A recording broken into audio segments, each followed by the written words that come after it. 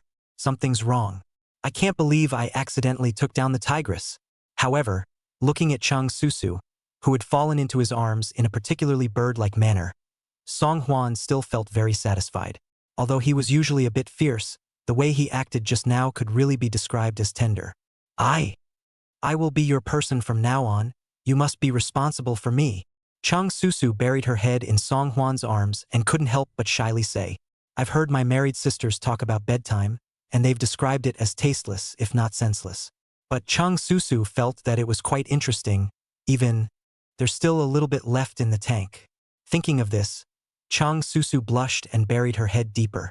Seeing Cheng Susu's clothes and its shy appearance, Song Hwan was still a bit uncomfortable for a moment.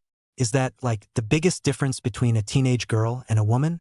Seeing Cheng Susu drilling into her arms one after another, Song Hwan thought she felt bullied by herself and was being shy and aggrieved.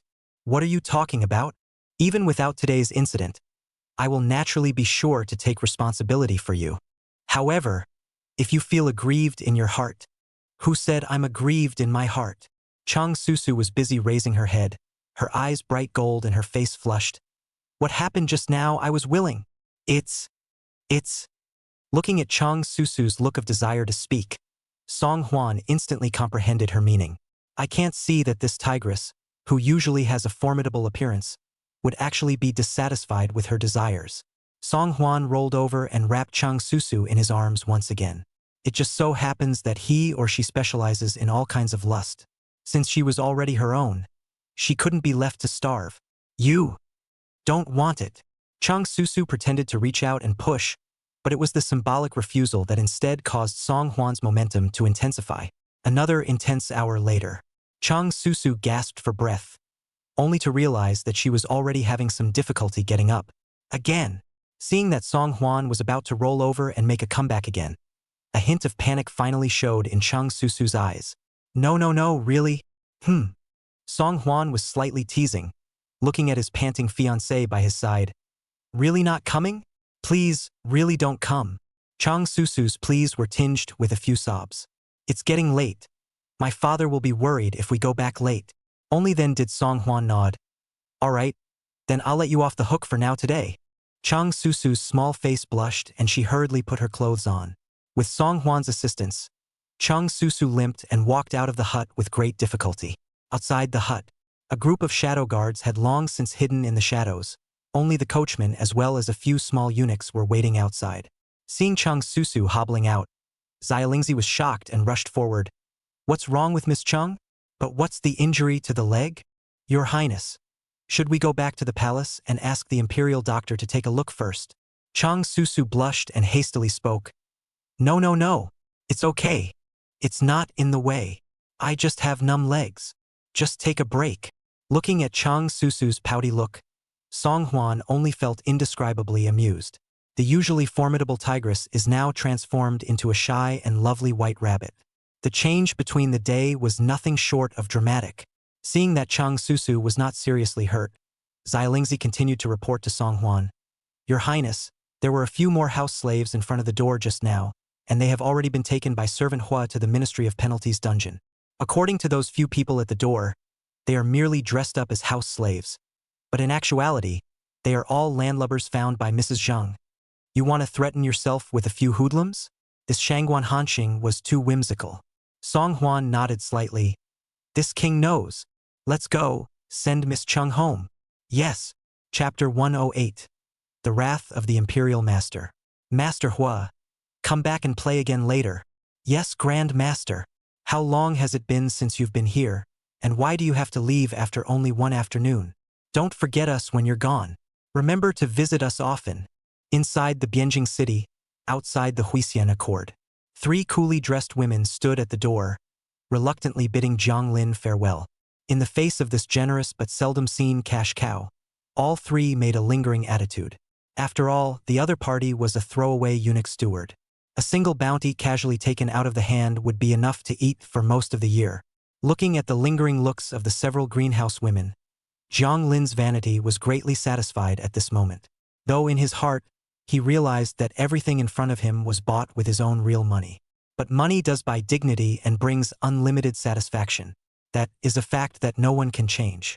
After leaving from Huixianya Pavilion, Zhang Lin slightly organized his thoughts before rushing back to the Imperial Master's mansion. It was late in the day at the moment and it was dinner time. The streets are lit up with lights, and it's a cozy scene everywhere. However, Zhang Lin had just returned to the master teacher's residence. He saw that the residence was cold and quiet, unlike the previous days when the dinner was lively.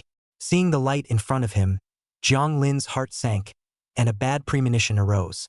Butler Zhang, where have you been? Lord Taisher has been looking for you for 2 hours and has been unable to find you.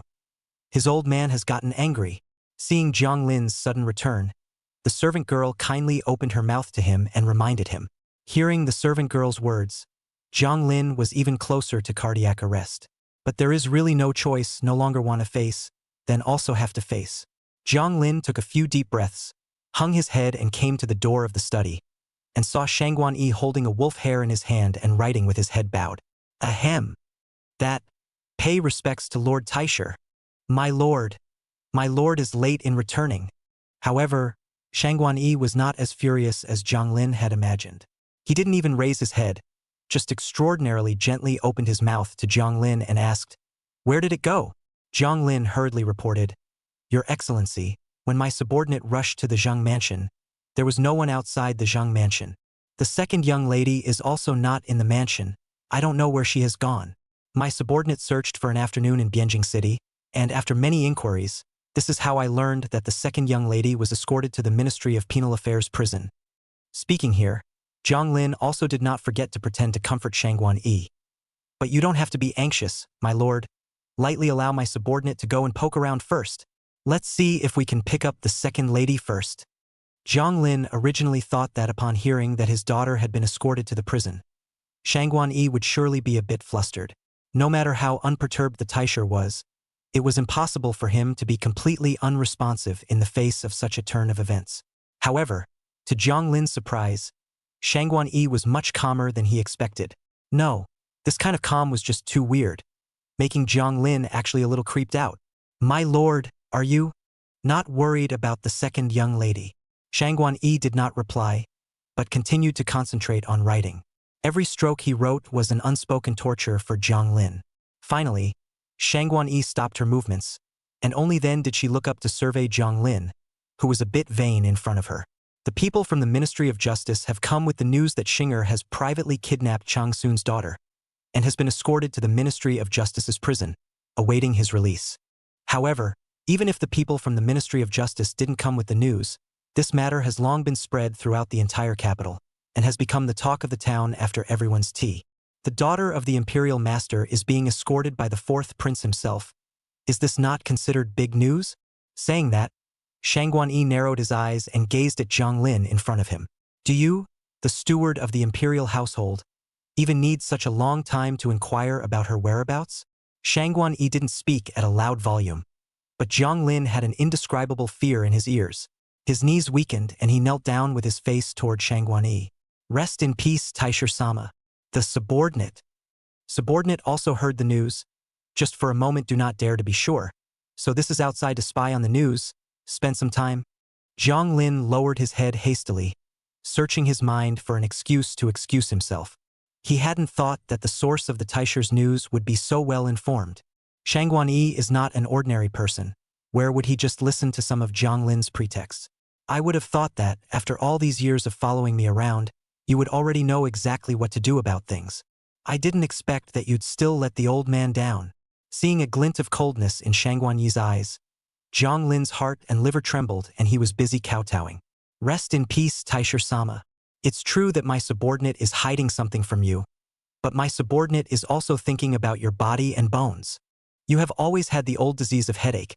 It's not easy to use a boy as a medicine guide to cure. My subordinate really don't want you to hear this news. Another headache attack, ah. Hearing this, Shangguan Yi's expression finally eased. So you think that if you don't tell the truth to the old man won't be angry? Of course not. Zhang Lin denied it. In fact, my subordinate went to look for Guitienda, the right minister of the Ministry of Justice, this afternoon.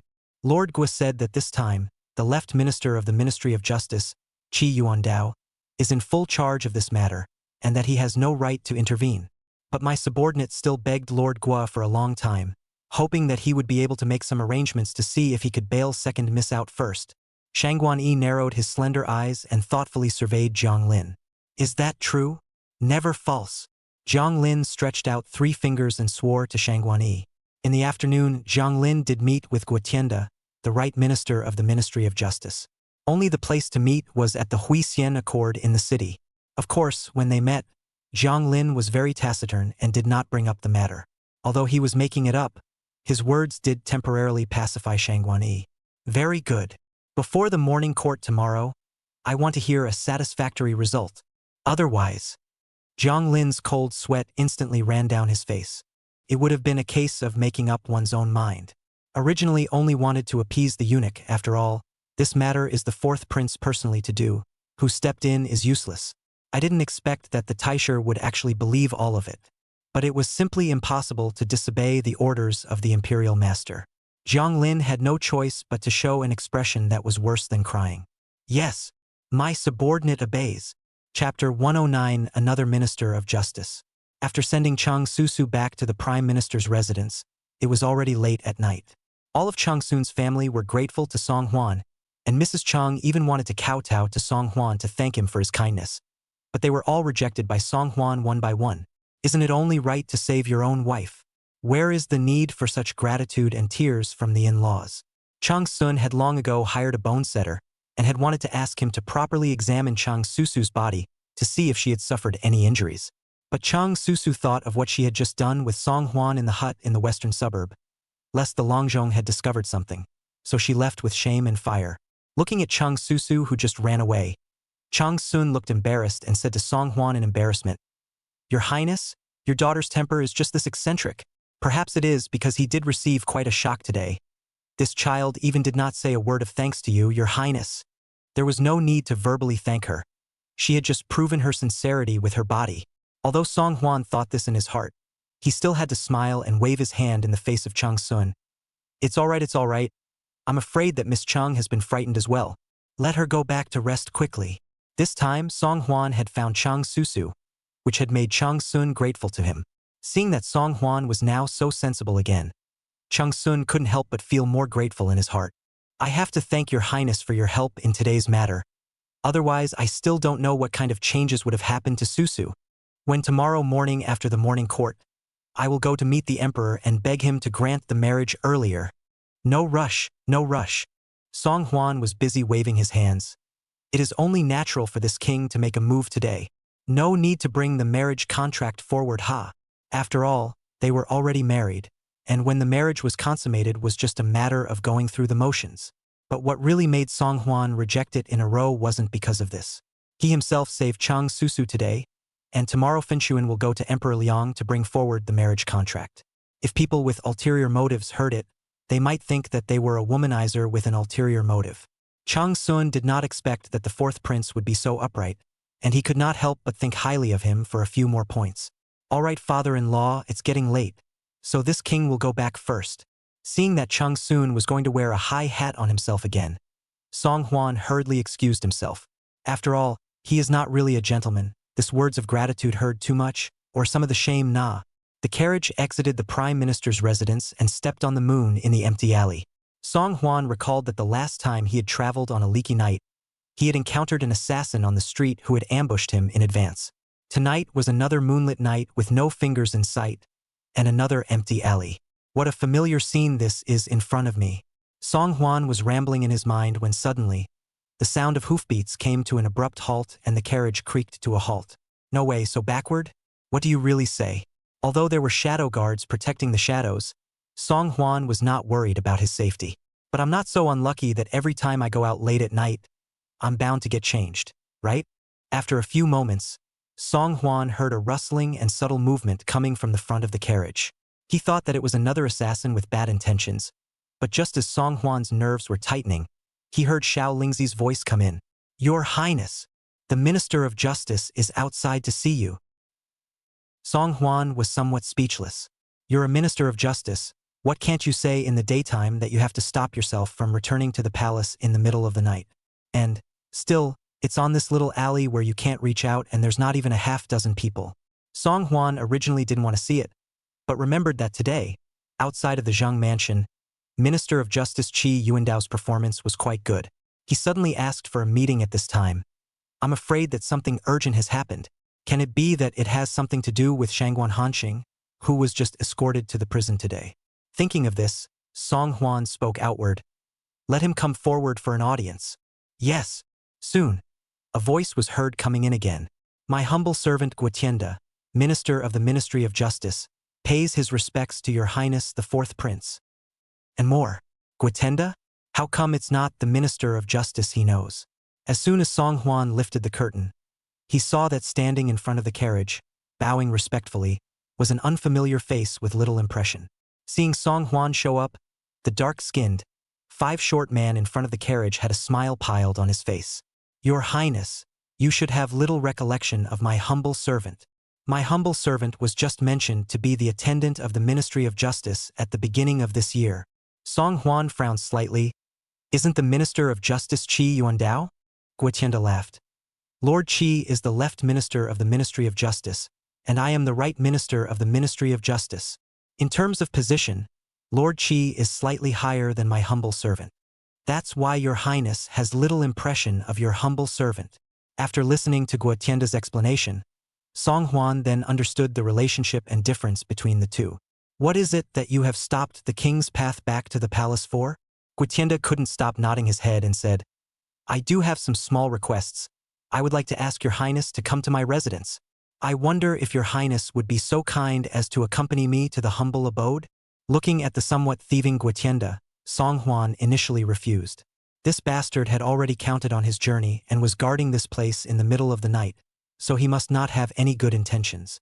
However, it was precisely because he was curious about what this right minister of the Ministry of Justice actually wanted to do that Song Huan still agreed after some hesitation. "Well, where is Lord Guo's mansion?" Guotienda never expected that Song Huan would agree so crisply, and was momentarily stunned. Only after he calmed down did he hastily and gladly say, "The humble mansion is not far away, it's right in front. Your Highness, please follow me." The place where Guotienda lived was indeed not far away, and under his leadership, in less than half a tea's time, Song Huan's carriage stopped in front of a mansion. As an official who had just been promoted to the right minister of the Ministry of Justice not long ago, Guotienda's mansion was obviously a bit too luxurious. At a glance, it was not what a second-ranking official should be treated like. Inside the Guo mansion, the lights were brightly lit, and the lackeys had already been in full rank, waiting to greet Song Huan.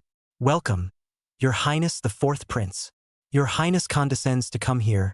It really makes the humble house look like a humble house."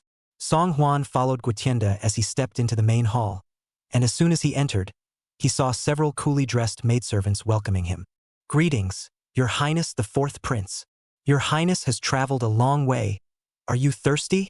The slave girl pours tea and water for you." Looking at the several servant girls with enchanting figures and winking eyes, Song Huan silently spat in his heart. "I don't know if I'm thirsty or not, but I can tell that these maidservants are really a little thirsty."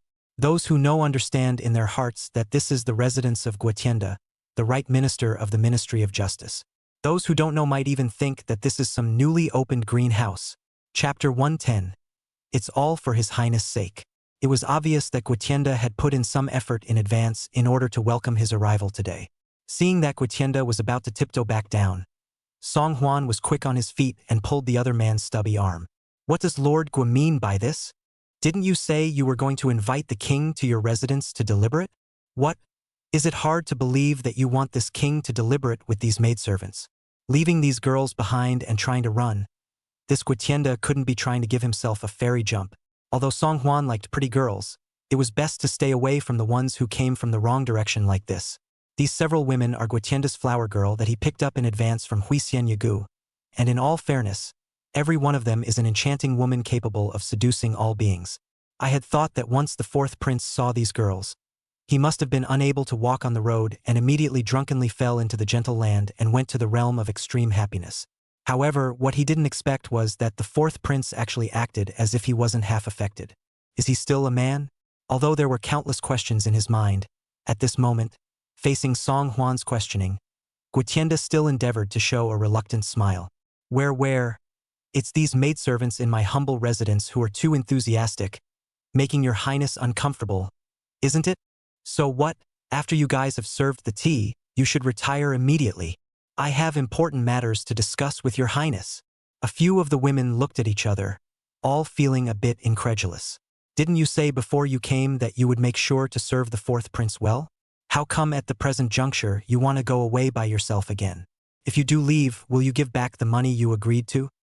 At Guotienda's repeated urging, several women then reluctantly left. Inside the main hall, only Guotienda and Song Huan were left in an instant. Speak up, Lord Gua. What are you doing stopping this king's carriage in the middle of the night? This king's patience is limited, so if there's anything you have to say, you'd better get to the point and stop talking nonsense. Guotienda didn't expect that Song Huan would do such a thunderous job without any half-hearted procrastination. Seeing that Song Huan spoke very seriously, Guotienda didn't dare to hide anything anymore, so he could only open his mouth in a grumbling manner. That, my humble servant invited your highness to come. Indeed it is because of some important matters, and that is why I am begging your highness. I know that the Zheng family's case was handed over by His Majesty to Left Minister Qi Yuandao, but these few people from the Zheng family were brought back to the Ministry of Justice by your highness yourself. Especially that Mrs. Zheng today, she is not a small head, but the second 1,000 gold of the Taisher Lord. Hearing Guotienda mention Shangguan Hanxing, Song Huan immediately understood the other party's intentions. Lord Gua, the reason why you invited this king to come late at night is because of this Mrs. Zheng's matter, isn't it? Do you want this king to be accommodating and bail out this Mrs. Zheng? After being told his true purpose by Song Huan, Guotienda unexpectedly relaxed a lot. Your highness, my humble servant is doing this for your sake. Lord Taisher is an important court official, and Lady Zheng is Empress Shangguan's sibling. You personally arrested her, and although you did the right thing, you also offended the imperial master and Empress Shangguan because of it. Why do you think, you say? To escort her to the Ministry of Penal Affairs and lock her up for the night is a small punishment for her. There's really no need to rush things. Wouldn't you say that's true? Guotienda prided himself on being right and talking sense. After finishing his sentence, he didn't forget to wink wryly at Song Huan. Hearing Guotienda's remark, Song Huan was dumbfounded. What? Does right and wrong not matter in your eyes? Don't morals and laws matter either? Is it only important for officials to protect each other and save each other's face? No. Guotienda busily opened his mouth to explain. As I said, I suggested this for your sake na.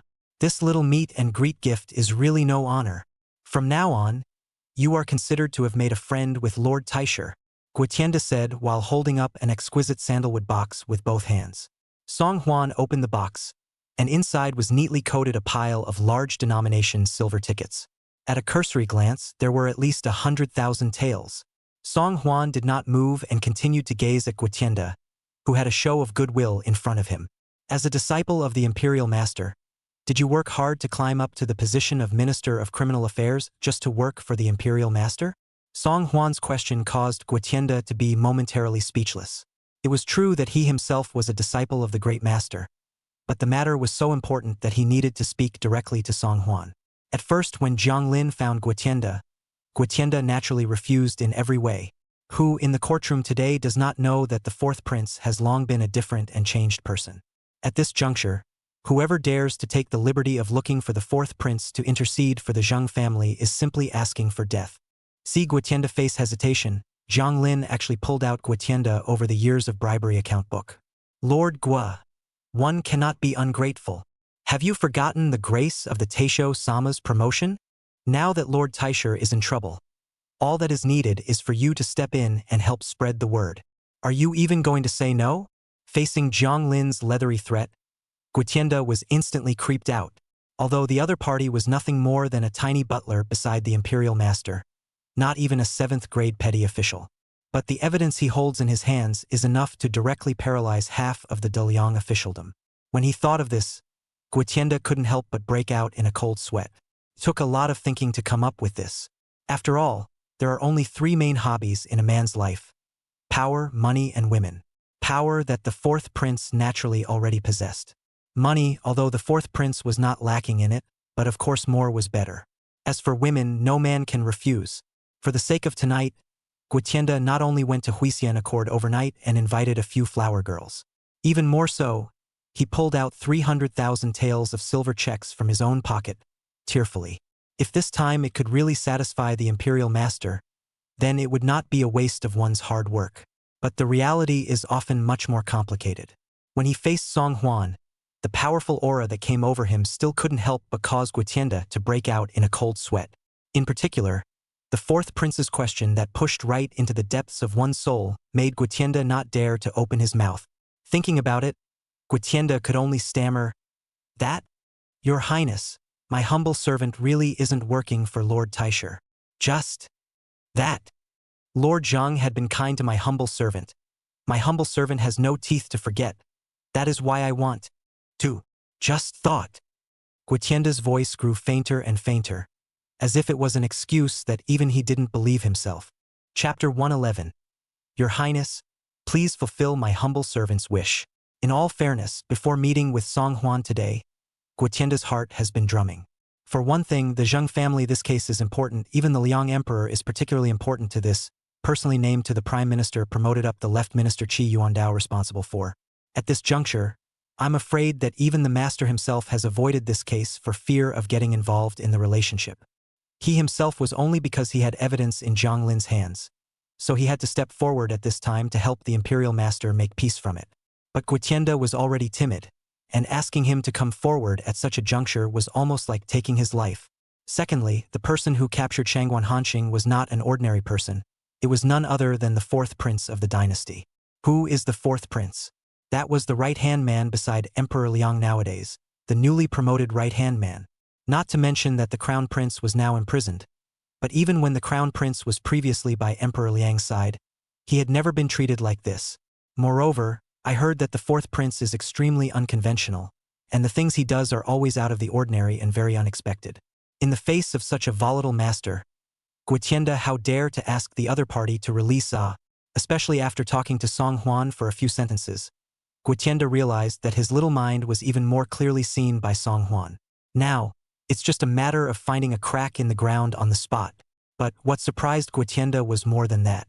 Surprisingly, the fourth prince did not say anything more, but reached out and picked up the exquisite sandalwood box in front of him. Inside, a bunch of white, brand new silver bills, as if they had grown hooks, made it impossible to take one's eyes off them. Because Zheng Xiaodong was kind to you, you want to keep his wife, is that what you mean? I can't tell, you still care about other people's wives.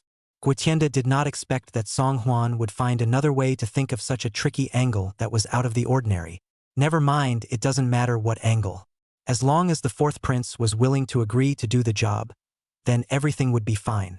Thinking of this, a somewhat embarrassed smile appeared on Guotienda's face. That, since it was all discovered by is your highness, then my humble servant will no longer hide it. I and Mrs. Zheng. That is indeed a mutual love, two hearts in love. Now that the Zheng family is in trouble, I can't bear to see her in trouble. Song Huan didn't reply, only wearing a playful smile as he quietly watched Guotienda perform. Such poor acting, such muddled excuses. Who would believe it? Even though Shangguan Hanxing was a bit older, she still had some poise and flavor in her body. Even if you're looking for a receiver, you're definitely looking for the kind of Kai Kuan that has red lips and white teeth. And how can I possibly look at you? A dark, fat, frustrated short winter melon. Just pity Zheng Xiaodong, that guy. At this moment he is in the Ministry of Justice prison training, afraid to still do not know his cuckold and out of nowhere more than won it. Willing Guotienda to sell his act, Song Huan also made an expression of dawning realization and nodded thoughtfully. So that's it. You should have said so. This king thought that as a disciple of the imperial master, you must be doing your best to help the imperial master. So that's why this is a big deal to invite this king here. But you're really Taisher's right-hand pupil, taking care of his daughter's bed. Guotienda's face was already dark, and now that it is reddened, It looks red and black, and is particularly comical and embarrassing. Although he was choreographed by Song Hwan for so many sentences, but seeing that Song Hwan seemed to have the momentum to loosen his lips and agree, Guotienda still could not help but be overjoyed in his heart. Hey! Your Highness, humble servant and her are truly in love. You see, can you just fulfill my humble servant, so that my humble servant and the lovers will be happy? Favored. Must be favored. Song Hwan immediately waved his hand and made a big grin. This kind of thing of beating up lovebirds with a stick is not something this king is willing to do. As the saying goes, it's better to tear down 10 temples than to ruin a marriage. This king sees that you are also sincere. This favor. This king will help you. Guotienda never expected that today's matter would go so smoothly, and was suddenly dumbfounded. Your Highness, is this true? Did my humble servant hear you right? Song Hwan grinned. Of course I heard right. You lovers probably never see each other. Do you? Tell you what, this king will do you another favor. You write a letter of love, which the king will bring along to the prison of the Ministry of Justice tomorrow, and give it to your beloved to read. If she knew that, in such a life and death situation, you hadn't abandoned her and had risked your life to save her, wouldn't she have loved you to death? Hearing Song Hwan's words, Guotienda's cold sweat ran down his face. Though as the saying goes, it's all about the act. But it's not as comprehensive as that. That? Your Highness, that won't be necessary. It won't be too late for my humble servant to renew his relationship with her after you have rescued her. Song Hwan instantly pulled a face and pretended to be displeased. What? Do you really mean it or not? Why does this king see that you don't seem to be in that much of a hurry? Seeing that Song Hwan seemed a bit upset, Guotienda hastily agreed in one breath. Right. I'll write it now. I'm not worried, Your Highness, you have to save people and deliver letters. It's really too much trouble for you. Guotienda rambled on while hurriedly ordering people to prepare pen, ink, paper, and inkstone. Under Song Hwan's torch-like gaze, Guotienda stiffened his heart and used all his life's learning to write down some fleshy love words on the letter paper that he simply couldn't say. Song Hwan seemed to be very satisfied with the content of Guotienda's love letter, and after folding the letter, he loaded it into the small wooden box filled with silver tickets. After tomorrow's morning court, this king will personally go to the Ministry of Justice's prison and raise the person. Your piece of true heart does impress this king, but you have to promise this king that you won't mess with other people's wives and cuckold others in the future. Remember, he who is green is always green. Guotienda once again raised his hand and wiped the cold sweat from his forehead, but he didn't dare to be half relaxed in front of Song Hwan for fear of revealing himself. Don't worry, Your Highness. I've taken your words of advice to heart. Kowtow again, Your Highness. Guotienda put his head to the ground and respectfully sent Song Hwan away. I didn't realize that this was such a tricky problem that could be solved so easily. Guotienda was in a good mood, and immediately summoned a few maidservants, who were originally intended to serve Song Hwan. Come on. This official is in a good mood today, you do your best to serve. Do you hear me? This time, although it was also considered to be a breakthrough, it was also considered to be a thorough figuring out of the fourth prince's character. In the future, if there is any need in this regard, will we not be able to ask him anytime, anywhere? This is not equivalent to Invisible, another network of people. This 100,000 taels of silver spent today is not a complaint at all. Chapter 112. I will fulfill a wish of yours. The carriage drove away from the Gua house and ran all the way straight towards the palace. Near midnight, the palace has long been plunged into a darkness, all around a silence. Apart from the guards who patrolled on time, there was no more half a dozen people or movement. After returning to the palace, Song Hwan did not rush to rest, but made a quick trip to the Palace of Nourishing Heart. As expected, not surprisingly, the lights were still on in the Hall of Nurturing Heart. Emperor Liang was clad in his outer shirt, ambling over the table to read the folders. At this moment, removing the emperor's attire, he looked no different from an elder of an ordinary family. Seeing that Emperor Liang was still busy with political affairs late at night, Song Hwan couldn't help but walk up and open his mouth to remind him, "Father, it's late at night. You should rest earlier too." Seeing that it was Song Hwan who had arrived, Emperor Liang revealed a faint smile and put down the zhengzhua in his hands. "You brat, what have you been up to so late?" Song Hwan sighed slightly and pulled out the sandalwood box he had brought from the Gua mansion, presenting it with both hands in front of Emperor Liang. My son really doesn't want father to hear about these bad things. You've been busy with political affairs lately, you're already overworked. If I hear any more of this nonsense, won't my mind become even more unsettled and my dragon's body even more ill at ease? Looking at the wooden box on the table, Emperor Liang's smile faded. Senior, what's this? Song Huan was honest and said, there is something that you, father, are afraid you still don't know. After the morning court this morning, my son received a threatening letter. The letter threatened my son, saying that if my son did not release Zhang Yuan quickly, the other party would have to harm the prime minister's daughter, Cheng Susu. You say, how heavenly bold this person must be, not only daring to threaten my son, the emperor, but even daring to kidnap the prime minister's daughter. Hearing this, Emperor Liang had frowned deeply. Is this matter the work of Shangguan Yi? Is he so bold as to have no scruples to such an extent? Song Huan shook his head. Shangguan Yi acted cautiously and prudently, and had long since cut off his seat with Zheng's father and son. This matter must not have been done by him. But not exactly unrelated to him, because after my son's investigation, this matter was actually done by his second daughter, Shangguan Hanqing. However, my son has already escorted her and her concubine to the prison of the Ministry of Justice at the first opportunity. Shangguan Hanqing still has a fearless demeanor, but her concubine is so timid that she has already confessed everything already. Now my son is a little hesitant, because Shangguan Hanqing's identity is special. My son does not know how to punish for a moment. Hearing Shangguan Hanqing's name, Emperor Liang's face became increasingly ugly. There's nothing special about her identity. What should be done by the Deliang law, then follow the Deliang law. You don't need to be embarrassed. Song Huan nodded. Yes, I'll leave this matter in the hands of Minister of Justice Qi Yuandao.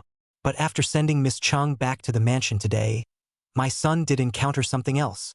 The right minister of the Ministry of Justice, Guotienda, stopped my son, saying that he was in love with Shangguan Hanqing and wanted to beg my son to be able to release Shangguan Hanqing. In the wooden box is the favor he gave to my son. Emperor Liang was speechless for a moment, only feeling that there were many words without mouths, and actually did not know where to start. Didn't you say that Shangguan Hanqing's concubines have all confessed? You mean Shangguan Hanqing has more than just one concubine? Song Huan nodded lustfully. Emperor Liang didn't count on this topic too much. He was just silently shocked in his heart. Although she knew that although Empress Shangguan and this sister of hers looked very similar, their personalities were the opposite of each other. However, Emperor Liang did not expect Shangguan Hanqing's private life to be messed up to such an extent. Emperor Liang reached out and opened the wooden box on the table, and what met his eyes was a bunch of silver tickets as well as a letter. Slightly scanning the silver ticket, Emperor Liang's expression was somewhat serious. This 10,000 taels, that's the favor fee Guotienda gave you? Song Huan nodded. My son also did not expect Guotienda to be so generous in order to save his old lover. Of course, Guotienda himself was a little more generous. However, today's Deliang treasury has filled up quite a bit, so it shouldn't hurt to eat a little tiny kickback yourself. Emperor Liang casually picked up the wooden box of cronies again, and after only a brief glance, his stomach turned a little. Unbridled, truly unbridled. This is my Deliang courtier? How dare you do these unseemly deeds every day? Seeing that Emperor Liang was a bit agitated, Song Huan hurriedly opened his mouth to comfort him. Father, don't be angry. The fact that the problem is gradually surfacing is a good thing. Over the years, the Deliang officialdom has actually long been strong on the outside, with many unseen problems. It's like a lake with dark currents. Calm on the surface, but with dark currents. You won't be able to find anything even if you want to start fixing it. But now that something has gone wrong and there are clues, you have the opportunity to get down to the business of remediation. Emperor Liang was originally furious and was in a rage. However, Song Huan's words made his eyes light up and opened up new ideas. Zheng's father and son accident, implicated in the Ministry of Mandarin system problems, the Liang Emperor have not yet been able to deal with. The Ministry of Justice's mess hadn't even been cleaned up yet. And then the Ministry of Justice had another problem. The previous case at the Ministry of Revenue implicated Li Hua, the Minister of Justice. Now that Li Hua has been suspended from his duties and investigated, the Ministry of Criminal Affairs has been placed under the management of the right and left ministers. As a result, now the right minister of the Ministry of Penal Affairs and then out of the problem, Take up is not just can take the opportunity to the Ministry of Penal Affairs, a bold rectification, a Ministry of Appointments and a Ministry of Justice, both of which are places where the Imperial Masters Party is spread out. Now, isn't this the perfect opportunity of a lifetime? Thinking of this, Emperor Liang gave Song Huan a rather appreciative glance. I can't see that you kid knows how to use the power and the momentum. This time you rectify the court with merit. Say, what wish? Want me to help you reach? Song Huan bowed respectfully. Thank you, father. My son does have a wish, but it does not concern himself. Rather, it has to do with the prince. Crown Prince. Emperor Liang's eyebrows twitched as he subconsciously blurted out at the first moment. You want to be the crown prince? No, no, no. Song Huan denied in a loud voice. What I'm saying is that my son's heart's desire is related to Big Brother. Hearing this, it was only then that Emperor Liang finally came to a realization. Prince, what does your heart's desire have to do with him? Although half a month had passed since Song Yu had peeked at the Zhengji, Emperor Liang still had a sulky look on his face when he mentioned this indisputable son. Growing up, one did pour so much care and expectation into him. Never even paid attention to his movements and was very comfortable with him as a candidate for the crown prince. But I didn't expect that I would end up getting such a reward for all this hard work. In the heart of Emperor Liang, he was naturally disappointed. Although the disappointment in Emperor Liang's eyes was only a flash, it was still keenly captured by Song Huan. Luckily, it's enough to still be disappointed in this son. If Emperor Liang had long since lost half of his feelings for Song Yu, wouldn't it not matter if he saw Song Yu go crazy in the future? Chapter 113 Non-Existent Fair Play. Thinking of this, Song Huan cleared his throat and said sincerely to Emperor Liang, my son hopes that father will give the crown prince a chance to reform himself. The crown prince has been imprisoned for more than half a month, and I believe that he must also be able to deeply realize his mistakes and will never dare to do such treacherous things again. It just so happens that the Xia kingdom is coming to court next month. So father might as well take the opportunity to lift the crown prince's grounding then. Song Huan's words surprised Emperor Liang a little. Lao Si, I asked the question just now, but do you have any wishes? But whatever wishes are not excessive, I will be able to help you realize them one by one. Is it your heart's desire that the prince should be set free again? Song Huan nodded firmly. That's right. My son sees that you are too tired from your daily labor, father. If the crown prince is reformed and can help father to share some of the political affairs and alleviate some of father's burdens, there is nothing wrong with you releasing him. To keep your dragon healthy, that would be the greatest wish of my son. Although this was said with a goosebump of his own, Song Huan understood that nowadays, he had to rely on the emperor's father for everything. Serve his old man well so that he can have a good life himself.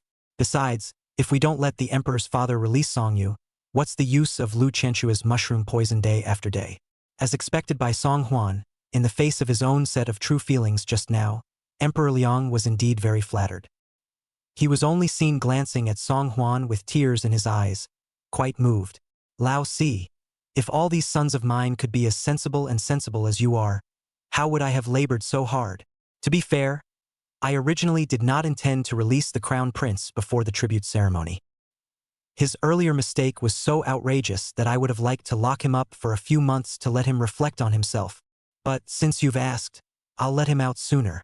After saying that, Emperor Liang surveyed Song Huan in front of him meaningfully. I shouldn't have asked this question, but I'm still a little curious. Now that I am reusing you, it is reasonable to say that as a prince, you should have had the intention of seizing the throne as well. Since you have this mind, then the crown prince should be your greatest enemy on the way to take over the throne. And why would you beg me to release your enemies? Shouldn't you hate it when I lock him up for life and never let him out? It wasn't as if Song Huan hadn't considered what Emperor Liang had said, but Song Huan understands that Emperor Liang only temporarily banned him that day, and did not immediately depose the crown prince at that time. As long as he, Song Yu, remained grounded for one day, he would always be the DeLiang crown prince.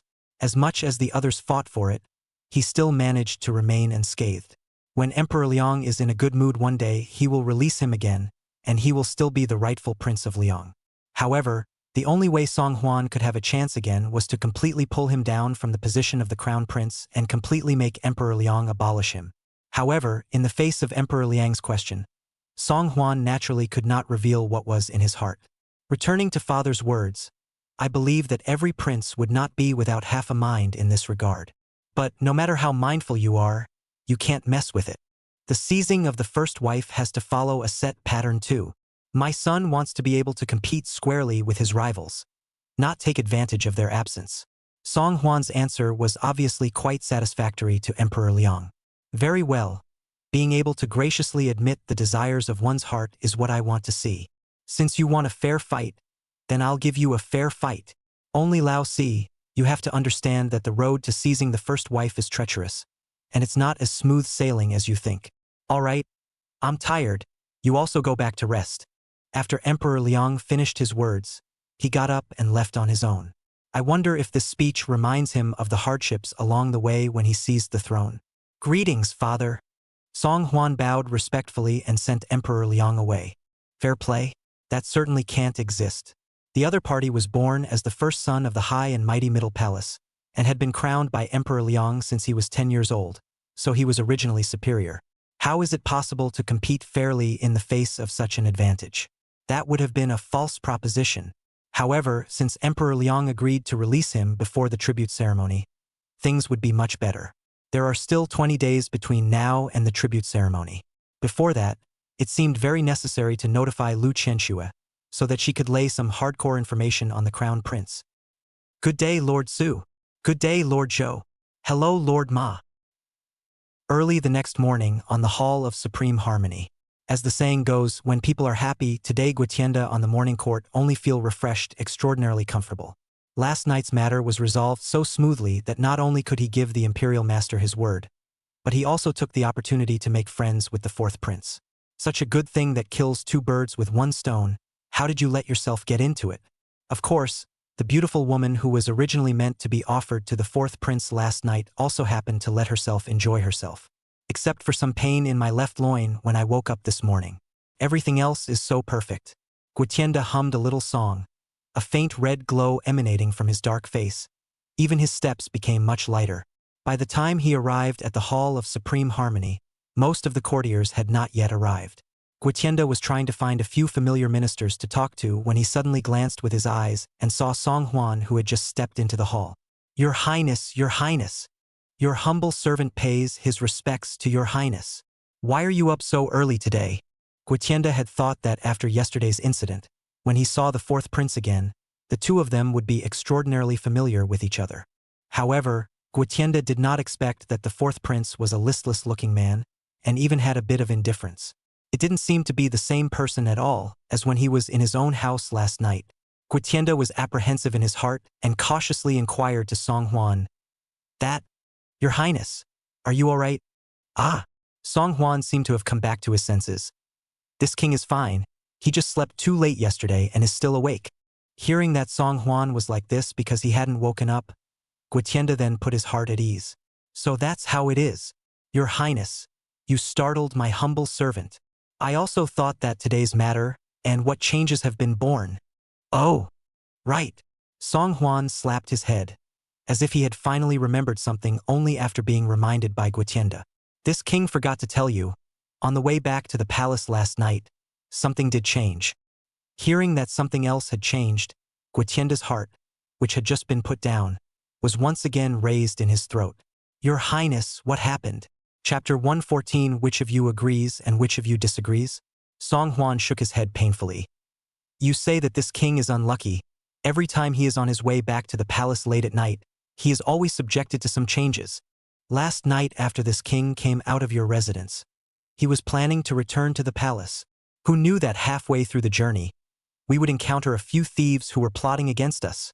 His grandma. The robbery came to this king's head. Yo! Guitienda was shocked. What kind of person is so bold? Your Highness, there is nothing serious wrong with your health, is there? Has the Delizi been notified of the arrest immediately? Song Huan shook his head, pretending to be sorry. This king's body is not much of a problem after all. The thieves are just asking for money. Well, this king will also be a broken fortune to eliminate disasters. These thieves went to my king's carriage and had a good search, and ended up taking away the wooden box that you handed over to my king yesterday. What? Guitienda was shocked. So shocked that he almost fell to the ground. Then this. These thieves. Song Huan glanced at Guotienda and saw the extremely embarrassed expression on his face. Lord Gua, do you understand what this king means? If it were only these silvers that were lost, there would be nothing for the king to grieve over. As the saying goes, 1,000 pieces of gold will come back to you. It's just that the gang of thieves took the box with them, and in that box, but there's still a love letter from Lord Gua to Mrs. Zhang. Guotienda had already broken out into a cold sweat and couldn't wait to ask Song Huan, Your Highness, where are these thieves today? It was dark and windy last night, so these thieves shouldn't be too easy to catch. At this moment, Guotienda still held so much fantasy. I hope that these thieves are just trying to get rich and take the huge sum of 100,000 taels and run away. You mustn't be caught by the Delizis. Seeing Guotienda's nervous face, Song Huan almost laughed out loud. I really don't know, just based on this Guotienda's IQ, how on earth did he sit on the position of the right minister of the Ministry of Justice? But anyone who thinks with their brain can understand what is his status as Song Huan. The son of a true dragon, the royal bloodline. Even if it wasn't the most highly regarded prince, it was impossible to leave the palace without half a guard. And how could it be robbed by a few casual thieves? It was such a lame excuse that Guotienda believed it. At this moment, Song Huan sincerely sighed in his heart. The selection system in the Daliang officialdom is also a bit too hasty. It's either a straw man or a retard like Guotienda. Faced with Guotienda's half-nervous, half-expectant expression, Song Huan could only frown and sigh. After the incident last night, this king notified the Delizi of the arrest at the first opportunity. Counting the time, this wave of outlaws should have fallen as far as they can before this morning's court. Guotienda's mouth was half open, and his mind rumbled and suddenly turned blank. He never dreamed that what he thought would leave him high and dry would suddenly take a sharp turn for the worse. It became a situation that was simply out of control. If you just lose your silver, the big deal is to replace it. Besides, it's not like your name is written on the silver.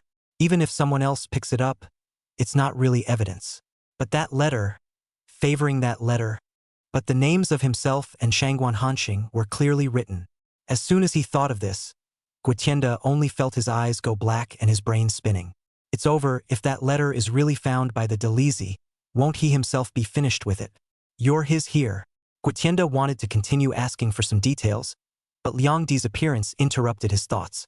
With no choice but to join the other courtiers, he hastened back to his position and stood.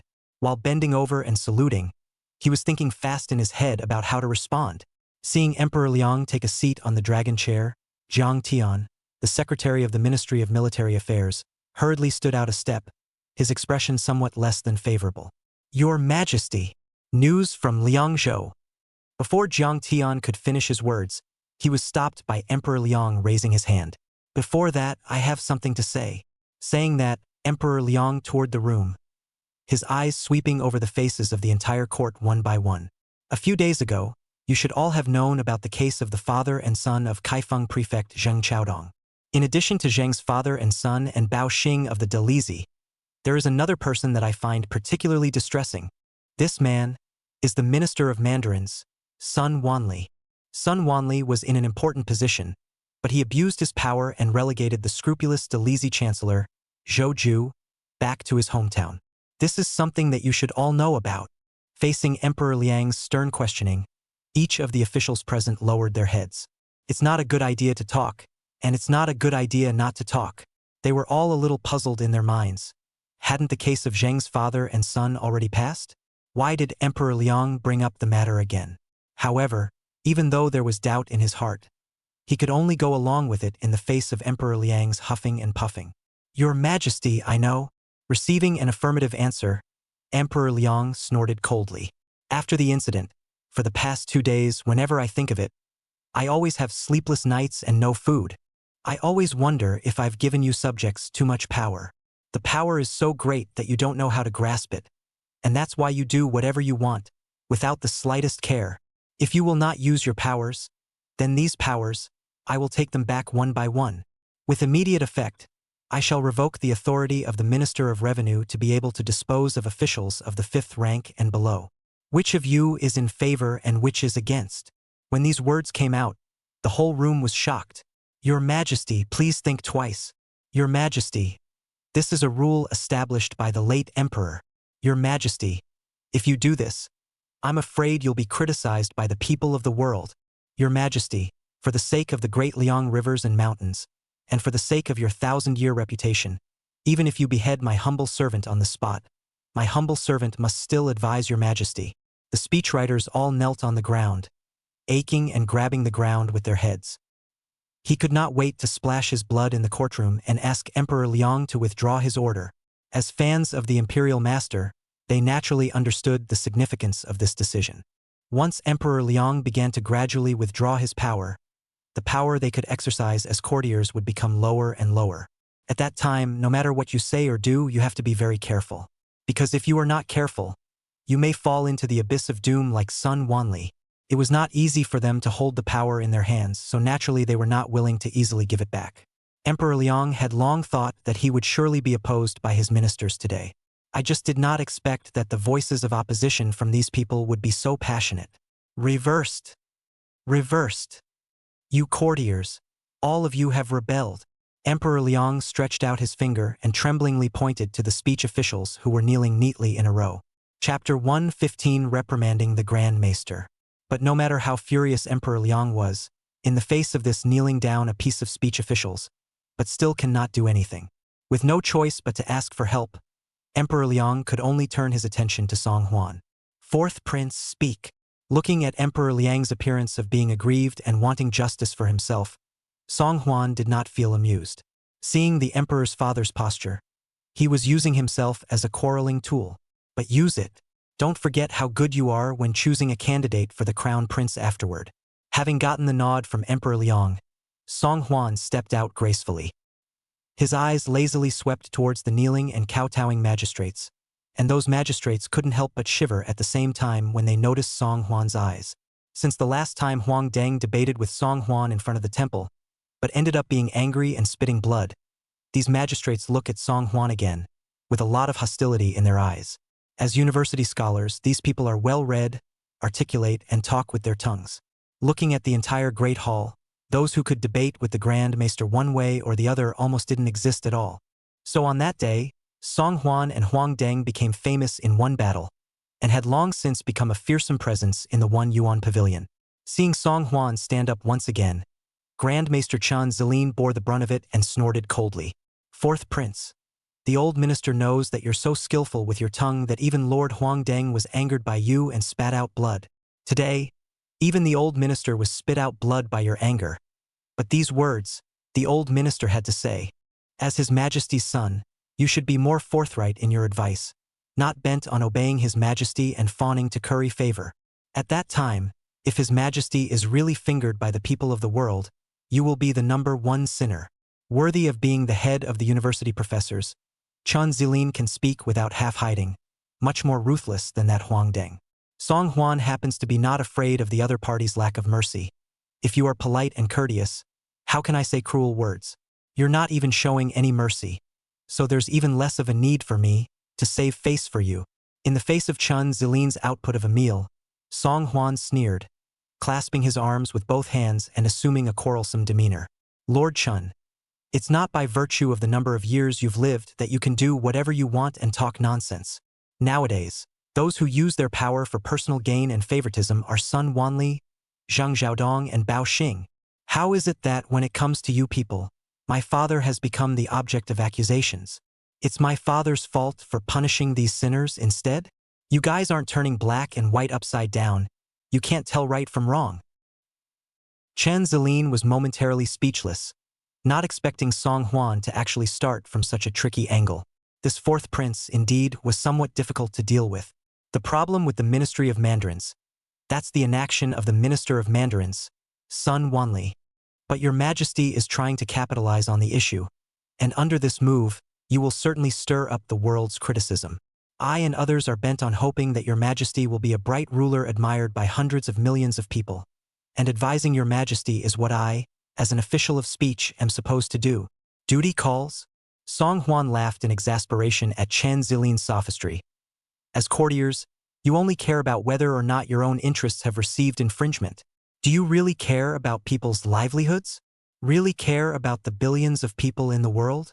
Would really care about my father's reputation? If you really cared about the people of Dawn and my father's reputation in the hearts of the people, you would have come up with a better response a long time ago, instead of leaving my father alone with this.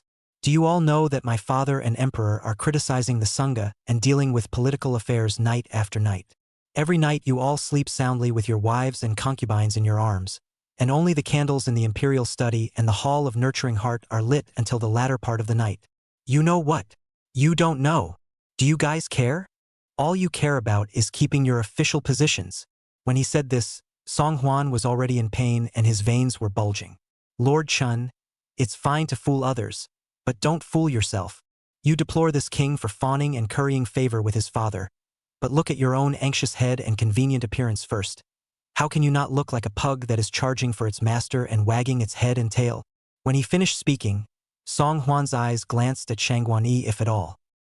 He stood with one slightly hanging head, staring ahead, as if what was said just now had not affected him at all. It had to be said that this one had been through many battles and was indeed mentally strong as hell. This was a talent that ordinary people were afraid they wouldn't be able to envy at all. After Song Huan's sprawling rant, Chun Zilin trembled his flowery white beard, half-lengthened his lips, and was slow to say half a word. Fourth Prince. You. Song Huan turned his head to look at Chun Zilin and said in a serious tone, Lord Chun, as a Deliang courtier, it is most important to distinguish who you should be loyal to. You are public officials. Yet you repeatedly contradict him and oppose him at every turn under the banner of looking out for my father's interests. Do you guys think this is appropriate? Will you not be ashamed? If this king were you, being a dog's leg to such a blatant extent, I'm afraid I would have hated to find a crack in the ground to drill down. Chun Zilin was completely dumbfounded by Song Huan's barrage of words, only feeling that her brain was spinning and her eyes were even whiter. There seemed to be a myriad of tiny booms around his ears, causing him to take a stand, stumble a few steps, and fall to the ground in complete unconsciousness. Lord Chun! Lord Chun! The few ministers around him were startled and hurriedly stepped forward to help Chun Zilin up. Another pinch, another to the heart to smooth the gas, a good toss and turn, before finally reawakened Chun Zilin. Song Huan wasn't bothering with the old man much, but slowly scanned the room. My lords, that is all the king has to say. Is there anything else you would like to say? In just 2 days' work, one university scholar was said to have vomited blood, while another was said to have fainted. Looking at the entire court, where else would anyone dare to say no to the fourth prince? Under Song Huan's inquiry, the entire hall of supreme harmony was silent, and no one dared to walk up and refute Song Huan's statement anymore. The Liang emperor was satisfied with the response of the group of ministers and continued to speak. The matter of the Ministry of Appointments has passed, but, in contrast to the entire Great Liang dynasty today, the problem of the Ministry of Appointments can only be considered a drop in the ocean. I have found that the Ministry of Justice also has a big problem. Guotienda. At the beginning of the morning court, Guotienda was on tenterhooks, fearing that things would be exposed. Seeing Emperor Liang's drastic reorganization of the Ministry of Officials, Guotienda was only temporarily slightly relieved. Just didn't expect. That side of the Ministry of Mandarins of the hilarity is not yet finished. The Liang emperor suddenly brought up his name again. Guotienda's body trembled, hastily stood out a step, kneeling on the ground, with a crying voice replied, Micro Minister in. Chapter 116 Scared to death on the spot. Emperor Liang looked down at Guotienda with some disgust in his eyes. Guotienda was already dark-skinned and obese. Now sprawled on his knees like a toad, he was even more bloated. I really don't want to understand what Shangguan Yi, that second daughter, really sees in him. Emperor Liang didn't bother to say more nonsense. He just reached out and threw down the love letter on the bookcase. This thing, do you remember it? Guotienda was shaking like a sieve, not daring to go up and strike up a conversation at all. That thing was more than familiar to himself. It was exactly what the fourth prince had forced himself to write down last night. More than anything else, Guotienda wanted to destroy the most at this moment. Micronauts. Guotienda desperately tried to find some excuse, but realized that he had nothing to say. Because that love letter has been written clearly. I have long arranged to take care of everything, just waiting for Shangguan Hanxing to come out, and she went to the clouds and rain. The content is just a little bit too mushy, but it's a clear record of what you've done. When he thought of this, Guotienda felt a heavenly whirlwind. Seeing Guotienda's hesitation to speak, Emperor Liang couldn't help but sneer. Well, since you don't dare to say it, then I'll say it on your behalf. Saying that, Emperor Liang shifted his sight to Shangguan Yi. Master Taisher, I'm sure you've already heard about what your love has done, right? Shangguan Yi lowered her head. My daughter is too unlucky, and after being repudiated by Zheng Xiaodong with a letter of repudiation a few days ago, she has been deeply struck. It is the old minister who has not disciplined well. If I had taken my daughter back to live in my house at an early date, I am afraid that such a thing would not have happened. Shangguan Yi's words were quite thoughtful, trivializing the kidnapping and describing it as such a trivial matter not worth mentioning. It was even more so that he had left himself out of the picture, leaving Emperor Liang with no way to start. Seeing Shangguan Yi's pained look, Emperor Liang coldly grunted. I'm afraid that the great master's knowledge of his own daughter is only a drop in the bucket. Not only does this daughter of yours have the audacity to threaten the prince and kidnap the daughter of a courtier, it is even with Lord Gua secretly for many hours, and even made Lord Gua angry for the red face, promising to bring her out from the Ministry of Penalty. Lord Gua, am I right? Shangguan Yi sniffed, his eyes widening in extreme incredulity.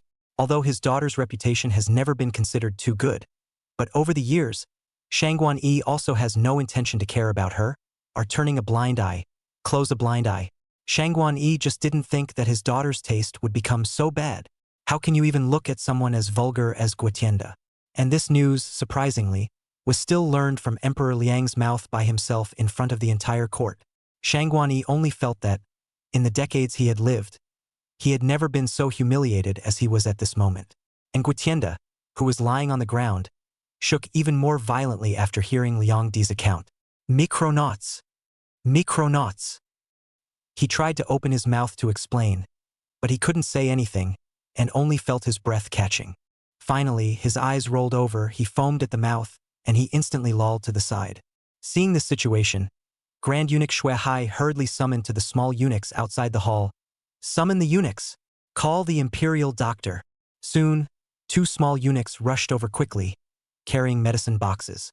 After some probing, the 2 junior eunuchs shook their heads and reported to Emperor Liang. Your Majesty! Lord Gua was so overly frightened that he died instantly of a broken heart. It's already back. The words came out and the court was shocked. An official of the 2nd rank is just scared to death by a love letter?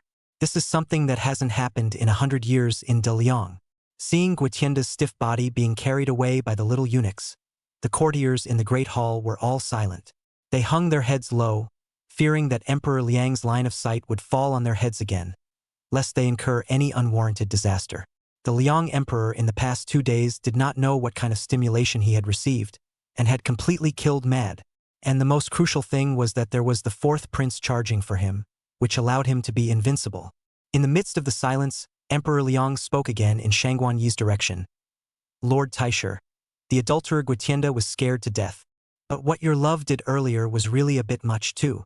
I am mindful of the fact that you are one of the 3 founding dukes and a powerful minister of the humorous, so I am giving you a privilege.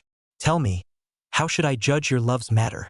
Everyone's eyes, in this instant, shot in unison towards Shangguan Yi.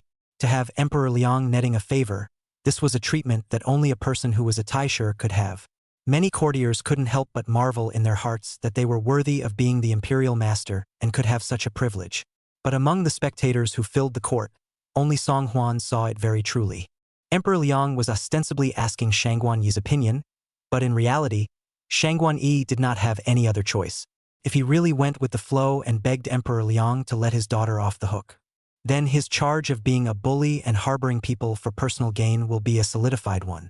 If he is liquidated by Emperor Liang in the future, today's incident will definitely be a big stain on him. Obviously, Song Huan was not the only one who understood such a truth.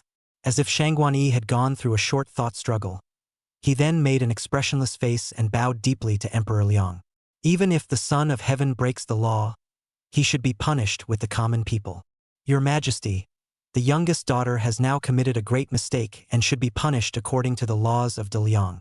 As a Taisher, the old minister is all the more incapable of setting this precedent of using power for personal gain. Good. Emperor Liang clapped his palms together as if he was hammering away. I admire in my heart that the imperial master is so deeply righteous. Qi Yuandao. I am here.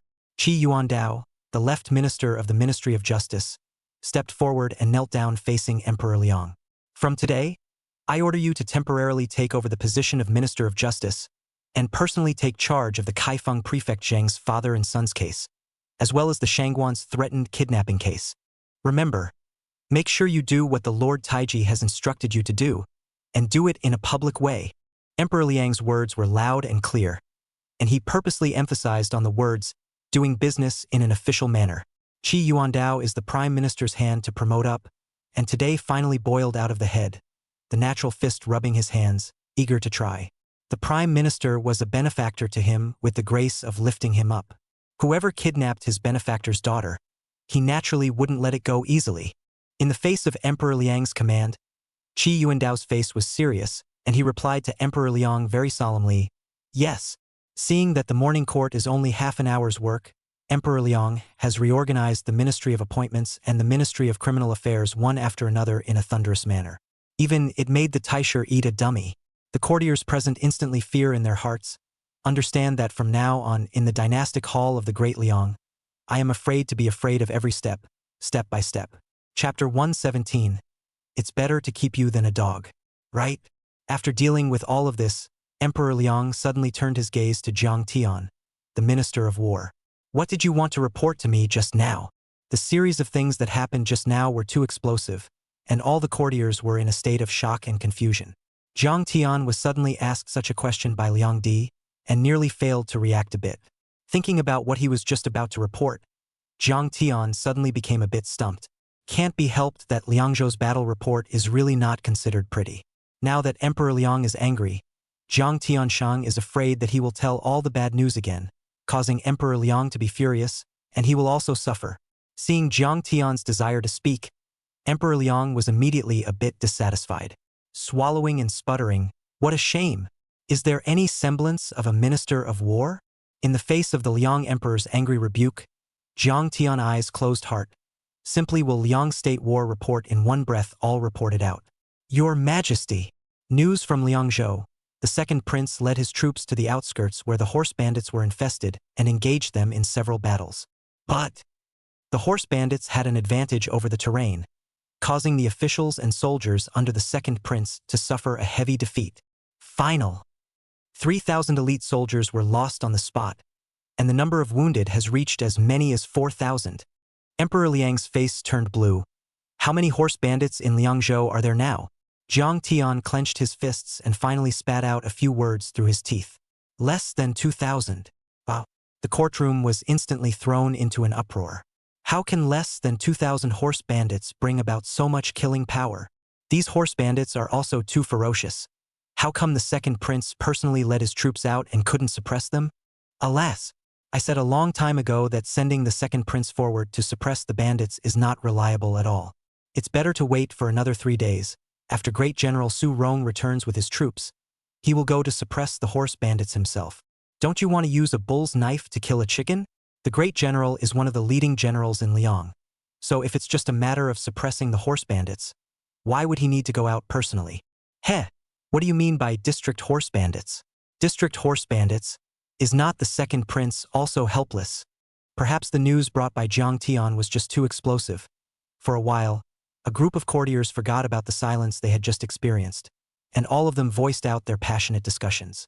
Emperor Liang had just reorganized the Ministry of Appointments and the Ministry of Justice, and was originally in a pretty good mood. But as soon as he heard the bad news about Jiang Tian, his mood instantly fell to the bottom again. The horse bandits could not be suppressed, but the leader of the army, who had no success in suppressing the bandits, was his own son. In the face of the courtiers' murmurs, Emperor Liang only felt that his face was dishonored. Shame on you. You are all the pillars of the country of Daliang. You come and tell me how these 2,000 horse bandits should be annihilated? The courtiers were all originally whispering, but in the face of Emperor Liang's questioning, they suddenly all shut their mouths very silently. However, someone soon couldn't stand up to Emperor Liang's aggressive stance and took a step forward. Your Majesty, I think that we should wait until the Great General returns in 3 days, and then send the Great General to fight the bandits. Yes, Your Majesty. With the Great General's presence, those horse bandits will naturally have nowhere to hide. No! There were other courtiers who held an opposing view. The great general has been out fighting against Northern Yuan for years, and now that he has returned victorious with great difficulty, there is how he can be sent forward to Liangzhou to fight against the bandits again. Besides, let the great general personally suppress the horse bandits in the district. If the world knew about it, wouldn't it feel like killing a chicken with a bull's knife? Especially if this matter then reaches the ears of Xia's envoys, it will attract their merciless mockery. Several courtiers, each with his own opinion, debated in the courtroom with one word from you and one from me, arguing on the basis of reason. Emperor Liang was annoyed in his heart, and when he glanced over, he caught a glimpse of Song Huan, who was covering his mouth and snickering at the side. This brat, it's at this juncture and he can still laugh. Nor do they know how to help themselves out. However, seeing Song Huan begin to snicker, Emperor Liang actually had a very solid feeling in his heart. Because he knew that when this kid smiled, he must have come up with a countermeasure. Emperor Liang immediately pulled down his face and put on a displeased look. Fourth prince? What are you laughing at? But think of something funny? Or have you already thought of a response to eliminate the horse bandits? Listening to the arguments of the ministers in the courtroom, Song Huan's thoughts had long since traveled beyond the 9 states. When he recalled everything that happened with Cheng Susu in the hut that day, Song Huan couldn't stop the corners of his mouth from rising. Who would have thought that the Tigress, who had gone toe-to-toe with herself a dozen days ago, would also have such a delicate and shy look? This, let's call it not being an enemy. However, just as Song Huan was reminiscing infinitely, he was suddenly called back to his thoughts by Emperor Liang's stern voice.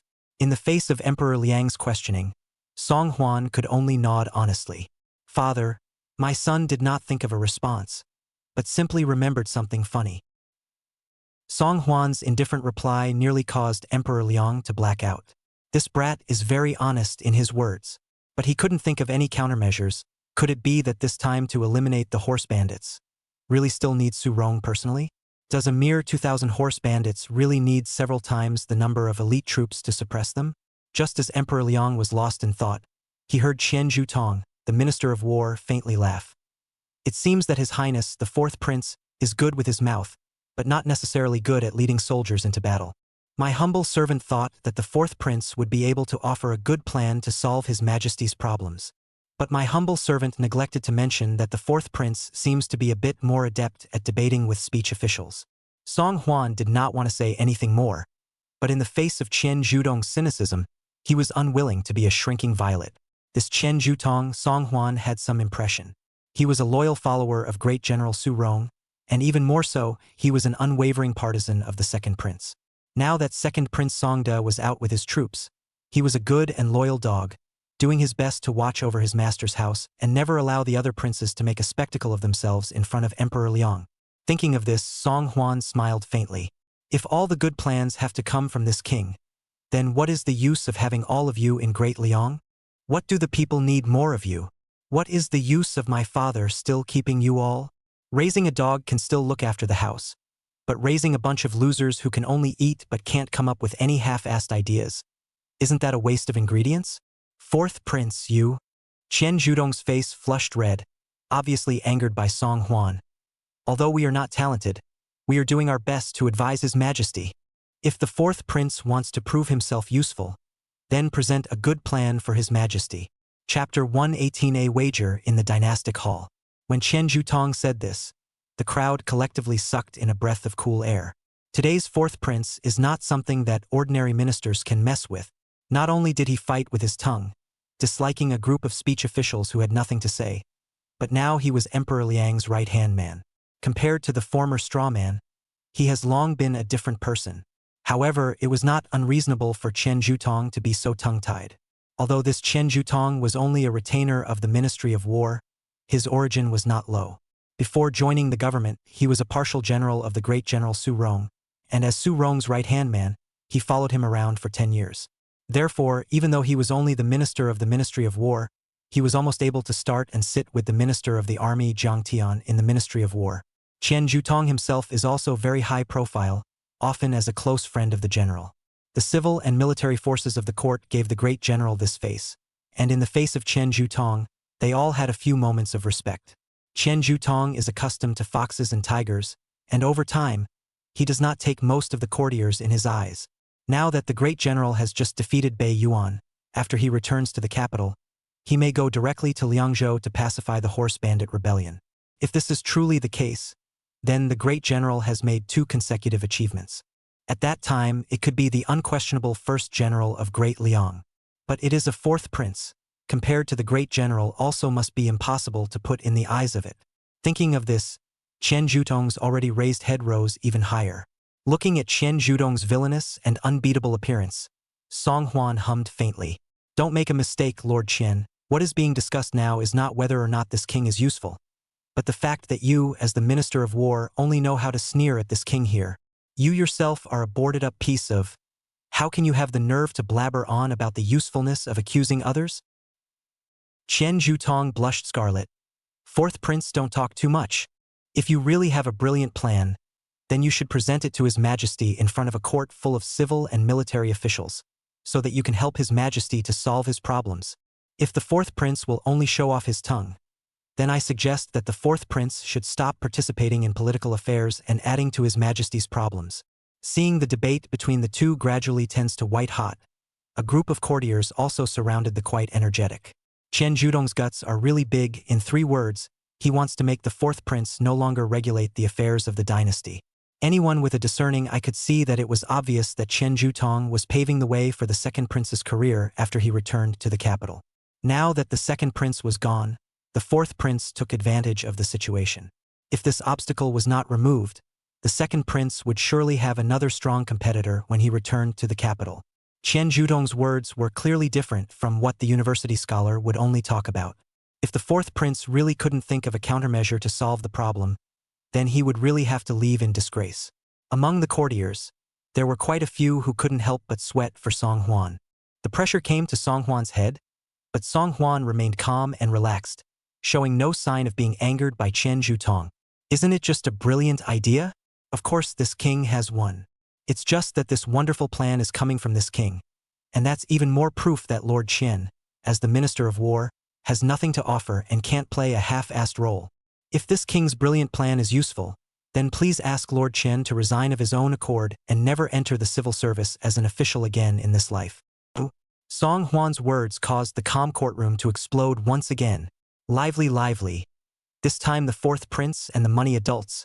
Is right and wrong to fight a Udaya? I think the 4th prince has a good point. As the Minister of War, he should have been advising His Majesty. Why are you all pushing the problem onto the 4th prince? Tisk, why have you suddenly started kissing the 4th prince's ass? It's so far away, he can't hear you. Shoo, don't talk nonsense. I'm clearly overwhelmed by the charisma of His Highness the 4th prince's personality, all right? Amidst the murmurs of the crowd of courtiers, Qian Zhutong's chest rose and fell violently, as if Song Huan's words had made him very uptight. Now it was an arrow on a string that had to be fired, and this bet had to be agreed to even if he didn't want to. Yes, then I will agree to the 4th prince's bet. Qian Zhutong's 2 sandbag-sized palms slapped together and shook his voice. If the brilliant plan offered by the 4th prince is justified and can be adopted by His Majesty and actually utilized on the battlefield of Liangzhou's bandit suppression, I am willing to take the initiative to resign and never set foot in the officialdom of Daliang again. If there is a violation, heaven and earth will be destroyed. But if the 4th prince can't tell the truth, or if he believes in what he says, he's just messing around, then please ask the 4th prince to stay away from the court from now on and be a well-fed prince in peace. Qian Zhutong's eyes widened in anger. His eyes were wide with rage, and he clenched his back teeth to the point of creaking. The 2 temples on his forehead bulged outward abruptly, which is the performance of a person practicing martial arts when his true qi leaks out. It could be seen that Qian Zhutong was extremely agitated at the moment and was trying her best to control it. Compared to his anxiety, Song Huan was much lighter. Yes, Father is above. The bet between my son and Lord Qian. I still ask Father to be this witness. Emperor Liang had been sitting on the dragon chair and witnessed the whole process. To be honest, no matter whether it was in the previous or current dynasty, Emperor Liang had never seen the scene of a bet between a courtier and amongst the emperors. Seeing that one of the 2 was furious and the other was calm, Emperor Liang even couldn't help but frown. The important place of the court is not a place for you 2 to gamble and swear. Isn't this treating the dynasty as child's play? What a scandal! Seeing that Emperor Liang was angry, the crowd hurriedly knelt down. Your Majesty, please don't be angry. Song Huan even said in a loud voice. Father, please be at ease. The main reason is that the recent chaos of horse bandits in Liangzhou has disturbed Father. This action of my son is also to relieve your worries, Father. The reason why Emperor Liang was angry was because he felt that the two were fooling around here, and secondly, he was afraid that Song Huan had lost a bet with Chen Jutong. It's just as well that he, a prince, bet with a minister and lost without losing face. But the bet is that from now on, you are not allowed to participate in the government. The Liang Emperor is not easy to look forward to the day when Song Huan changed his face and did not want to be a straw man again. Really do not want to see him do a back to the waist of the general guy. However, seeing Song Huan so calm and composed, without the slightest hint of fear, Emperor Liang could not help but have a heartbeat. Could it be that in the time it took to speak, this brat had already thought of a countermeasure? If that's true, then this kid is truly a god. After a strong struggle of thoughts, Emperor Liang sighed faintly and waved his hand. The court is important, and there will be no more exceptions. I'll only give you this one chance. If you fool around next time, all of you get the hell out of here. Chapter 119. Within 3 days, build the divine arm bow. Seeing that Emperor Liang finally nodded his head in agreement, Song Huan grinned before he stood up. His gaze faintly swept a few ministers of the Ministry of War, his eyes full of contempt and disdain. As officers of the Ministry of War, you should be well versed in one thing. Leading an army into battle is not a contest of numbers. Whichever side has more men will surely be able to win in the end. As the saying goes, timing, timing, timing. One without the other. Have you never seriously considered what the real reason is for fighting horse bandits and losing repeatedly? Outnumbered? Are soldiers not good enough? Weather reasons. Not all of them. According to the tip-off from Liangzhou, almost all of our dead and wounded have suffered the same kind of injury. That's an arrow wound. Combined with the geographical structure of Liangzhou, which is characterized by dense forests and gentle slopes on the side, it can be imagined that when the officials and soldiers were fighting the bandits, they were inevitably attacked by a rain of arrows from the horse bandits, and that's why they lost the battle. The courtroom was silent, so quiet that even the sound of breathing was extremely faint. It was not because none of these courtiers recognized Song Huan's views. Rather, it was because at this moment, every one of them was holding their breath and quietly listening to Song Huan's analysis. Listening to Song Huan's analysis to this point, Jiang Tian came to a sudden realization and spoke. So we should also send a large number of bowmen to respond to the battle, instead of sending all the cavalry to send them to their deaths. You listen to this king first. Song Huan gave Jiang Tian a blank look. This king just said that there's a place and time, a place and a person, and you can't have one without the other. So analyzing the battlefield can't just be about what troop type is more appropriate. Liangzhou has a complex landscape, with many hillsides and dense forests in the suburbs. The horse bandits will first lure their soldiers and horses into the low-lying areas deep in the dense forests in advance, use the trees as cover, and then take advantage of the terrain to take advantage of the high ground and catch the turtle in a jar, so that the officials and soldiers who are secretly in ambush will be eliminated in one fell swoop. If we were in the plains instead, such a situation would not be impossible to change. It is only necessary to send a team of scouts forward to lure them, and then send a large force to surround them on the outside, so that they can be eliminated by a combination of inside and outside attacks, and by attacking them from the inside and outside. But Liangzhou's terrain is so intricate and complicated, and horse bandits are so sneaky, that it's impossible to implement this method. So, if the soldiers had a weapon at their disposal, they would be able to make a strong counterattack in case they were ambushed by horse bandits. The power of the bow and arrow is limited, and if you attack from a low place to a high place, it is even less of an advantage. Sending bowmen would be a death sentence. Hearing this, the crowd couldn't help but whisper, "That's right." Listening to the fourth prince analyze a pass like this, it seems like it is indeed the case. Sending cavalry is also death, sending bowmen is also death. Then why don't all the soldiers just hug and wait for death together? Hush, let's hear the fourth prince out first. It seems like he really has something to deal with it. Only after the sound gradually weakened again did Song Huan continue to speak. The work is done, the work is done. My generals of Daliang are naturally several times better than those horse bandits, only that they don't have a single weapon to use, which is why they keep being passively beaten. As soon as Song Huan's words fell, someone hurriedly asked a question.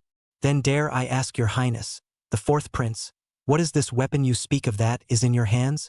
The most handy weapon Song Hwan thought of, that was naturally a fully automatic rifle in each hand. Hanging it on his shoulder, not to mention the 2,000 horse bandits, or even 20,000 horse bandits, it's no big deal at all. But it's obviously not realistic to bring this up now. With De Liang's current technological development, it was harder than heaven to build this thing. And the next thing Song Hwan could think of was another artifact from the cold weapons era, the Zhuge crossbow.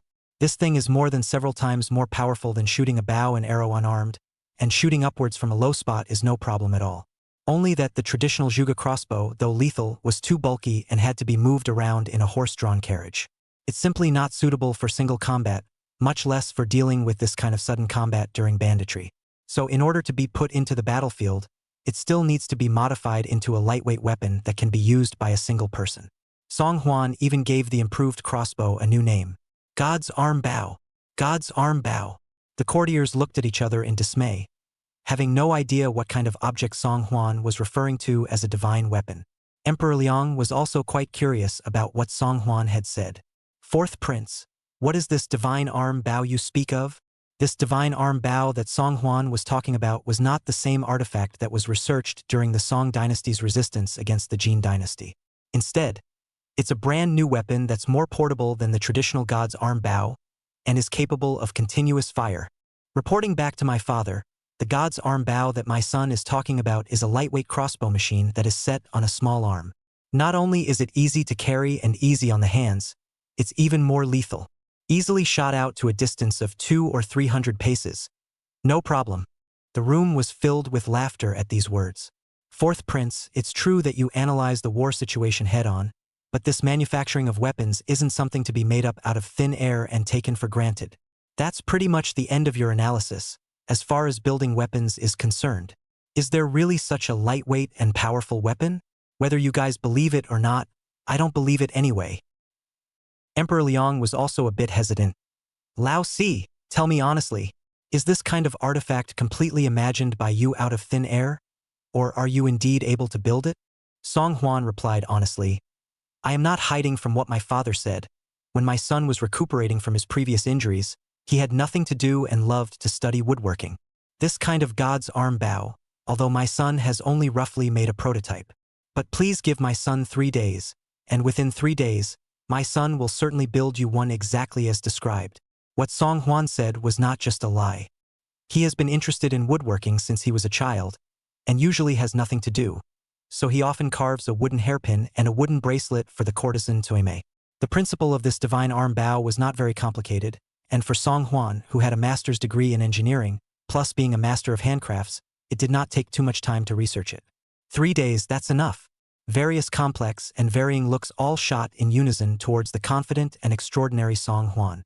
There is expectation, skepticism, ridicule, and contempt, but, out of all these eyes, the only one that came from Emperor Liang was one that had trust written all over it. Emperor Liang trusted his own son, believing that he would never speak out without evidence. For all this time, his own son had never once let himself down. Yes, fourth prince, I'll give you a chance. I'll give you 3 days. If you can really build this God's arm bow, I'll put it into use for banditry. If you are successful in fighting the bandits, I will immediately make you Prince Rong. Chapter 120 Burial for Shinger's family. The Prince of Honor. The ministers all stared incredulously. Prince Rong wasn't an ordinary prince's name. Back then, before Emperor Liang was made a prince by the previous emperor, he was first made Prince Rong. Could be said that the 3 words Prince Rong represented the weight of half of the crown prince. And now, Emperor Liang even intends to reward the title of Prince Rong to the former most insignificant fourth prince. This proves that Emperor Liang is interested in considering the fourth prince as one of the candidates for the throne. Song Hwan never expected that he would have an unexpected gain from making such a bet with Chen Zhutong. And still, it's no small gain. Song Hwan was overjoyed in his heart and hurriedly knelt down on one knee, bowing to Emperor Liang. Many thanks, father. Please rest assured, father, that my son will live up to your wishes. If one could really obtain such a title as Prince Rong, would that mean that one could move out of the palace and open a residence on one's own? At that time, wouldn't you be able to live a life without shame with a tigress, and then keep a few beautiful concubines? Such divine days, Simply not too good. After the morning court, there were a few courtiers from the neutral faction who had long since gathered around Song Huan. Congratulations to the fourth prince. Congratulations to the fourth prince. You are the first prince amongst several to be made a prince by His Majesty. Such a supreme honor. It's really congratulatory. Please also ask the fourth prince for more support in the future. My humble servant will be grateful with his liver and brain. Third Prince Song Liang even greeted him with a pleasing face, full of enthusiasm. Oh, fourth brother, third brother, I've long seen that you're a talent. Seeing that you have achieved what you have today, third brother, I am happy for you from the bottom of my heart. In the future, when you are rewarded with a prince's mansion by father, don't forget to invite third brother and I to go and eat wine often. Looking at the courtiers around him who were enthusiastically congratulating him as well as Song Liang, Song Huan could not help but sigh heartily. As the saying goes, once a person gets power, they realize that they are surrounded by good people. Once upon a time, he himself was still an unappreciated straw waste, and a group of courtiers naturally scoffed and showed disdain. Even the palace maids and eunuchs passing by refused to treat themselves with any respect. However, this time has long been different from the other time. Today Song Huan is about to be Emperor Liang as Rong Prince of the popular fried chicken. There were people everywhere who wanted to climb up and flatter, and naturally, there were also people everywhere who wanted to pull Song Huan down. When Song Huan was surrounded by courtiers who were all congratulating him, Chen Jutong could not help but snort coldly. Hee, the fourth prince should still dive into some research on how he can build the divine arm bow. The fourth prince has blown this artifact out of proportion, but His Majesty has great expectations for it. If you can't build it, not only will you not be named Prince Rong, but you'll have to stay away from the court from now on, and perhaps, the charge of deceiving the king. Chen Jutong was arrogant to the extreme, obviously relying on the backing of the great general behind him, and did not put Song Huan in his eyes at all. Even the crown prince of the dynasty, Chen Jutong, had never been respectful. Not to mention such a villainous fourth prince. In the face of Chen Jutong's provocation, Song Huan only smiled faintly and did not say anything more. What a pitiful man. Not yet knowing that his time as an official is drawing to a close, and that his days are numbered. Let him bounce around for a few more days. It won't be long before he no longer has a job as the Minister of War. Boo! Taisher's residence. Inside the study, a loud bang caused Jiang Lin, who was standing in front of the desk, to have his body jolted. He had followed the Imperial Master for more than 10 years, and only knew that the Imperial Master had always been happy and angry, and that he was a deep and steady person, and had never shown his emotions. But today, facing the Taisher whose face was filled with anger, Jiang Lin experienced the feeling of panic for the first time. This, in all his years, was a Taisher he had never seen before, in a rage. Taisher Lord.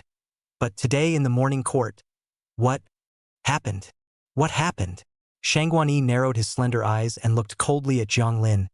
You still have the nerve to ask old me what happened? Jiang Lin was so overwhelmed by the overwhelming pressure that he couldn't breathe, and immediately his body went limp and fell to his knees.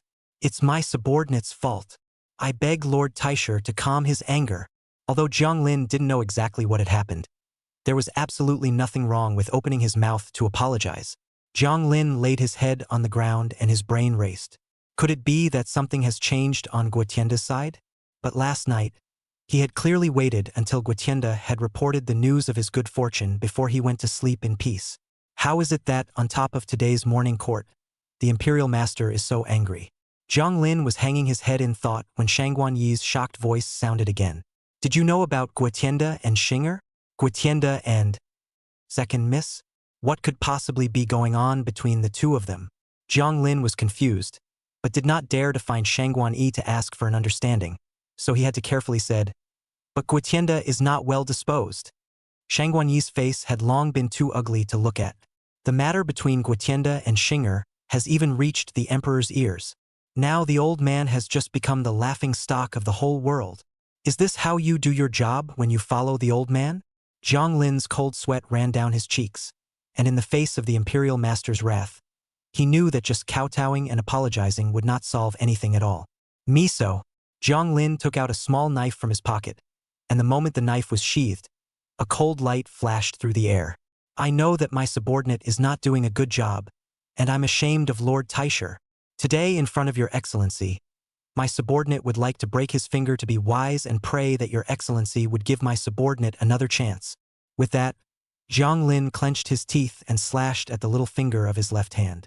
The hand rose and clicked. Jiang Lin's left hand. Blood flowed immediately.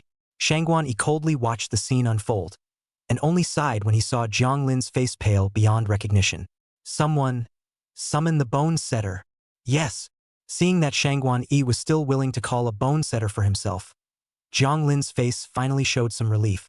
Please don't worry, my lord.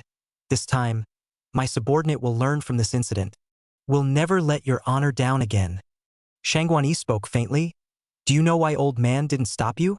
This time, it's the old man who's disgraced.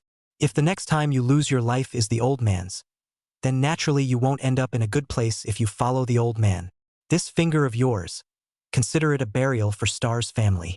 Hearing this, Jiang Lin couldn't care about the pain in his hands for a moment, and stared rather surprised. What do you mean, my lord? Shangguan Yi did not open his mouth again to explain anything, but just turned away. Xinger threatened the emperor and kidnapped the prime minister's daughter, but at most she was only guilty of banishment, not to the point of losing her life. But, as the imperial master of the dynasty, Shangguan Yi would never allow himself to have an exiled daughter. Xinger, you and I are father and daughter. Let father himself see you off for the last time. In your next life, don't meet your father. Just be a free and uninhibited commoner's daughter.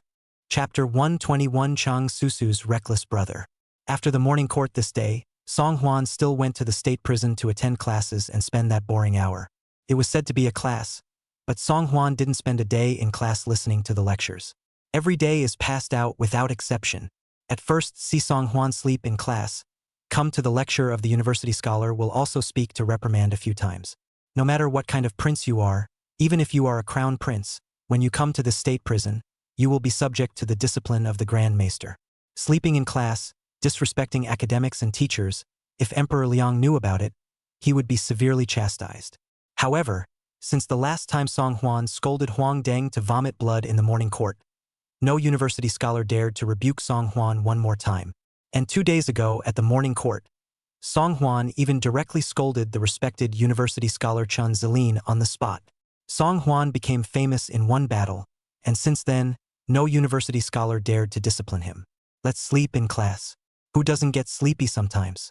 Only those who have nothing better to do would mess with Song Huan, the plague that has made all the bachelors of the 1 Yuan Pavilion afraid of the wind.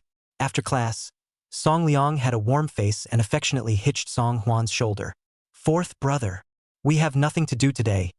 Let's go to the Changchun place to eat wine. Song Huan, however, just waved his hand. No go. Ha!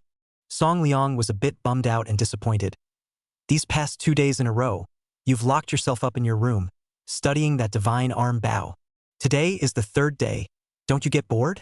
Looking at the disinterested Song Liang, Song Huan shook his head. You don't understand. The combination of machinery and woodworking is a precise and wonderful art. Ancient mortise and tenon construction paired with modern physics is a unique and ingenious spark. Today was the day that the divine arm bow would be wrapped up, and Song Huan was on a roll, so how could he possibly be bored? Okay. Seeing that Song Huan seemed to be so engrossed in it that he couldn't help himself, Song Liang could only shrug helplessly. Chang Chunfang has just arrived with a batch of new goods, and I still want to take you, fourth brother, over to open your eyes. It seems that I can only go ahead and find out what's going on. Third brother. Song Liang's words didn't draw too much attention from Song Huan. He hoofed it back and immediately continued the unfinished business of last night. 2 hours later. Phew, finally done. Looking at the freshly baked divine arm bow in his hands, Song Huan wiped the beads of sweat on his forehead, and in his eyes was uncontrollable delight. After he improved the divine arm bow, the bow body as well as the weight had been reduced by a factor of 2, but the power was not reduced at all. Theoretically, shooting 200 or 300 paces with ease is not a problem at all. In particular, Song Huan's uniquely designed continuous firing switch allowed the divine arm bow to do 10 arrows in a row. One could say that this thing is the equivalent of a semi-automatic rifle from the Cold War era. Fighting all over the entire continent of Kyushu, there is no enemy. Seeing Song Huan finally finished, the palace maid Suemei also couldn't help but have tears in her eyes, and felt happy for Song Huan from the bottom of her heart. Your Highness, you've finally done it. For the past 3 days, you have not been able to eat well, and you have worked late into the night every day. Surprisingly, he really managed to make this divine arm bow in 3 days. You are just amazing. Saying that, Sueme took out her handkerchief and delicately wiped the beads of sweat on Song Hwan's forehead. Sueme was extremely close to Song Hwan, and Song Hwan could even feel the gusts of hot air she exhaled on his neck. That warmth tickled Song Hwan's neck and his heart. Just when Song Hwan was in the middle of his mind, suddenly, a very manic bellowing came from outside the courtyard. What fourth prince? I only know that this guy abused my sister, forced my sister to commit herself to him. I don't care what front he is. If I don't mention my sister today to ask for a statement, I will never be surnamed Cheng. Song Hwan frowned slightly. What kind of movement? His words were cut short by a loud bang, only to see the courtyard door directly kicked away a full 3 meters. Amidst the flying dust, a burly man rushed in, glaring angrily at Song Hwan. This man had a black mouth and black face, full of gnarled whiskers, and although he was quite old-looking, there was a slightly clear folly in his gaze. He was born tall and burly, looking 2 meters tall and burly as a wall. At this moment, the veins on this person's forehead were bulging.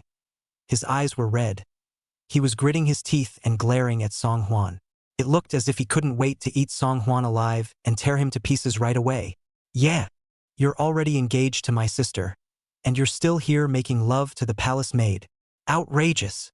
I'm going to meet with His Majesty and ask him to annul the marriage contract between you and my sister. And you, don't think I'm afraid of you just because you're a prince. With that, the man rolled up his sleeves and was about to approach towards Song Hwan. Looking at the naive son in front of him with this act of not being afraid of the sky or the earth, Song Hwan was overjoyed. He didn't even put the emperor's son in his eyes. Either he thought he was of noble birth and was overbearing, or he was hot-tempered and brainless, and was in a rage at the moment. Needless to say, the being in front of him must belong to the latter. And this person was no one else. It was Cheng Su's son, Cheng Susu Sibling, great general of the Great Liang Vanguard, Cheng Tianlin. Compared to Cheng Su's courteousness and Cheng Susu's delicacy and cuteness, this guy was also a little too big and thick, especially that weathered face. You call that 17? Say he was 37 years old, and I'm afraid no one would raise a question.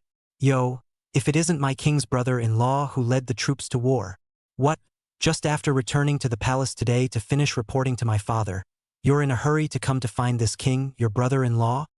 Hearing Song Hwan call himself his brother-in-law, Cheng Tianlin's eyes glared angrily, the majesty and ferocity of being a general calling out. Don't get close to me. I have come today to seek justice for my sister. But how do you know I just finished my debriefing?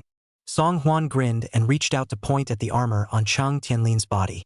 You haven't even unloaded your armor. You must have returned to the capital without returning home, and directly entered the palace to report on your duties. Brother-in-law, you first don't be impulsive. Listen to this king to explain properly. There is some misunderstanding between us. Not expecting Song Hwan to be able to guess his movements, Cheng Tianlin was slightly stunned. Isn't this fourth prince known far and wide as a big, small, cute? He's not a big, fat, stupid man. How can you tell? Seeing Song Hwan start to defend himself anxiously to himself again, Cheng Tianlin's eyebrows went up and immediately interrupted the other party's explanation. Misunderstanding? What misunderstanding? I've heard about your underhanded behavior on the front lines. From that time on, I made a secret vow. When we return to the capital, I will definitely seek justice for my sister, even at the risk of being condemned by His Majesty. I'll let you know what happens when you bully my sister. Chapter 122 Surrender and Lose Half. Looking at Cheng Tianlin, who was filled with righteous indignation, Song Hwan cried and laughed for a moment. What kind of 2G network is this guy on? He came to confront himself before he could make sense of the situation, but seeing as he wasn't even afraid of himself as a royal prince, he must have been very heartbroken for his sister. It was enough to show that although this guy was reckless over the top, once he identified a person, he would follow him to the death. Seeing that the terrified Chui may seem to be going out to get help, Song Hwan shook his head without moving. Cheng Tianlin wanted to seek justice for his sister, and there was no excuse for this. If he really alarmed Emperor Liang, this guy would definitely be chastised. And more to the point, in Song Hwan's head, a bold idea suddenly popped up. Wouldn't it be great if he could subdue this vanguard general and make him use him and follow him with his heart and soul? Having made this decision, Song Huan purposely clamored loudly, "A great general, but to suddenly attack this king, no martial virtues, underhanded." As expected, Chang Tianlin's fist stopped in mid-air all of a sudden. "Did you hear me right just now? The whole capital is famous straw bag. The first time is not even holding his head and begging for mercy, but scolded himself to engage in a sneak attack. Joke. I, Chang Tianlin, am honorable and upright. How dare you call me underhanded?" Song Huan straightened his collar and calmly said, "If you don't go down, can you still take advantage of this king's unsuspecting time and suddenly run in for a sneak attack? If you have the ability, have a fair and square match with this king." Once Song Huan said this, the crowd of eunuchs and palace maidens around him were all stunned. Who is Chang Tianlin? This is the great General Chang who has made great achievements in the Northwest War. This is a great hero who was only 17 years old when he was appointed as a vanguard general by Emperor Liang. This is the gifted god of war in the hearts of millions of generals. Although the fourth prince was talented and intelligent. However, if you want to compete with great General Chang, it is simply like hitting a stone with an egg and not measuring yourself. Just who had lent the fourth prince such great courage that he dared to challenge great General Chang? Your Highness, stop. It's full of great General Chang's cronies out there. It's not too late for you to talk to great General Chang and shake hands. Don't think about it. Your Highness, wait. Slave will go and ask His Majesty to come over and do you justice. All shut up. Song Huan was annoyed and interrupted the minion's chatter. How's it going, General Chang? Dare to compare? Chang Tianlin was instantly infuriated and laughed. You're practically insulting me. Say, what do you want to compare? What if you lose? Song Huan blinked his eyes and fearlessly said, You're a reckless person. Wouldn't it be bullying to compare poetry and poetry with you? To compete, that would naturally be a contest of strength and martial arts. If this king loses, then naturally I will let you slaughter me, and I will never complain. But if you lose, you have to honestly be this king's little brother, and honor this king with a big brother before and after people. Is there a problem? Ha ha ha ha ha ha ha. Listening to Song Huan, Chang Tianlin could no longer stop hilariously laughing. He himself started practicing martial arts at the age of 5, and when looking at the entire 3 armies of generals, he was also the existence of the peak of force value in general. The straw man who couldn't even beat the city hooligans had the courage to challenge himself? Big joke in the sky. Yes. Chang Tianlin's eyes burned as he agreed in one bite. That's what you said. If I win, you're at my disposal and will never complain. Come on. How do you compare strength? Song Huan thought briefly, and his eyes drifted to the large water tank that was set up inside the courtyard. Tell you what, then I'll have a contest to see who can move this big copper vat. How? With the direction of Song Huan's finger, everyone shifted their eyes to the large water tank in the courtyard. This copper tank was already half a man high, and after half a night's rain last night, it was filled with rainwater. A rough calculation shows that it must weigh at least 500 or 600 pounds. General Chang might still be able to barely move it. But the fourth prince actually has a few kilograms. Around the eunuchs and palace maids still have a measure of. With a worried look on her face, Cui Mei spoke kindly to Song Huan. Your Highness, stop it. Great General Chang has a fiery temper. In case he wins. Most of the lackeys around her were eating their words. Only Cui Mei was genuinely concerned and worried about herself. Song Huan was touched in his heart and reached out to pat Cui Mei's little head. Don't worry, Your Highness. I can't take a loss. The headbutt wasn't originally an overly intimate gesture. But when Chang Tianlin looked at it, he saw it as a sign of Song Huan's frivolity. He was all up and down like this every day to the palace maidens around him. No wonder he would purposely take his sister captive into the palace and forcefully possess her. Still don't know how desperate my sister, who was behind bars that night, would have been. Thinking of this, Chang Tianlin's contempt for Song Huan grew a few more points. He even began to regret a bit. How did he just agree to the straw man's request to have a match on impulse? If this were to spread, would it not dishonor his reputation as a great general? If you win, you are more or less a winner. If you lose, no, how could one lose to this simpleton in force? Song Huan saw Chang Tianlin's hesitation and couldn't help but taunt. Great General Chang wouldn't be seeing this copper cylinder as heavy and running away from the battle, would he? It's okay. Surrender and lose half. Fart. Being provoked by Song Huan, Chang Tianlin was suddenly on fire, and his already dark face was even more black and red. I'd be on the verge of running away? You can watch carefully, lest you don't even know how you lost later.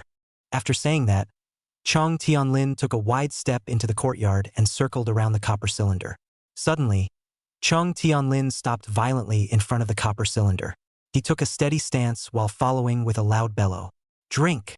Only to see the veins on his forehead rippling, his arms encircling the copper cylinder, his feet stomping downward and violently lashing out. Tai! Buzz! In the eyes of the crowd of lackeys who were tsk-tsk-tsking, Chang Tianlin reddened his face and moved that copper cylinder about 10 centimeters off the ground. Nice guy! The tank moved. It really moved. Legend has it that great General Cheng's strength can carry a tripod. I thought it was bragging. When I saw it today, it's really true. Boom! Only a loud boom could be heard as Chang Tianlin gasped for air and slammed the copper cylinder back onto the ground. How's it going, fourth prince? Now it's your turn. It's okay. Surrender and lose half. Chang Tianlin was very pleased and looked at Song Huan somewhat gloatingly. The weight of this copper cylinder is really not light, I want to move up, but also really took a lot of effort. With this straw prince in front of him who had 2 tails of spare meat over his arm, he still wanted to challenge himself? It's a fool's errand. Chapter 123. Have you ever heard of the 2,000 kilogram? Song Huan didn't reply and followed Chang Tianlin's example just now, circling around the copper cylinder. Strength, in this age of cold weapons, is something that absolutely everyone pushes towards. They just don't understand it yet. A brilliant mind is sometimes more powerful than absolute strength. Just when everyone thought that Song Huan was finally going to do something amazing after spinning around a few times, unexpectedly, Song Huan turned his head and ran away in a puff of smoke. This? The crowd looked at each other in disbelief, and Chang Tianlin was even more stunned. This guy won't take advantage of the situation and run away. Although he knew that he was shameless, he did not expect that he would be shameless to such an extent. It was only after a while that he saw Song Huan lazily walk up with a small eunuch.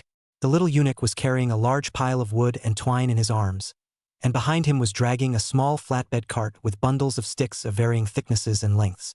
Chang Tianlin had originally held a belly full of fire, and when he saw Song Huan's couldn't care less look, he was even more furious.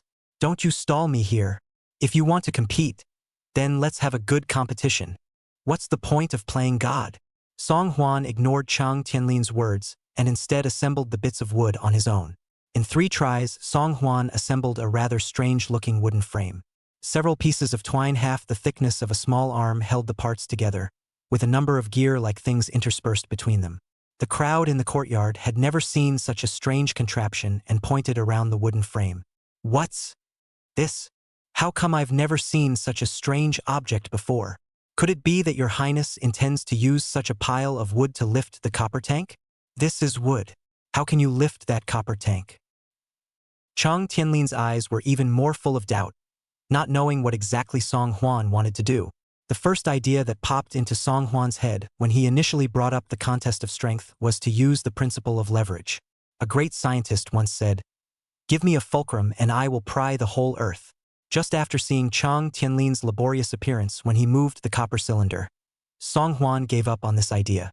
Nowadays, there is only wood in the backyard, and if you want to pick up the copper cylinder, then you have to use at least 2 or 3 meters long, 2 people embracing the thickness of the wooden stick. It wasn't even a stick anymore, it was a small tree. Now that time is running out, where are we going to find such a small tree that can pry the copper tank? Suddenly, Song Huan was struck by an idea and thought of another shortcut. Pulley combinations. Simply by combining a moving pulley with a fixed pulley, the lightweight wood, you can also easily lift this copper tank. Looking at the curious eyes of the crowd around him, Song Huan smiled faintly. What's so rare about empty brute strength? Ever heard of a 4-pronged approach? After saying that, Song Huan stepped forward and fixed the edge of the copper cylinder to the pulley. Then he reached out and activated the pulley mechanism. Boom! Bam! Originally heavy and large copper cylinder, now even with a light wooden barrel instantly lifted off the ground 30 centimeters. Seeing the scene in front of them, the eyes of the onlookers' lackeys went straight. Your Highness lifted this copper tank so easily? Is this reasonable? Just now, it took some effort for the great general to pick up this copper cylinder. But Your Highness looks like it took no effort at all. Song Huan stood on the stake holding his arms and looked at Chang Tianlin somewhat playfully. Great General Chang, how is it? Still not willing to bet? Seeing Song Huan so relaxed, Chang Tianlin's face went black and white and red. You are guilty of cheating when you use tools. This round of competition doesn't count. Chang Tianlin was unwilling to admit it on his lips, but his heart was greatly shaken. Even though the fourth prince had used a tool, the weight of that copper cylinder was real. Trying to get a copper cylinder more than 30 centimeters off the ground is definitely not an easy task. This, too, made Chang Tianlin slightly change his mind about Song Huan. Could it be that this legendary straw man fourth prince was merely looking demented on the surface? Actually, maybe the brain is still kind of smart. Chang Tianlin had expected Song Huan to be disruptive, but he didn't expect him to shrug his shoulders with disinterest. Yeah, since you want to compete again, then this king will let you lose convincingly. It's just that you're a general who leads soldiers and fights in wars. If you want to compete with me with swords, spears and sticks, wouldn't that be bullying? Chang Tianlin was most afraid of people saying that he was bullying, and immediately said with alacrity, Chang Tianlin, acted properly and naturally would not do anything to make things difficult for people. Only this time, you're not allowed to speculate. If you want to compete with me fair and square. This kid is a trickster and not as dumb and dumber as he seems. This time, never fall for his tricks. Yeah, Song Huan's aura wasn't lost. Then you'll be the one to ask the questions this time. Then what? Chang Tianlin thought for a moment and suddenly reached out and pointed at the divine arm bow that Song Huan had just finished making. I heard His Majesty say that you've been working on some kind of god's arm bow lately, so I guess this must be it. Why don't you come and I'll compete with the divine arm bow that doesn't need to rely on brute force? How about that? I'll defeat you recently with what you've built and leave you speechless. Chang Tianlin had originally thought that this divine arm bow would be some kind of remarkable weapon. I didn't realize that when you look at it like that, it's a small, compact crossbow. Although he had never used it before, Chang Tianlin was extremely confident in his archery skills. He himself was originally an archer with 100 paces, so he was bound to be able to get up to speed quickly with this kind of small crossbow machine as well. This wave, it is going to beat the fourth prince without any resistance, telling him to shut up obediently and let himself avenge his sister's death. Upon hearing that Chang Tianlin was actually going to throw himself into the net, Song Huan was immediately happy. Does he despise himself that much?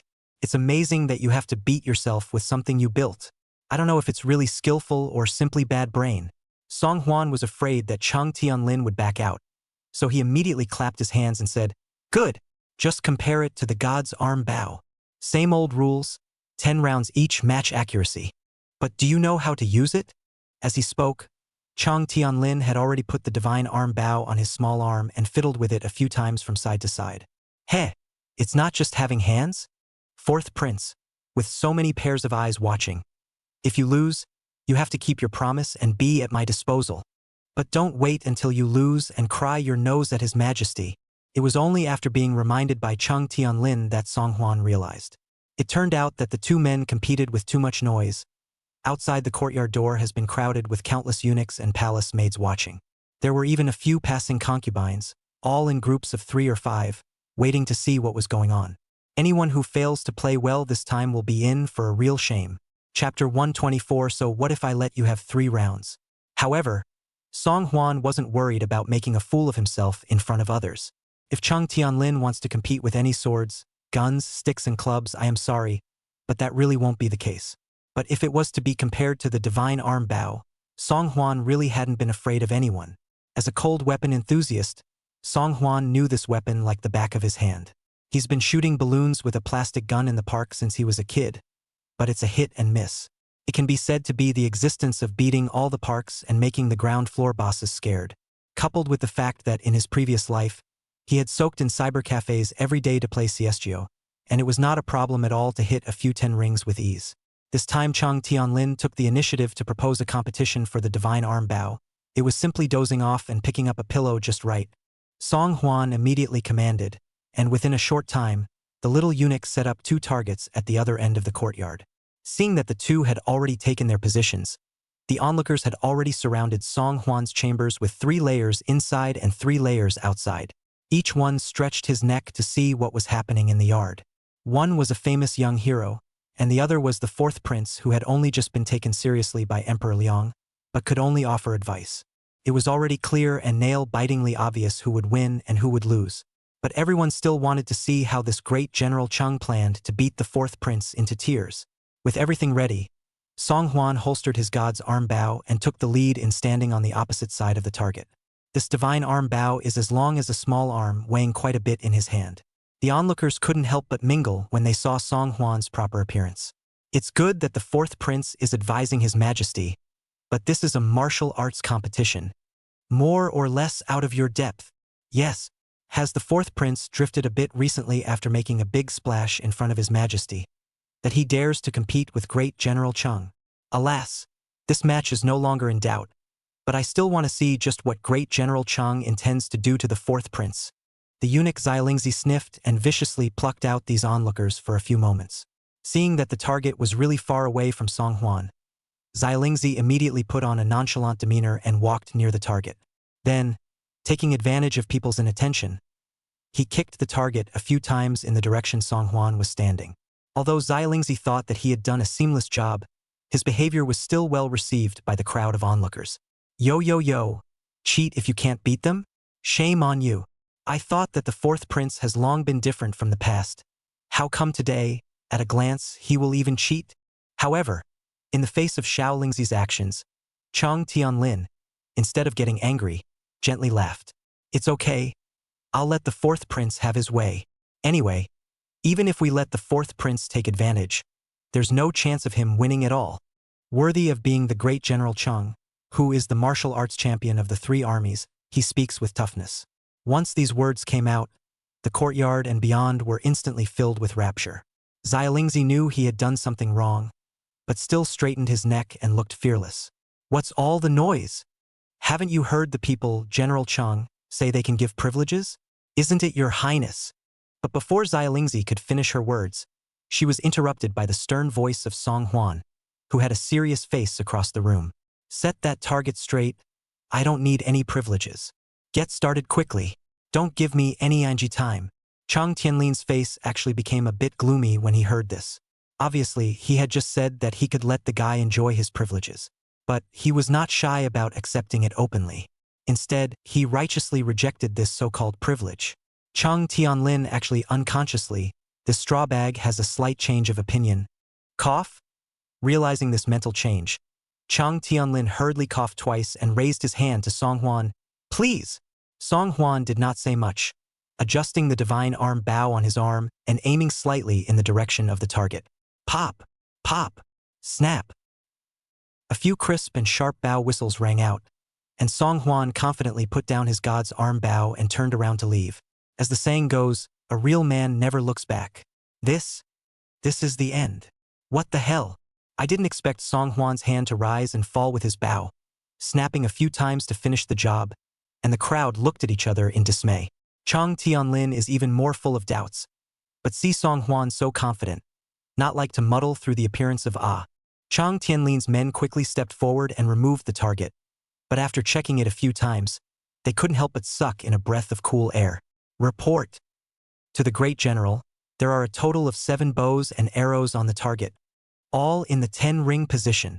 Upon hearing such a result, there was a deafening silence inside and outside the courtyard walls. All those who were waiting to see what was going on, who were waiting to make a snide remark, changed the same expression without a moment's hesitation. The dumb as a board. Who would have thought that this sizable cutie who couldn't even beat the street boy, he has easily scored 7 10-ring scores with no effort at all. It's unbelievable. The sky's the limit. I've never heard that the 4th prince has such exquisite martial arts. Cheng Tianlin's pupils were even slightly shaken, unable to say anything for a while. In broad daylight, with so many pairs of eyes staring, the 4th prince must not be able to cheat openly. These 7 10 rings, is that really his true level? That doesn't make any sense. Suddenly, Cheng Tianlin said excitedly as if he had thought of something. Didn't we agree on 10 rounds per person? What do you mean you only got 7 shots? Song Huan had lazily sat down on a recliner aside. Facing Chang Tianlin's rebuke, he rested his head unhurriedly and said, "If this king hits 7 rounds, he will still be able to crush you. Even if I let you have 3 rounds? This king wins steadily, to kill and to put to death." This time, Song Huan didn't just want Chang Tianlin to lose to himself and make him lose. Only in this way could he ensure that Chang Tianlin would die to himself in the future and be willing to bow down. In the face of Song Huan's victory, Chang Tianlin's face flushed red, and his 10 fingers sunk dead into his palm. This guy dared to humiliate himself in front of so many people. It was simply a strange shame. "Come on, man. Fetch the bow." Seeing Chang Tianlin in this god of war possessed appearance, the crowd of onlookers instantly came to life as if they had been pumped with chicken blood. "It's going to shoot it. Great General Chang is going to shoot his bow. Go for it, Great General Chang. We're optimistic about you." Now that Song Huan was gaining momentum, it was inevitable that he would attract the envy of others. Right now there was such a good opportunity to see the 4th prince make a fool of himself. Of course they wouldn't let it go easily. Chang Tianlin came with a strong presence, his eyes glistening, with the intention of putting Song Huan to death. But after taking his place in the position, he realized that it was a bit further away from the target than he had thought. I don't know how the guy managed to hit 7-10 ringers from such a distance. However, with 70 rings and still want to hang himself. Simply joking. Chapter 125 please. Just teach me. Whoosh. Snap. As expected of someone who had practiced martial arts since childhood, Chang Tianlin quickly familiarized himself with the use of the divine arm bow. But after shooting the first arrow easily, Chang Tianlin secretly said that it was not good. 3 words popped into Chang Tianlin's head the moment they were shot. The shot missed. As expected, this first arrow only barely made a 6 ring. In hell again. Chang Tianlin naturally didn't believe this. After adjusting his breathing, he shot 2 arrows in succession. However, the level of these 2 arrows was not even close to the level of the first arrow shot earlier. Only 5 and 6 rings were hit. Chang Tianlin's palms were sweating. His teeth were clenched, and his temples on his forehead were bulging outward. Unexpectedly, this seemingly incomparably simple divine arm bow was not easy to shoot accurately. There were many onlookers outside the palace gates. There are a few concubines who like to join in the fun, but also deliberately sent people to move stools, sitting outside to watch. As a great vanguard general, if he really lost to Song Huan, the straw prince, would he not become the object of shame by all? Chang Tianlin stabilized his thumping heart, held his breath, and aimed at the bullseye position with one eye. Pop! Pop! Snap! Chang Tianlin, with a burst of energy, relied solely on his touch and shot all the remaining few arrows in one breath. The inaccurate shooting in front of him was entirely because he was not familiar enough with the divine arm bow. This thing shouldn't be too different from archery. As long as you aim for the bullseye, then you're 89% there. Although Chang Tianlin felt good about himself, he could clearly see that the expression of the little eunuch who came over to report the results was a bit odd. Endowed Great General, you have hit a total of... Hit the... Chang Tianlin roared grumpily. Say what you have to say, and let go of your farts. The little eunuch puffed up his stiff upper lip. You hit a total of 67 rings. What? Chang Tianlin thought he had misheard. How could he refuse to believe that he, who could walk through 100 paces, had only scored 67 rings? This is not even close to the score of Song Huan, who easily hit 7 rings. Chang Tianlin was shocked. When he shot those 10 arrows, he clearly aimed them at the bullseye, just like when he usually shot arrows. How come the end result is so bad that it can't be worse? Song Huan stood to the side with his arms folded, silently sizing up Chang Tianlin, whose face was full of incredulity. This guy has been smooth and invincible for 17 years and has never had any setbacks. Today, I'm afraid this is the most self-doubting time since this cargo grew up. How's it going, General Chang? This time you should always be willing to gamble. If you're still unconvinced, this king doesn't mind adding another round. Of course, not to mention 1 round. Even if you add 10 more rounds, you are not a match for this king. As a result, before Song Huan finished his speech, he saw Chang Tianlin suddenly become agitated and flashed in front of his eyes with a huff. Song Huan was naturally taken aback by the sudden appearance of a large black mountain in front of him. Hey, what are you doing? The crowd is watching. Don't get annoyed and take revenge on this king. However, what was unexpected to Song Hwan as well as everyone else was, only Chang Tianlin suddenly bent down and bowed to Song Hwan in a standardized manner. Big brother, how exactly should I use this god's arm bow? Just teach me. Chang Tianlin, a self-proclaimed martial arts prodigy, learned kung fu at the age of 5 and came into contact with various colors of weapons at the age of 6. What sword, spear, axe, hook and fork to his hands, there is no one is not able to play. It is also by no means an exaggeration to say that one is able to learn without a teacher. However, it was during Chang Tianlin's 10 years of martial arts training. However, he had never seen a weapon like the divine arm bow that he could not get the hang of. And what surprised him the most, a weapon that he himself couldn't even master well was like a toy in Song Hwan's hands. A few casual fiddles and you'll be able to get 100 shots without a single deviation. Even his own archery didn't necessarily have this kind of precision, let alone this divine arm bow that wasn't good to get started with. Everyone had the mentality of admiring the strong, and for a genius like Chang Tianlin, it was not easy for someone to appear at a level far higher than his own, and that was even more convincing to him. All the previous preconceptions about the fourth prince had become a thing of the past. At this moment, Chang Tianlin was truly impressed by Song Hwan's exquisite skills. Chang Tianlin's move didn't just cause Song Hwan to drop his eyes. It also caused a kind of spectator around him to look dumbfounded. This is indeed the vanguard great General Chang Tianlin, right? It wasn't taken over by someone, was it? I've heard that great General Chang is hot-tempered and untamed. How is it that he's so polite to the fourth prince now? It couldn't be that the fourth prince has used some trickery to hoodwink great General Chang again. Could it? What are you guys talking nonsense about? Chang Tianlin's ears were sharp enough to hear the whispering of the bystanders, and he couldn't help but roll his eyes fiercely in the direction the voice came from. From now on, the fourth prince is my Chang Tianlin's elder brother. No, more than my own brother. Anyone who dares to say anything halfway wrong about the fourth prince again is deliberately trying to cross me. Chang Tianlin. After saying that, Chang Tianlin immediately removed a fierce face and replaced it with a face full of warm smiles. Brother, good big brother, I've just taken much offense, so don't take it to heart if you're so generous. Can you teach me exactly how to use this god's arm bow? Looking at the eager and somewhat embarrassed Chang Tianlin, Song Hwan burst into tears, although he could tell just now that this guy was pure of heart, like a martial arts nerd. But it didn't occur to me that this guy was obsessed to such an extent. You really want to learn? Chang Tianlin nodded his head as if pounding garlic. Then there's still a fake. Please, brother, just teach me. All right, Song Hwan raised his hand and demonstrated for Chang Tianlin. Actually, there's nothing wrong with the way you're using the divine arm bow. But with this kind of thing, if you miss by a fraction of a second, that's 1,000 miles. Although the divine arm bow is shorter, the arrow weight is heavier so that it can shoot farther. With a regular bow and arrow, all jacked up a bit. But with the god's arm bow, you can't lift it that much higher.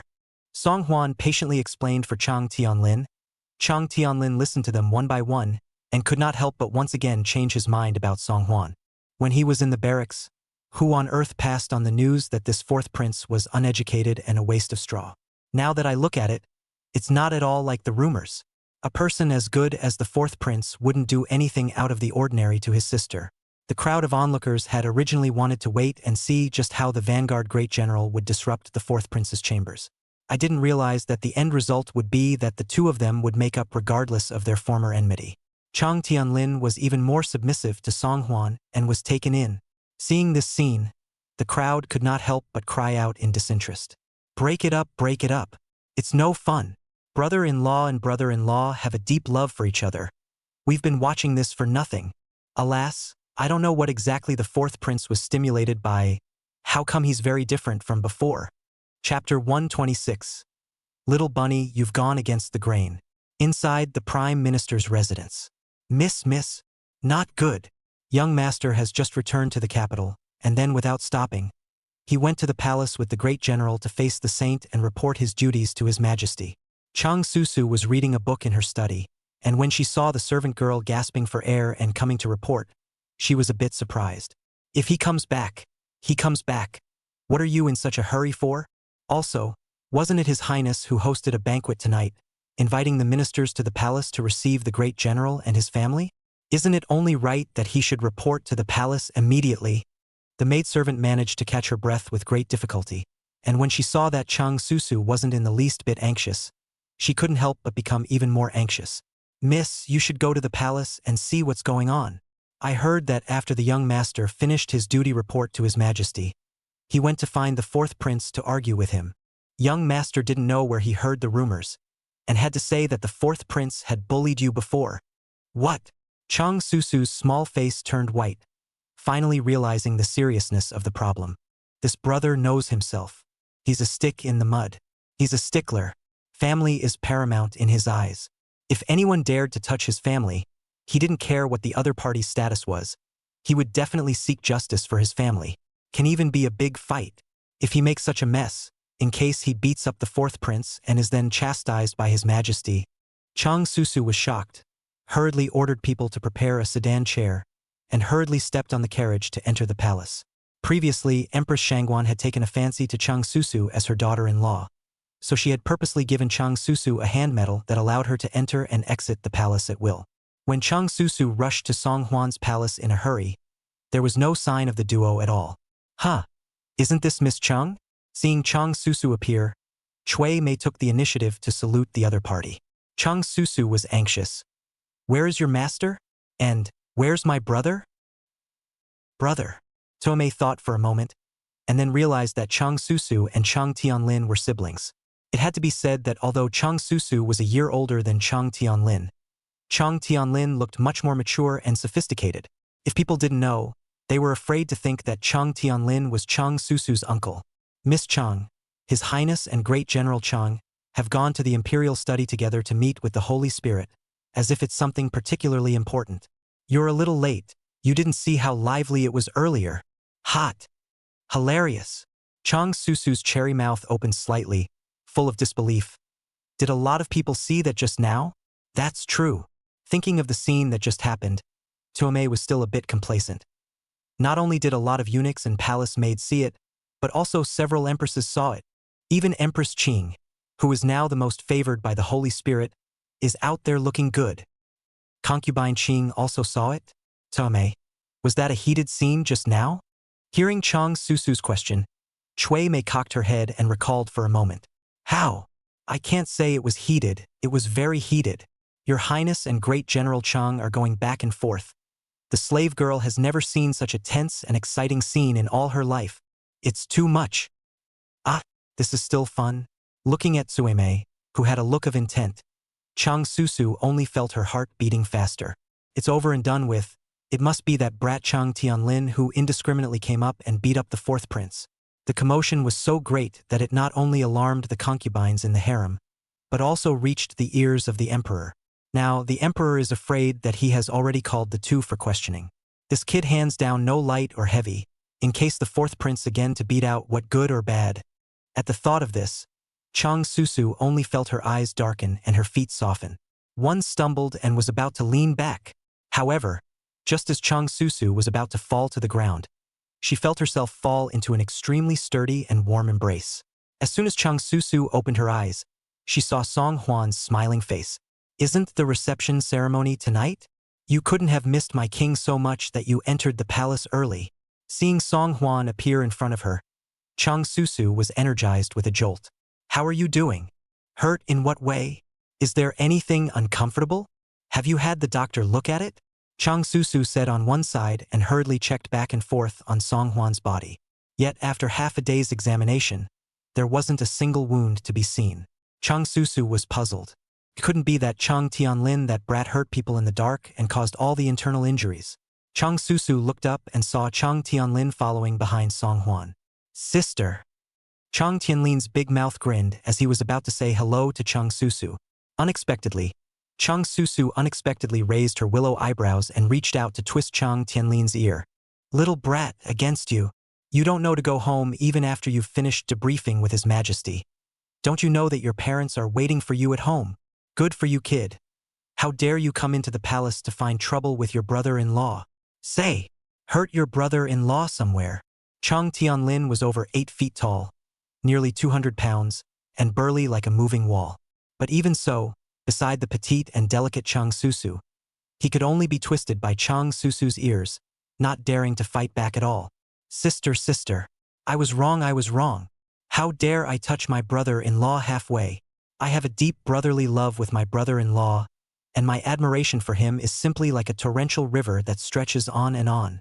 And how can you hurt your brother-in-law? Chang Tianlin's ears had been wrung red by Cheng Susu, and at this moment was grimacing in pain, unable to fight. He could only beg Cheng Susu for mercy while looking at Song Huan with pleading eyes. The look was as if to say, "Brother, get a grip on your wife. I really can't stand it."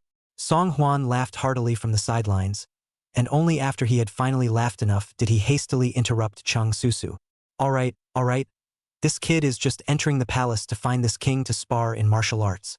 I'm afraid that if I borrowed a few of his guts, he wouldn't dare to do anything to this king." Hearing Song Huan's words, Cheng Susu then loosened her hand with confidence. "Is that true? When it's true, when it's true, when it's true, when it's true, when it must be true." It was with great difficulty that he was able to break free from Cheng Susu's clutches. Chang Tianlin nodded his head hurriedly while reaching out to stop Song Huan's shoulder affectionately. "Sis, I'm on good terms with my big brother, so don't worry." Cheng Susu didn't expect that her unruly brother would be tamed into submission by Song Huan. You know, this guy usually doesn't even listen this well in front of his dad. I don't know what the fourth prince has actually used, but whatever he used, as long as she could tame this prick, Cheng Susu was relieved. "In that case, I'll go first. You brat. Remember to go home early. Don't let your parents worry." Cheng Susu was about to turn around and leave the palace, but she was unexpectedly pulled by Song Huan behind her. "Why are you in such a hurry to leave as soon as you get here? I haven't seen you in a few days and you don't miss me?" Chapter 127 Almost ruined my brother-in-law's good deed. Cheng Susu didn't expect that Song Huan would say such meaty love words to himself in front of other people. For a while, Cheng Susu's cheeks turned red and she was shy to the extreme. "This? So many people watching, you watch what you say. Attention." Song Huan looked around and saw that the rest of the people in the courtyard, except for Chang Tianlin, who was an eyeless light bulb, had already retreated wisely. "You are my king's fiancé, my king's man. The king will whisper to you a few words. What is there to be aware of? Besides, isn't it precisely because you care about this king that you are in a hurry to enter the palace, despite everything?" Being told by Song Huan what was in the heart of a young girl, Cheng Susu was ashamed and bashful, and couldn't wait to bury her head in Song Huan's arms right away. Realizing that her own brother was standing by and watching with bated breath, Cheng Susu had no choice but to turn her face aside and denied, "No, I didn't. I just..." Cheng Susu's shy appearance of refusing to be welcomed, and her mouth is too straight, most of all made Song Huan love it, and his heart was touched. I wanted to take Cheng Susu back to her bedchamber and catch up on the pain of these days of longing. Nay, Chang Tianlin, who was on the side, was looking at himself blearily like a era waiting for meat. Song Huan helpless. "Era not, Tianlin do you have something else?" Chang Tianlin was exuberant. "It's not that I just learned the divine arm bow from Big Brother, and it just so happens that His Majesty also praised Big Brother's divine arm bow. Little brother, I thought, why don't I take this opportunity to follow Big Brother and learn more from you again?" Song Huan was momentarily speechless. "Era, don't you have any priorities? Can't you see that your sister and brother-in-law have something urgent to do right now?" Chang Tianlin was in the middle of his excitement, and when he saw Song Huan looking at him with a lustful face and his sister's red face, he suddenly slammed his head. "Oh yes, yes, yes. Blame me. I'm the one who doesn't know any better. That, Big Brother. Sis, you two take your time. I'll go first." After dropping these words, Chang Tianlin hurriedly ran away in a puff of smoke. "That was close, almost spoiling it for my sister and brother-in-law." Thinking back to that harmonious scene of deep affection between the two just now, Chang Tianlin couldn't help but be happy from the bottom of his heart. Who was it that told himself that the fourth prince was uneducated and an incorrigible hayseed in the first place? And who was it that told himself that his sister had been humiliated in front of the fourth prince and had attempted to kill herself several times and washed her face in tears? It's just a load of crap. Anyway, from today onwards, the fourth prince was his own good big brother. In the future, whoever dares to point his finger at the good big brother and say half a word, he himself will personally take action and wring his head. After Chang Tianlin retired, only Song Huan and Cheng Susu were left in the empty courtyard in an instant. The moment the four eyes met, through the layers of clothing, Song Hwan could feel Cheng Susu's thumping heart. Alas! Seeing Song Hwan frowning painfully, Cheng Susu couldn't care less about being shy and hurriedly opened her mouth in concern. "What's wrong with you? Is something wrong?" Song Hwan reached out and pointed to his body. "I seem to have really suffered internal injuries. Why don't you properly help me check and inspect?" Hearing that Song Hwan was injured, Cheng Susu was anxious for a moment. It must be that little brat who hurt the fourth prince just now, and the fourth prince didn't poke him in the face because he cared about his face. "Wait. I'll send someone to get the imperial doctor immediately." Cheng Susu was just about to turn around, but Song Hwan pulled him back into his arms. "This place can't be seen by the doctors. Only you can see it. Time is of the essence. Come on. Come on. Let's get a grip. Let's go to the room and look at the wounds." As soon as she saw Song Hwan's immodest look, Cheng Susu realized that she had been fooled. Still in the palace. "You pay attention." Cheng Susu hung her head in an indescribable 10,000 flavors, causing Song Hwan's heart to flutter. "What about the palace? Is it wrong for me to be close to my own woman?" Song Hwan could not help but carry Cheng Susu into the bedchamber with a horizontal hug. Inside the hidden gauze curtain, the beauty's skin was as smooth as snow, and her face was as brilliant as a peach blossom. Song Hwan was so focused on getting drunk on tenderness that he didn't notice. Just as he had just encircled Cheng Susu into his room, a pair of eyes outside the palace walls were quietly gazing at him. Nightfall. The palace was filled with lights and colors. Today was the day that Tiger General Su Rong and Vanguard General Chang Tianlin returned with their troops. Half a month ago, Emperor Liang had begun ordering people to make preparations for tonight's receiving ceremony. Because it's not just something as simple as a military general returning from a tour of duty. The years of war with Northern Yuan finally ended with a great victory for Daliang. This was a great joyous event for the people of Daliang to share in. As the biggest contributor this time, Su Rong returned with honor and naturally received enough attention from Emperor Liang. The reward of gold, silver, and jewelry, that's the basics. It is more than a matter of course that he will be given an additional rank and title, and that is not a matter of course. The auspicious time of 3 minutes past the hour of 5 o'clock has arrived. In front of the Hall of Supreme Harmony, the ministers arrived with their families to share the feast. Seeing Emperor Liang appear on the main seat, the crowd rose one by one and shouted 3 hurrahs to him. "Long live His Majesty! Hooray! Hooray!" Emperor Liang was wearing a hot gold cloud patterned dragon robe and looked in a good mood. Today is the day when the great general returns in triumph to the court. It is also the day when I, De Liang, will completely expel Northern Yuan from the country. As of this moment, my great Liang is peaceful in all directions, and the people are no longer subject to any aggression. Without the intrusion of foreign enemies, the prosperity of my great Liang and the wealth of its people are just around the corner. Emperor Liang's thick magnetic voice echoed in front of the Hall of Supreme Harmony, and the ministers listened to it in their hearts. "Congratulations on the prosperity of the great Liang. Congratulations to your majesty for calming the 4 seas." The pilgrimage of the group of ministers rose in waves, hovering above the canopy. The scene was particularly spectacular. As the cheers gradually dispersed, Emperor Liang waved his hand and summoned, "Where is the vanguard general?" "The last general is here." Chang Tianlin answered and came forward, kneeling on one knee in front of Emperor Liang. At the moment he had removed his armor and replaced it with a navy blue official uniform. After fixing the messy beard on his face, he looked a lot younger, a bit of a teenage general. Bringing Chang Tianlin to the front of the formation, the eunuch Shuai took a step forward and read out the contents of the imperial decree as it was written. "The vanguard great general has been successful in breaking the formation and has made a vital contribution in the battle against the Northern Yuan. Reward 10,000 taels of gold and 10,000 taels of silver.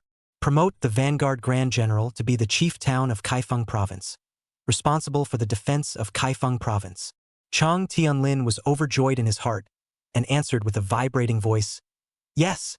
Chapter 128, Forming the Divine Mechanism Battalion. Chang Tianlin's title of Vanguard General was an official position he was given when he was ordered to fight against the Northern Yuan before going on a crusade. Despite having the title of Great General, he was at best a roving general, responsible for being Su Rong's advance force.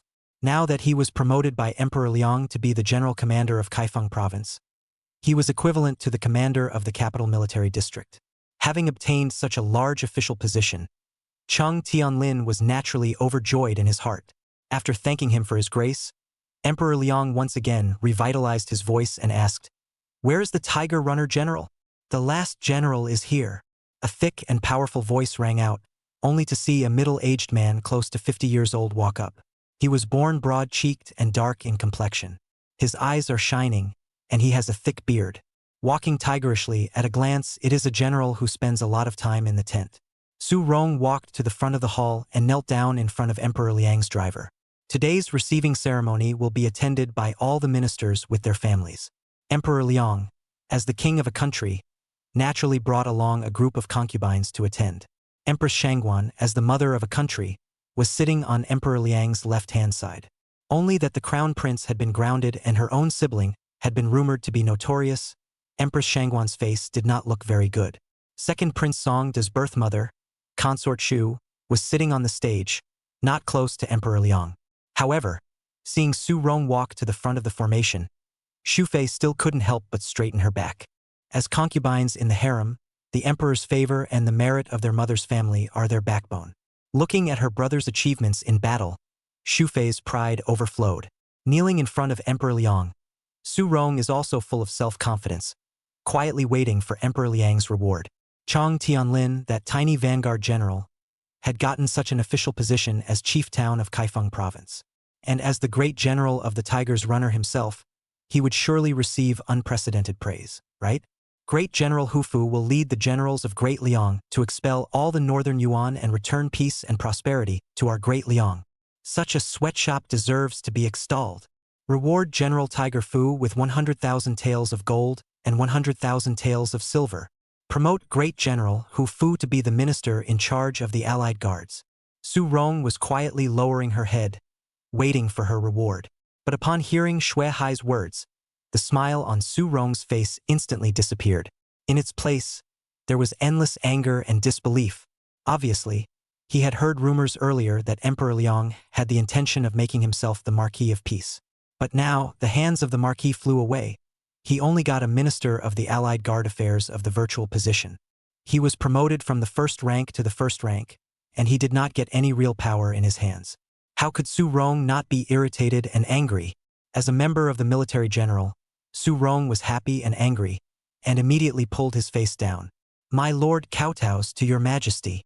Coldly replying, Su Rong then got up and returned to his seat. Not only was Su Rong not looking good, but the Shu Fei on the side couldn't help but lose her face after hearing this. With the merits that his brother had accomplished, it would not be too much to give him a marquis. But now, my brother has only been given a false position with an empty name. In Shu Fei's heart, she was naturally very upset.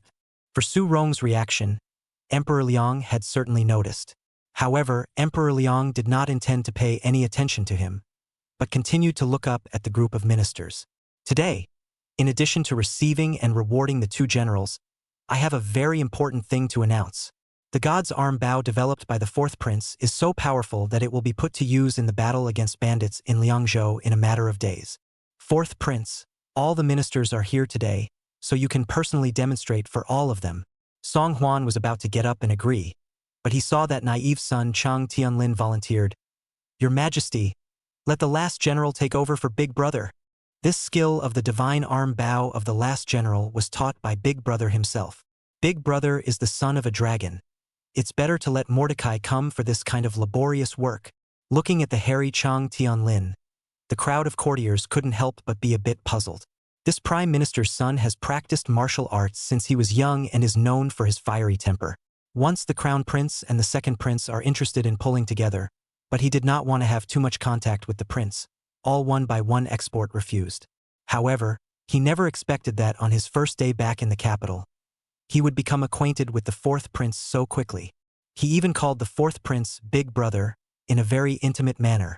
Could it be that the fourth prince really had some kind of compelling ability to easily subdue this unruly teenage general? Emperor Liang was also slightly stunned, then smiled and replied, "Good, then let Chief Township Cheng do it for us." Cheng Tianlin was elated and took the divine arm bow presented by the eunuch and stood calmly opposite the target. The moment his hand rose and his bow fell, Chang Tianlin had already snapped and fired all 10 rounds of bow and arrows.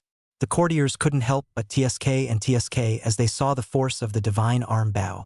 This little gadget doesn't look very eye-catching, but I didn't expect it to be so powerful. Yeah, I see that there are at least 100 paces or more between Cheng's position and the target.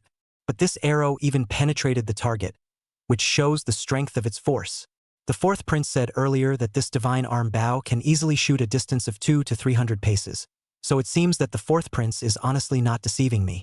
Is there a possibility that it was Chief Cheng's superior arm strength that enabled him to utilize the true function of this divine arm bow? Of course not. Chang Tianlin rolled his eyes in the direction the voice came from. Big Brother's God's arm bow. That's what's called an out-of-this-world. Applaudable.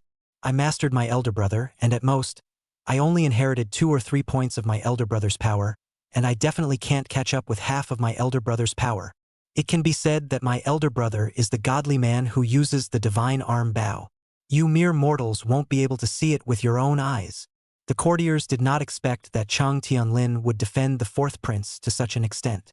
What's more, it didn't occur to him that the fourth prince, a scholar who never practiced martial arts, was able to convince Chang Tianlin, a military general. The crowd couldn't help but get curious. If Chang Tianlin's power was only 20–30% of the fourth prince's, then how powerful should the fourth prince be? Song Huan was really a bit embarrassed by Chang Tianlin's bragging, and hurriedly reported to Emperor Liang. Reporting to father, this kind of divine arm bow is convenient, quick, and extremely easy to use. Only it takes special training to get the hang of it. My son proposes that 3,000 soldiers from the barracks who are good with the bow be selected to form the Divine Opportunity Battalion and train them. In less than 3 days, they will be able to use the divine arm bow and go forward to Liangzhou to fight the bandits. Song Huan's proposal brightened Emperor Liang's eyes.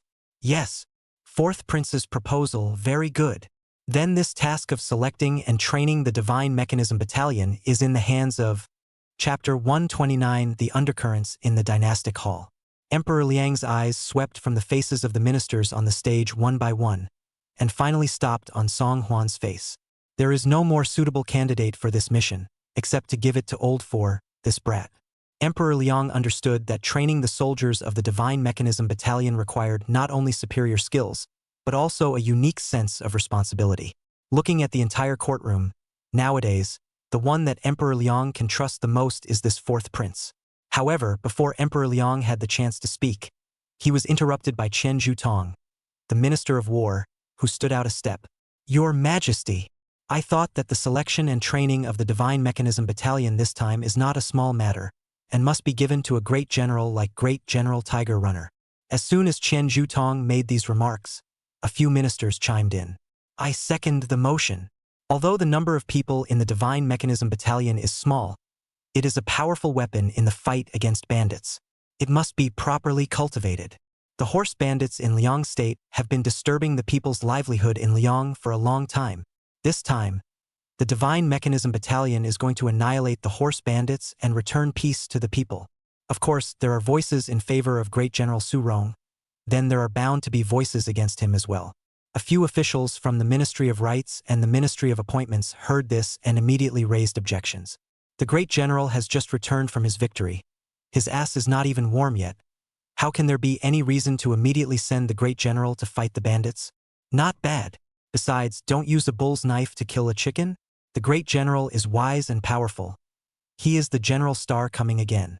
How can it be reasonable to send a great Liang general star to exterminate a small horse bandit? The head of the Imperial Forest Army, Wang Qingnan, is young and valiant. The humble minister dares to propose that the Divine Opportunity Battalion be given to Lord Wang's command. As soon as the words left his mouth, he saw a young man with a face like a crown come forward and kneel down on one knee to Emperor Liang. My humble servant, Wang Qingnan, is willing to serve your majesty. Looking at this wonderful scene in front of the temple, Song Huan sneered in his heart. The Divine Mechanism Battalion is only 3,000 people, and even if you become the commander of the Divine Mechanism Battalion, you will at most be a 4th-grade military general. However, it was such a modest official position that instantly caused a fight between the two factions of the Imperial Masters Party and the Great General's Party. Because although this Shinji battalion was small in number, it had the mission of going to Liangzhou to pacify the horse bandits. If he was successful in fighting the bandits and returned victorious, it would be more than just a simple matter of being a fourth-ranked military general. Song Huan raised his eyes to gaze at Wang Qingnan, who was kneeling in front of the temple. This young man, Song Huan, was not too impressed. It was only known that this man was the head of the Imperial Guard, but Song Huan rarely saw him show his face. The reason for this was probably because Emperor Liang trusted his own shadow guards that he had personally cultivated more. Looking at the crowd of courtiers in front of the temple who were going all out and were in their element, Emperor Liang's face sank with some displeasure. I haven't finished my words yet, but you guys are one and all will make choices for me. If one of you says one more word, will I not have to speak again? Realizing that Emperor Liang was vaguely angry, the crowd hurriedly denied. Your Majesty, calm down. I am also trying to solve your Majesty's problems, and I have no second thoughts whatsoever. Right at this moment, the imperial teacher Shangguan Yi, who had always seldom spoken in the hall, suddenly came out from his seat and bowed to Emperor Liang.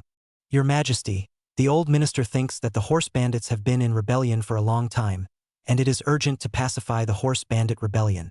For one thing, the horse bandits are in rebellion and the people are complaining. Secondly, the pilgrimage of Xia's envoys is imminent, and if the horse bandits' rebellion is delayed and not pacified, it will surely stir up criticism from other countries. Emperor Liang's face eased and he followed with a nod.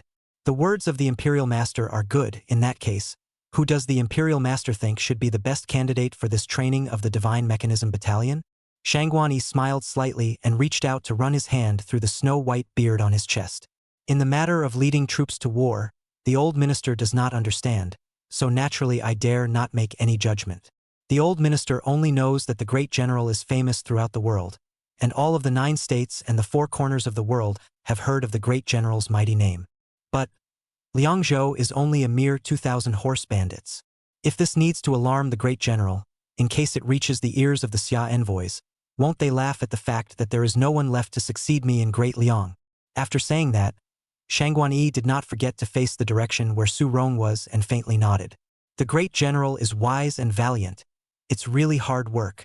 After watching this performance of Shangguan Yi, Song Huan could not help but clap his hands in his heart. This old fox, although people hate a little bit, but speak and do things that is seamless, no cracks. He neither says who is competent nor who is not. He just listed the stakes to Emperor Liang, and even moved the Xia envoys out, ruthlessly holding Emperor Liang's good-faced mentality. In a few words, he completely cut off Su Rong's back. Once Shangguan Yi said this, Su Rong, who was originally victorious, was instantly unsettled. No matter how hard the ministers in front of the temple argued, but Su Rong still had a cloudy smile on his face, because he knew that this time, when he went to Liangzhou to fight against the bandits, in the end, he must still be the one to do it himself. Right now, the summer country's envoy is approaching, and if the horse bandits' chaos is not quelled, he will certainly be sneered at and ridiculed by the summer country's envoy. According to Emperor Liang's good-face character, he would not allow such a phenomenon to happen. When he returned from his own banditry victory, it would be 2 consecutive victories. At that time, if Emperor Liang does not give himself a title, I am afraid that the people of the world will not agree. Su Rong's plan was as loud as the sky, but he overlooked the fact that his biggest stumbling block, Shangguan Yi, was still sitting on the stage. As expected, after hearing Shangguan Yi's analysis, Emperor Liang nodded thoughtfully. What the Imperial Master said is good, and I do have this intention. It's just a small little horse bandit, so we don't need to bother the great general to go out. The great general fought a long battle with Northern Yuan, and now that he's back in the capital, let's take a good rest. Emperor Liang was worried that he didn't know how to reject Su Rong, and coincidentally Shangguan Yi made a suggestion, so Emperor Liang went along with it. Su Rong's face was green for a while, his expression indescribably embarrassed. Thank you, Your Majesty, for your concern. Lord Taisher, you truly have the people of De Liang at heart. A bunch of trivial matters at home are left unattended, and he can still stand here in a cloud, looking not the least bit affected. If I were Lord Taisher, I'm afraid I would have fallen flat on my face long ago. When Su Rong said this, the courtiers' faces changed. Isn't this obviously rubbing salt in the wounds of the Imperial Master? Nowadays, who in the whole world does not know that the son-in-law and grandson of Lord Taisher are about to be exiled, while the second daughter is in the prison of the Ministry of Justice to commit suicide? Such a change of heart was really a great blow to the Imperial Master. Su Rong brought it up again in front of the entire court and their families, obviously to ruthlessly humiliate the imperial master. Shang Guanyi's smile gave a slight lurch, but soon, it returned as before. The great general will always be the general of my De Liang. The one the people of the world look up to, the heart of all the people. You don't know that the folks' glorification of you today has reached an unprecedented level.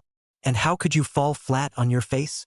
Shang Guanyi's words caused everyone, including Emperor Liang, to turn pale. Chapter 130 Instructor of the 3,000 Soldiers of the Divine Mechanism Battalion. Song Huan watched this scene in his eyes, and even more so in his heart. He lamented repeatedly. The battle in the courtroom is as horrible as it gets. Shang Guanyi did not open his mouth. But once he opened his mouth, this is to put Su Rong to death. It is well known that a military general who has made 2 bright achievements is bound to be scorned by the king. It's only because of 4 words. Meritocracy. With military power in hand, that's a good thing.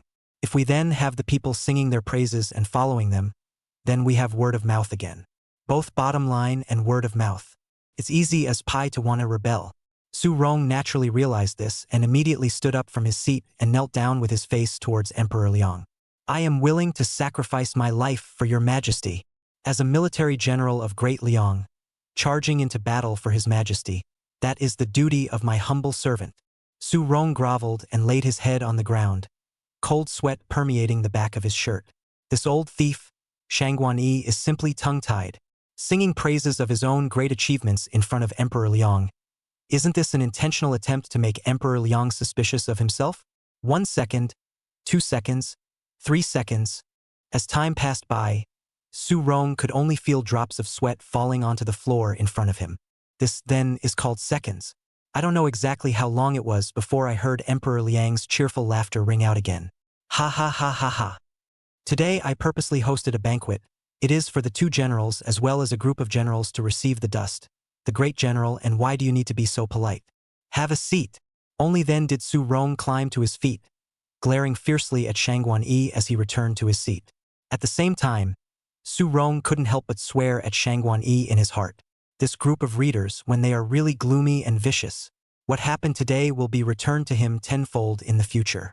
After such a farce, the position of commander of the Divine Mechanism Battalion was still not finalized. Emperor Liang, also no longer with the group of ministers nagging, reach out a finger, pointing to the nest in the corner of the happy to eat melon Song Huan. Since the divine arm bow was created by the 4th prince, then this divine arm bow commander will be handed over to the 4th prince. You all should have no objections. After what just happened, who would dare to have any objections to Emperor Liang's proposal? Especially Shang Guanyi.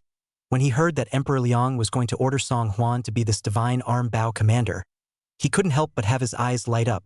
The 2nd prince was on the front lines now, and it was only a matter of time before he was removed.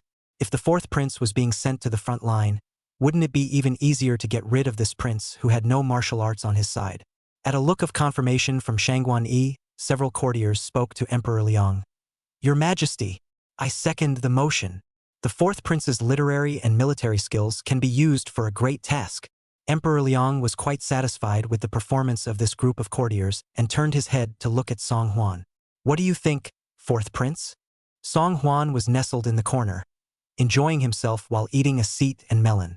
In the face of sudden inquiries from both places, Song Huan was a bit dumbfounded for a moment. Let yourself be the commander of the Divine Mechanism Battalion? This is no joke. Song Huan has a flowery fiancée, a well-behaved and obedient little maidservant, and an ice-smart and peerless imperial doctor. Surrounded by warblers and swallows, it is simply the divine day that all men dream of. With such a good life to live, who would want to go to that place where you lose your life in minutes to fight? What's more, although Song Huan's divine arm bow was well used, it didn't mean that when it came to the battlefield, Song Huan would still be able to shoot 100 times and fire 100 bullets. At that time, even if they don't lose their lives, if they are missing an arm, a leg or an eye, it would be worse than death. Faced with Emperor Liang's extremely eager gaze, Song Huan's first reaction was to try to open his mouth to refuse. But on second thought, this emperor father of his own wanted to save face the most. If he rejected him in front of 100 officials, there was no telling if he would hold a grudge. Song Huan thought briefly and quickly stood up and bowed to Emperor Liang. My son thanks father for his trust and love. Although this divine arm bow was created by my son, I still have a measure of my martial arts. My son is able to assure my father that he will train the 3,000 elite soldiers of the Divine Mechanism Battalion, so that each of them will be able to penetrate through 100 paces and fire a bullet without fail. It's just that this leading an army into battle isn't child's play. It's a big deal about people's livelihoods. Therefore, my son is willing to take up the position of head instructor of the Divine Mechanism Battalion. As for the commander of the Shinji Battalion, with a sweep of his gaze, Song Hwan saw Chang Tianlin, who was staring at him eagerly in the distance. My son believes that Great General Chang is already very familiar with the operation of the Divine Arm Bow, and is the right person to be the commander of the Divine Machine Battalion. Besides, although General Chang has also just returned to the capital from the war in the northwest, he is, after all, a young general, a teenage general. Letting General Chang lead his troops forward to Liangzhou to fight the bandits is not exactly killing a chicken with a bull's knife. When Song Hwan said this, the courtiers looked at each other. Could it be that the fourth prince thinks that the position of commander of the Divine Mechanism Battalion is too small? Now it seems to be a little small, but once the bandits in Liangzhou merited, after returning to the capital, is a great honor and wealth. This was a position that many military generals wanted to compete for, and even the great general had shown interest in this position. The fourth prince was good, arching his hand to him. He even had the reason to push it out. Everyone expressed their disbelief, except for Emperor Liang, who looked at this son with full of praise. Old for this kid can correctly set clear their position, and will not be in order to take credit, and then hastily responded to the mission. This responsible and sincere attitude is the rarest among a group of princes. Yes, Emperor Liang did not care about the opinions of his ministers anymore, and immediately made a decision. Then I will appoint Chang Tianlin as the commander of the Divine Mechanism Battalion, and 4th Imperial Sun Song Hwan as the instructor of the 3,000 soldiers of the Divine Mechanism Battalion. Within 3 days, the two of you must train a well-trained team. 3 days later, Chang Tianlin will lead the Divine Mechanism Battalion to Liangzhou to fight the bandits. Song Hwan and Chang Tianlin each took a step forward and responded to Emperor Liang. My son obeys the decree. Your humble servant obeys. As an interlude in the reception ceremony, the matter soon passed so far. As the sounds of silk and bamboo singing and dancing gradually resounded, the banquet officially began. However, Song Hwan had already eaten enough just now, and at this moment, facing a table of mountainous delicacies, he felt disheartened. Bypassing the layers of cover, Song Hwan glimpsed a few tables away, where Cheng Susu was sitting at the same table as Cheng Sun and Chang Tianlin, talking to her mother in a low voice. Thinking back to the ambiguous and passionate scene with Cheng Susu in the afternoon in the bedchamber, Song Hwan was still a little unfulfilled. Although Cheng Susu is new to the world, she shows boldness and spontaneity, much to Song Hwan's surprise, worthy of being a tigress with a spirited and brash bone. Even in her boudoir, she is so overwhelming. Thinking of this, Song Hwan's body was agitated and his heart went wild. Coincidentally, Cheng Susu turned her head over, and the moment the four eyes met, Song Hwan gave Cheng Susu a wink. Want to go for a stroll in the royal garden? Cheng Susu read Song Hwan's meaning. Her small face reddened and she quietly nodded. Chapter 131 White Clothes in the Imperial Garden. A quarter of an hour later, the Imperial Garden. Song Hwan took Cheng Susu's small hand, and the two of them skipped around the lake in the Imperial Garden while whispering. Under the moonlight, Cheng Susu's serene cheeks looked even more beautiful. The clear and ghostly moonlight seemed to have gilded her face with a thin veil, and she looked as if she were a fairy descending from the Moon Palace.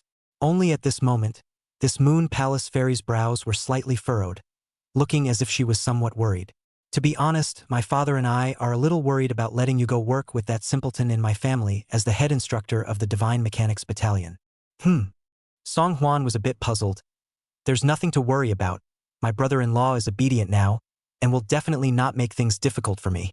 Chang Tianlin was now obedient to himself, and he would never go west if he was told to go east. Training the Divine Mechanism Battalion with him could be said to be almost an idle job, nothing to worry about. Cheng Susu, however, shook her head somewhat gravely. If it were simply a matter of selecting 3,000 men out of the vanguard army and forming it into the Divine Mechanism Battalion, that would indeed be nothing. It's just that I heard from my father that His Majesty means to sift through the talents of the generals of the 3 armies. If you are chosen to be under the ministry of the great General Tiger, If it was really as Cheng Susu had said, then her worries were not unreasonable. Su Rong had led the army for many years, and each of his men followed him faithfully. But if his Su family army was selected to be in the Divine Opportunity Battalion and suddenly changed its commander, it would definitely not obediently follow orders. Especially when facing Song Huan, a scholarly prince who had never led an army before. They didn't know what kind of trouble would arise. Looking at Cheng Susu's slightly wrinkled little nose, Song Huan grinned and reached out to pinch it. All right, the matter of the Divine Mechanism camp? Then we'll talk about it after we go to the Divine Mechanism camp. We've been out on a date for a while. Can we please not bring up these snappy topics? Cheng Susu was pinched by Song Huan's nose and feigned anger, making a gesture to raise her hand to fight Song Huan. This hasn't even married me yet, and now you know how to bully me. There's no telling what you'll do to me when you marry me back. Song Huan pretended to be afraid. Help! The Tigress is acting up again. Slipped and slipped. Right in the middle of their playfulness. Suddenly, Lanner, Cheng Susu's personal maidservant, approached them. Greetings to the fourth prince. Miss, so you're here. Zhao Qian'er, the daughter of the Minister of Right's family, is looking around for you, saying she has something important she wants to ask you. A good date was suddenly interrupted, so Song Huan was naturally a bit upset. Equally upset, there was also Cheng Susu on the side. I love to see her the least. Every time we meet, all we know is to discuss whose son is powerful and whose son is generous. I have nothing to say to her. Go back to her and say you never saw me. Seeing that Cheng Susu was a bit impatient, Lanner stammered. But Zhao Qian'er will be with the lady. If the lady knows that you are running around. Hearing this, Cheng Susu's little face dropped down immediately. Mother had repeatedly instructed herself not to run around every time she entered the palace so as not to cause any unnecessary trouble. But Cheng Susu really didn't want to see that Zhao Qian'er from the bottom of her heart. Seeing Cheng Susu in some difficulty, Song Huan reached out his large hand and gently stroked the back of her head. Go on. Don't let your mother-in-law worry. Next time I go out of the palace, we'll go up to the river for a walk and go on a date. Although Cheng Susu does not know what this so-called date refers to, but seeing Song Huan's gentle and smiling enlightenment, Cheng Susu couldn't help but feel a warm current surge through her heart. Okay, I'll go then. Eyeing Cheng Susu's back as she left, Song Huan was also ready to continue back to the seat. However, without going far, Song Huan saw what appeared to be a mass of white-blossomed backs under the rockery opposite the imperial garden. Under the reflection of a round of clear moonlight, that back shadow was hazy and blurred, appearing extremely unreal. Even it looks a little creepy. Song Huan rubbed his eyes and thought he had misread the situation. It couldn't be that the palace's inchi was too heavy for him to have stumbled upon an apiao. However, Song Huan fixed his eyes on the white flowery back and it was still there. Seeing that seaweed like long hair, Song Huan even felt a chill run straight from the soles of his feet to the sky. It's 100% an afro. And a female ghost who died with a grievance. Although, as the saying goes, the sun is not a monster. But Song Huan people can travel, and it's not entirely out of the question to meet an apiao in ancient times. Song Huan pressed down on his wildly beating heart and pulled his legs up and headed in the direction from which he had come. While walking briskly, he was chanting in his mind, "Don't see me, don't see me, don't see me." Although there were shadow guards to keep watch at all times, the shadow guards could only sanction assassins. The shadow guards are not Taoist priests. If it is really Pipio who came to claim his life, the shadow guards can't do anything about it. You can only cuddle with yourself and wait to die. Song Huan hadn't even gotten outside the imperial garden before he felt his shoulder being gently tapped a few times. Fourth prince. Ah! Startled, Song Huan subconsciously twisted his head around and stretched out his sandbag-sized fist to slam it into the face of the thing behind him. Ah! A woman's delicate exclamation of surprise sounded behind him, and Song Huan hurriedly stopped his movements. It was only after a closer look that he realized that it was not a white-clothed arabesque, but a young woman in a white palace dress. Moreover, Song Huan realized that not only was this not an apiao, but it was also a woman who was born extremely beautiful. The woman was nearly 30 years old, and on her standardized melon face, a pair of Danfeng eyes were seductive and extremely seductive. Under the high nose, a pair of slightly thick reddish-red lips were very plump and exuded fatal seduction. She was dressed in a white sari, the draping texture of which outlined her luscious figure perfectly. Unlike Cheng Susu's untainted worldly simplicity, the woman in front of her exuded a thick carnal desire that was like having countless fingers that scratched violently at one's heart. Looking at the two large proud masses in front of him, Song Hwan couldn't help but swallow his saliva even more. No man should be able to say no to such an earthly beauty. Song Hwan felt that the woman in front of him looked very familiar, but at the moment his attention was attracted by the woman's proud figure, and for a moment he couldn't remember who this person in front of him was. Seeing Song Hwan's reaction, the woman was obviously very satisfied. The seats are most lively at this moment. Why is the fourth prince here alone? Can it be that the fourth prince knows that the concubine has been admiring you? The woman said this while sticking herself towards Song Hwan's body. Her sheer body fit tightly against Song Hwan's, not even bothering to leave a single gap. She stretched out her arms and hugged Song Hwan's waist tightly. Then he stood on his tiptoes again, lightly opened his shell teeth, and bit Song Hwan's earlobe. Fourth prince. Concubine is so cold. Please have mercy on. Chapter 132. Your Highness, don't mess with this king. Okay, feel free to say. In the face of such a foxy woman with deadly seductive power, it was simply impossible for any man to refuse. Song Hwan only felt that the woman's body was so hot that he didn't know whether he had drunk too much wine or had developed some kind of nerve, because that woman was not only full of seductive words, she had even started to move her hands, picking up Song Hwan's clothes. If it were an ordinary man, he would not be able to hold on to the woman and would immediately put her on the spot, or carry the woman back to her chambers with a spring in her step. Of course Song Hwan was moved, but Song Hwan still had a trace of sanity left. In a place like the Imperial Garden, a woman like this appeared out of thin air and made such extraordinary moves. Any way you look at it, it feels fishy. Girl, you wake up. Have you been drinking too much? Do you realize what you're doing? Song Hwan struggled to yank the octopus-like woman off his body, wanting to ask her for clarification. However, when Song Hwan refused like this, he didn't expect the woman to become even more excited. She removed Song Hwan's outer shirt with 7 hands while leaving countless thin, numbing marks on Song Hwan's neck. Don't call your concubine a girl. Fourth prince. Call me mother consort. Nice one, the whole thing is kinda taboo. The moment he heard the woman's words, in a flash of lightning, Song Hwan remembered the woman's identity. Isn't this the most recently favored concubine Qing? Although a host of royals lived in the palace, the concubines lived in the north side of the palace and the royals lived in the south side of the palace. Spaced apart by an imperial garden, the emperors never went to the north, so they rarely met with the concubines.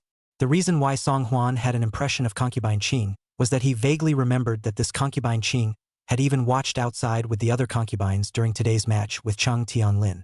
It couldn't be that after seeing his superb archery skills today, he was so enamored with himself that he couldn't help himself.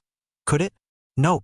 In the middle of the night, alone, the emperor's favorite consort cuddling with the emperor's son. Such a treacherous thing. Must have been designed by someone in advance. When he reacted to this, Song Hwan hurriedly pulled outward on concubine Qing's arm. Concubine Qing, can't you just be your favorite concubine? Don't mess with this king. If my father really finds out, you will surely die. But Song Hwan hadn't finished speaking. He saw the Qing concubine in his arms suddenly tearing her heart out and yelling loudly. Help! Help!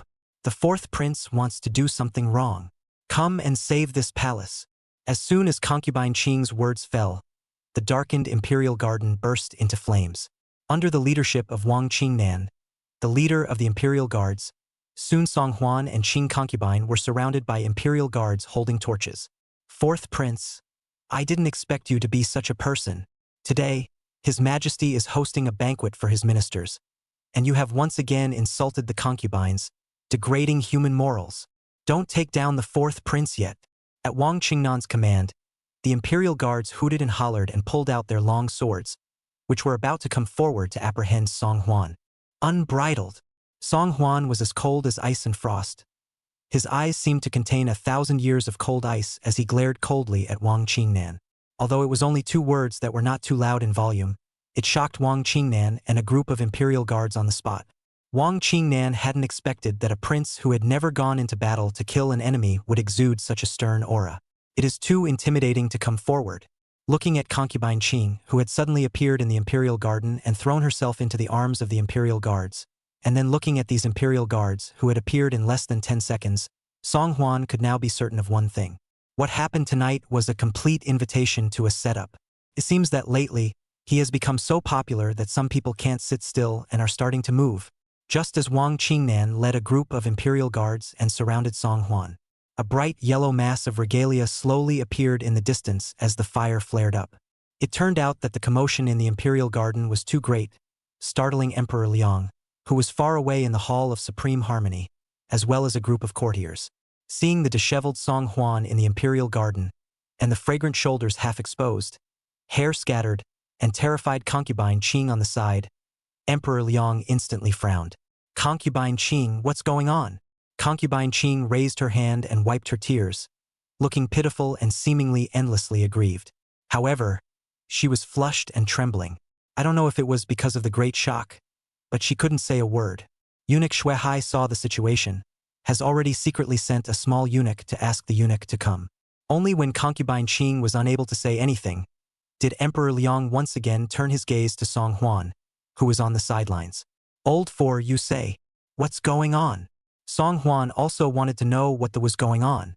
Seeing that Emperor Liang's attitude towards himself was still moderate, Song Hwan took a quick look and replied, back to father. My son drank some wine during the banquet and originally wanted to hang out in the imperial garden to sober up. And it turned out to be an unfortunate coincidence that I ran into concubine Qing. My son has done nothing. Is that really true? Wang Qingnan made a sarcastic remark towards Song Hwan and followed by saluting Emperor Liang. Your Majesty, I was on patrol in the palace when I suddenly heard Lady Qing concubine's cries for help, so I brought the imperial guards here quickly. When my humble servant arrived, Empress Qing was struggling violently and seemed to be in considerable shock, and the fourth prince is holding on to concubine Qing and not letting go of her hand, but also while dragging her toward the wigwam in the imperial garden, wanting to do something untoward. Put your mother's ass on the line. Song Hwan was annoyed in his heart and interrupted Wang Qingnan with a bite. A bunch of nonsense. Which one of your eyes saw that this king wanted to do something wrong? Still saying that this king is lusting for misbehavior. It's clearly that this woman is lusting for misbehavior, and she has to stick it to this king's body, right? Once Song Hwan said this, the crowd of ministers on the sidelines exchanged pleasantries. No way? I've heard that concubine Qing is virtuous and virtuous, quite like the Empress Mother, but the Empress Mother highly recommended her to His Majesty. Yes, besides, concubine Qing is in full favor now, so why would she risk losing her head to seduce the fourth prince? If you ask me, it's clearly that the fourth prince has recently been reused by His Majesty and has gotten a little carried away, going so far as to even dare to get his hands on His Majesty's woman. I believe in the fourth prince's character. How smart is the fourth prince? He wouldn't make such a low-level mistake. The ministers understand that for a king like Emperor Liang who cares about his face, this kind of scandal in the palace is what he hates the most. Especially today when a banquet was set up, and in the presence of the ministers, his own son and his favored consort actually got together. This, undoubtedly, ruthlessly poked at Emperor Liang's pain point.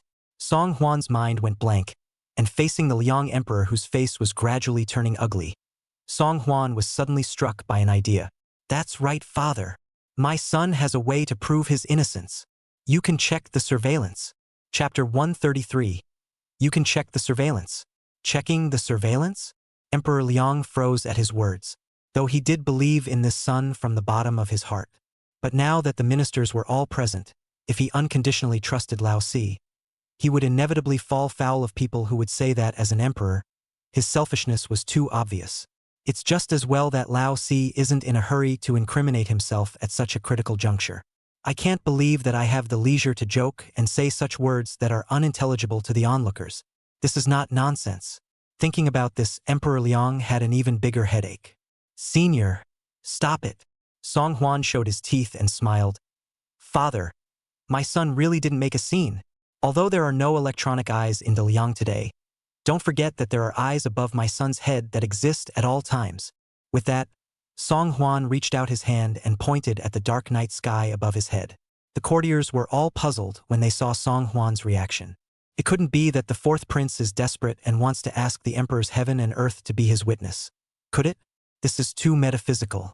Who would knew ah? However, Emperor Liang read Song Huan's intended meaning at the first moment. This brat, at this critical moment, his mind is turning quite fast. Aren't there shadow guards everywhere, responsible for guarding the safety of themselves and this brat at all times? It was only that the shadow guards were extremely hidden, and unusual people simply didn't have the chance to see what the shadow guards looked like. Unless it is a critical situation of life and death, or the master's call, the shadow guards will never show up easily. However, they were always on guard in the shadows, so the scene that had just occurred was most clear to the shadow guards. At Emperor Liang's behest, Song Huan pulled out his token and summoned into the night sky. Where's Hua Qi? My subordinate, Hua Qi, pays homage to His Majesty and to the fourth prince. The man who appeared silently in the darkness of the night caused everyone present to be startled. Seeing the man kneeling at Song Huan's feet, clad in a black hood like a ghost, the crowd stared curiously. Is this the legendary shadow guard who comes and goes without leaving a trace? I had thought that guards like the shadow guards, who left no traces and were highly skilled in martial arts, would only have appeared in rumors. After all, other than the master that the shadow guard served, the rest of the people who had seen the shadow guard should have all been killed without exception. Seeing a shadow is not quite the rarest of things. What shocked the courtiers even more was this. This shadow guard, rumored to be exclusively for the emperor's dispatch, would be so obedient to the fourth prince's orders. It seems that the fourth prince's real power is much greater than everyone imagined. Seeing Hua Qi appear, Song Huan and Emperor Liang's hearts calmed down quite a bit. Servant Hua, have you seen all of the fourth prince's movements just now? Back to your majesty, my subordinate has been guarding the fourth prince's safety in the shadows, and has seen the fourth prince's movements very clearly. Then the question I asked you, you must answer truthfully. When the fourth prince arrived at the imperial garden, did he ever do anything? Back to your majesty, after the fourth prince came to the imperial garden, he just took a stroll by the lake and didn't do anything else. That. It was concubine Qing who suddenly rushed out and hugged the fourth prince with great excitement, saying that she had adored the fourth prince for a long time. The crowd was shocked at these words. Almost everyone was not optimistic about Song Huan, believing that he had recently been taken seriously by Emperor Liang and his mind had gradually drifted. But what I didn't expect was that today's events would be a sign of goodwill from concubine Qing on her own initiative. Receiving Hua Qi's affirmative reply, Emperor Liang heaved a sigh of relief with it. Very well, Lao Si, the son, he really wasn't wrong. It's a tried and true man. Just a moment after Hua Qi answered Emperor Liang's question, Lu Qianxue had already led a few imperial physicians to arrive and check up on concubine Qing. Only seeing Lu Qianxue's serious face, she still pulled out the acupuncture pouch she carried close to her body and drew out 2 silver needles from it. Inserting the thin silver needle towards the unconscious concubine Qing's forehead, 2 streams of dirty blood flowed out of her nostrils under the twisting of her jade onion-like fingers. Seeing concubine Qing's change of heart, the ministers around her were startled. Emperor Liang, in particular, furrowed his brows fiercely. What's this about? Lu Qianxue didn't say anything, but continued to nervously twist the silver needle. Perhaps sensing that 2 were not enough, Lu Qianxue pulled out 2 more and inserted them into concubine Qing's body. Under the simultaneous effect of Lu Qianxue's 4 silver needles, sticky, blackened, dirty blood also flowed out of concubine Qing's ear holes and the corners of her mouth. The originally white concubine Qing, at this moment, under the stained blood, looked more and more creepy and horrible, but as the dirty blood flowed out, concubine Qing's originally reddened body gradually returned to normal. Finally, seeing that the tainted blood had all been forced out more or less, Lu Qianxue then withdrew the silver needle and reported to Emperor Liang. Your Majesty, concubine Qing, this is a sign of poisoning. Someone has given Queen concubine Qing the extreme pleasure harmonizing powder in advance. That's why the queen had trouble holding herself together and did something out of the ordinary. Hearing Lu Qianxue's words, some more ministers secretly murmured behind their backs. The shadow guards said that it was Lady Qing who took the initiative just now. Could it be that the fourth prince poisoned concubine Qing first so that he could do something untoward? It's possible.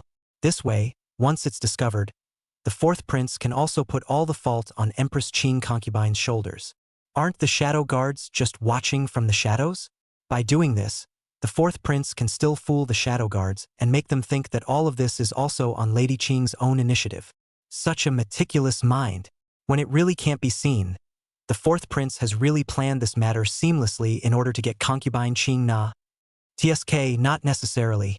The harem is lonely and cold. So maybe it's really a long night of sleep for concubine Ching. Shoo, keep your voice down. Don't let His Majesty hear you. Don't you want your head? Hey, that's all I said. And that's all you heard. I didn't mean any great disrespect to His Majesty. In the midst of all the whispers, suddenly, Ching concubine's little maid, Chin Yu, suddenly rushed out from the crowd and knelt at Song Huan's feet, crying and wailing. While crying and wailing, he also kowtowed to Song Huan quickly, as if he was already scared to death of Song Huan. Your Highness the Fourth Prince, the slave girl really can't take it anymore. The slave girl listened to your words and has already drugged Lady Concubine Ching in advance. But Empress Ching Concubine has been so kind to the slave girl. The slave girl just can't stand this condemnation of her conscience, much less to see the innocence of the queen defiled. Now, the slave girl has no choice but to die to show her will, which is also worthy of Empress Ching Concubine. After saying that, Chin Yu suddenly climbed up and slammed her head towards the boulder by the lake. Boo! A shocking scarlet color was instantly left on the boulder, only to see Chin Yu not moving at all, her empty eyes wide open and her face grimacing as she collapsed beside the boulder. Chapter 134 Auric Acacia. Boom! Looking at Chin Yu, who had died a heroic and tragic death, the crowd around him had their mouths half open in disbelief. It seemed like he couldn't believe what he had just seen. A small courtesan could not bear the condemnation of conscience, and died with a hateful feeling of regret for her master. How magnificent! Compared to Chin Yu's tragic death, the truth she spat out before she died was even more shocking. Never would have thought that it was really planned by the fourth prince. Heavens!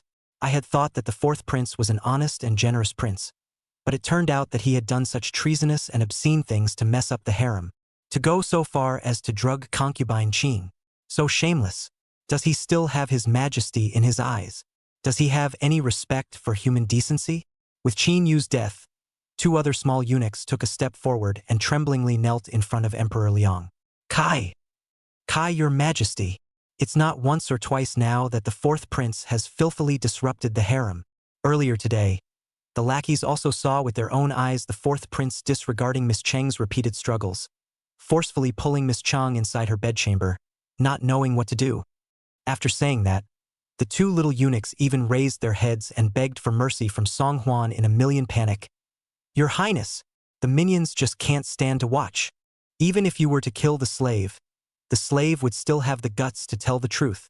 The fourth prince, in broad daylight, brought his fiancée into his bedchamber by force. What else is there to do? Under the identification of the two little eunuchs, the group of ministers finally turned from whispering to stern reprimands. All the princes live in the palace, and the fourth prince is the only one who has been repeatedly rumored to have scandals. It's definitely the fourth prince's problem. I request that Your Majesty severely punish the fourth prince and purge the palace. The fourth prince is misbehaving. This person must not be retained. Please punish him severely, Your Majesty. For a while, there were endless words of condemnation for Song Huan. This matter involved Cheng Susu, and Cheng soon stepped forward to plead with Emperor Liang.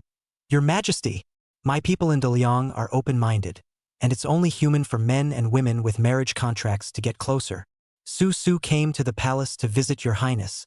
I am aware of it. I don't believe that the fourth prince would be the one to foul up the harem. With Cheng Sun's understanding of Song Huan, he was by no means the type of person who would indulge in female sex and lose his mind to color. As soon as Cheng Sun said this, some of the remaining ministers retorted to Cheng Sun, Lord Prime Minister, you can't really think that the fourth prince is some kind of virtuous son-in-law. The fourth prince has done such things that bring shame to His Majesty, and yet you still speak in favor of the fourth prince? Could it be that he's been bribed by the fourth prince? Cheng Sun was a man of integrity and really did not want to say much in the face of other people's nonsense. Anyway, I believe in the fourth prince's character. He would never do such underhanded things. Amidst the boisterous murmurings of the courtiers, only 3 of them were stony-faced and did not make a sound. One, the Shangguan-yi, who was hidden behind the group of ministers. Only a hidden smile reflected in his slender eyes. The evidence is there for all to see. The affair between the prince and his concubines was the most talked about scandal. Emperor Liang was also so good at saving face. Once this matter came out, the fourth prince couldn't find any opportunity to testify against himself, and could only admit to his fate. This fourth prince is still too young and naive. Do you really think that you can drive yourself away by using a little unorthodox trick? It's too easy to think. The other one with an expressionless face was Emperor Liang, who was standing on the side. In all fairness, he was willing to trust this son of his. Lao Si was not a womanizer, and from what he knew of him, he had never been very close to women.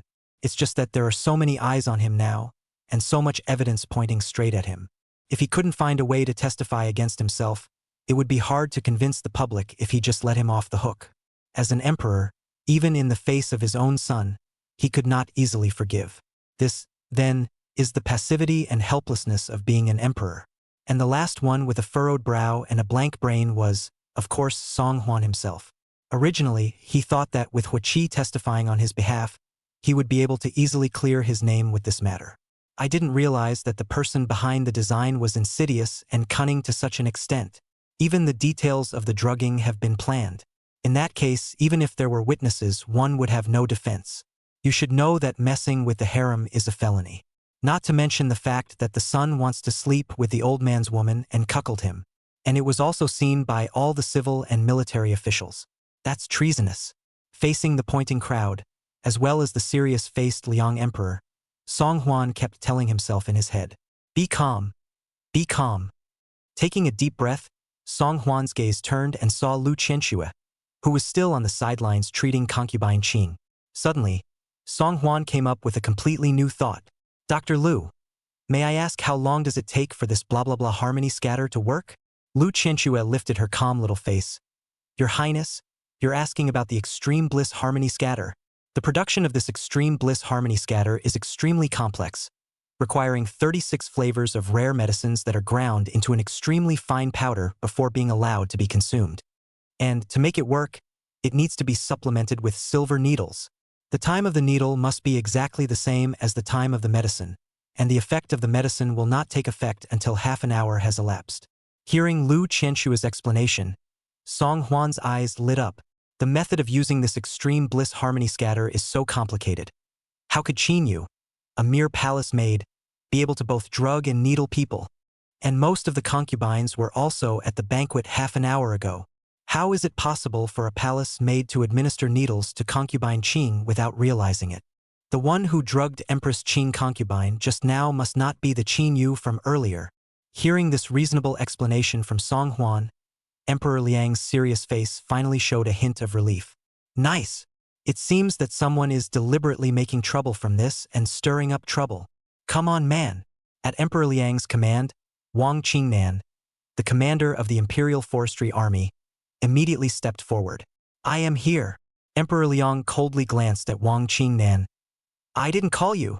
Seeing that Emperor Liang had summoned the shadow guards that were actually guarding the shadows, Wang Qingnan's face was so embarrassed that he could only snappily dodge away. Shadow guard Hua Qi came forward and knelt down on one knee in front of Emperor Liang. "Belonging. Go. Immediately send someone to gather all the eunuchs and palace maidens at the banquet. Immediately seal off the palace. Watch every corner of the palace, and don't let a single one slip through the cracks. Find out which eunuchs or courtesans dressed as eunuchs have silver needles hidden on their bodies. I'd like to see which one of them has the audacity to drug the concubines and frame the emperor's son." "Yes," Hua Qi answered with a low voice, and with a turn, he disappeared into the endless night sky. Seeing the hidden veins on Emperor Liang's forehead, the crowd closed their mouths, too scared to utter a single breath. They understood that this time, Emperor Liang was truly angered. Chapter 135. If you can't get it, destroy it. Half an hour later, the courtiers followed Emperor Liang back to the outside of the Hall of Supreme Harmony, and faced with a table full of delicacies, each of them had long been unable to raise half an appetite. Seeing the scene in front of her, Su Rong was even more upset and wanted to get up and leave several times. Today was supposed to be a ceremony to receive him, a time for him to shine and be honored alone. But it's just as well that the imagined edition doesn't exist. The whole receiving ceremony also suddenly turned into this human drama in the palace. Su Rong was irritated to the extreme, but seeing that Emperor Liang's face was really a bit less than favorable, he could only forcefully suppress the words he wanted to leave. Not long after, he saw Shadow Guard Hua Qi reappear in front of the main hall. The difference was that Hua Qi didn't appear alone this time. only to see him single-handedly slipping a skinny eunuch, just like an eagle catching a chicken, striding to the front of the temple. Your Majesty, my subordinates found this person outside the cold palace. A packet of silver needles was recovered from this man. With that, Huichi pulled out a silver needle and laid him out in the open space in front of the temple. The ministers had stretched their heads to see, only to see that the package was densely packed with silver needles of different sizes and thicknesses. At a glance, it was very similar to the silver needles that Lu Qianxue didn't leave her side on a regular basis. Emperor Liang asked Lu Qianxue, who was standing at the side, "Dr. Lu, come and take a look. Is the silver needle the one used for questioning?" Lu Qianxue stepped forward to take a look, then bowed her head to Emperor Liang and said, "Back to your Majesty, it is indeed a silver needle used for questioning." When these words came out, everyone was shocked. I didn't expect to really let the fourth prince be right. The one who really drugged concubine Qing was really someone else. Looking at the little eunuch who was lying on the ground and trembling slightly, Emperor Liang snapped, "Speak! Who ordered you to do this?" The little eunuch was startled by this voice of questioning from Emperor Liang, and his body shook violently. He raised his head shakily and stole a glance at Song Huan standing in the corner. Fourth prince, you don't recognize the slave? The slave is the little sixth son of the Department of Deliberative Justice. Put your mother's fart. Song Huan couldn't help but curse out angrily. "Six you mother-er. Your inda voice is thick as a batch. How dare you impersonate a eunuch and deceive my father?" The grand eunuch Shui Hai sniffed and also walked up to scrutinize the little eunuch's face. "You're from the Department of Prudence? Do you know who the head of the eunuchs of the Department of Deliberative Justice is?" The eunuch, who called himself Xiaoluzi, hung his head in panic and hurriedly searched for excuses in his mind. Minion has just joined the palace not long ago. Not yet familiar with such poor acting, not to mention Emperor Liang couldn't stand to watch. Even the rest of the group of courtiers couldn't stand it anymore. Where did the hairy thieves come from? How dare they pretend to be eunuchs and blend into the palace? The guts are too big. That's right. How dare you even dare to frame the fourth prince? How audacious. It's a good thing that your Majesty is wise and honorable. Otherwise, the fourth prince's reputation would have been ruined by this man. Strictly investigate. It must be investigated. Seeing that Song Huan has been cleared of suspicion, a group of courtiers seemed to be blown by the strong wind of the wall grass and instantly changed their tone of voice. Emperor Liang waved his hand, signaling Huichi to drag this person down. Take him down and make sure he spits out the truth. The shadow guards had great tactics, and torture was a piece of cake for them. Huichi replied with a low yes, and then disappeared into the night outside the hall with his men. A farce ended so hastily, in the face of Song Huan who got rid of the suspicion. A group of courtiers could not help but be a little embarrassed. Ahem. That I said it a long time ago. The fourth prince is a man of integrity. It is impossible for him to do such degrading things. Yes, how could such a treacherous act be done by the fourth prince? The traitor behind this frame-up is also too detestable. Be sure to find out who the black hand behind this is and return justice to the fourth prince. For the courtiers to see the face of the rudder, Song Huan has long seen the strange, lazy to bother with them. Father, after this twist and turn, I'm sure you're tired, so take an early rest. Emperor Liang nodded. After tossing and turning for so long, he did feel a little tired. I'm tired. If you all haven't enjoyed yourselves yet, then help yourselves. Other matters will be discussed in the morning court tomorrow. As soon as Emperor Liang left, a group of courtiers naturally had no meaning and had to disperse in groups of 3 or 5. Several officials from the Ministry of Military Affairs flocked to Su Rong's side and opened their mouths to congratulate him. However, Su Rong's gaze had been closely following the departing Shangguan Yi. Heh. But after not seeing you for a few years, Lord Taisher's mind is even more delicate than before. Talk the talk and walk the walk. Does he really think that the entire court is under his control? Seeing Su Rong with a sneer on his face, Qian Zhutong, the Minister of War on the side, took the initiative to say, "Great General, you haven't been back to the capital for many years, so I'm afraid you don't know it yet. Now that the Crown Prince is grounded and the second prince went to Liangzhou to quell the chaos, the fourth prince seized this opportunity to take advantage of the situation. It's all the rage right now." Hearing Qian Zhutong's words, Su Rong smiled. "I know about the prince being grounded. But even if the crown prince was grounded and dare went to Liangzhou, it wouldn't be this fourth prince's turn to make a name for himself here. This bastard was a straw man when he was a child, and now he's just hitched a ride on the prime minister's daughter. Does he also want to take advantage of this east wind to rise up? Daydreaming. Seeing that Su Rong did not take Song Huan to heart, Chen Zhutong was a bit worried and urged, "Great General, the fourth prince is not quite the same as before these days. You must be careful of him. Look, didn't the emperor just hand over the position of the head instructor of the Divine Mechanism Battalion to the fourth prince? And the position of commander of the Divine Opportunity Battalion was also given to the fourth prince's brother-in-law, Cheng Tianlin. The fourth prince now has the full support of the prime minister, and there are some civil officials in the courtroom who are beginning to favor him. If we let him get his hands on the military again." Speaking of this, Chen Zhutong looked worried. Su Rong smiled coldly, his face filled with arrogance and disdain. "Put your hand in the army? Joke. Big joke. I haven't even died on the battlefield yet, and someone is trying to put their hands on the barracks? Do you really think I'm a poser? As for the shenanigans, each and every one of my Su family army is loyal and valiant. Even if they go to that what's-her-name Shin-ji camp, they will not be bought off. What's more, the Divine Opportunity Battalion is only a small battalion of 3,000 men. So what's the big deal?" Although it was true that Su Rong did not regard the Divine Mechanism Battalion in his eyes, he was also unwilling to just hand over the position of Divine Mechanism Battalion commander. If you can't get it, then you have to destroy it. Su Rong was confident in his Sujia army. In less than 3 days, the Divine Mechanism Battalion would definitely be like a scattered sand, and would not be able to be formed successfully at all.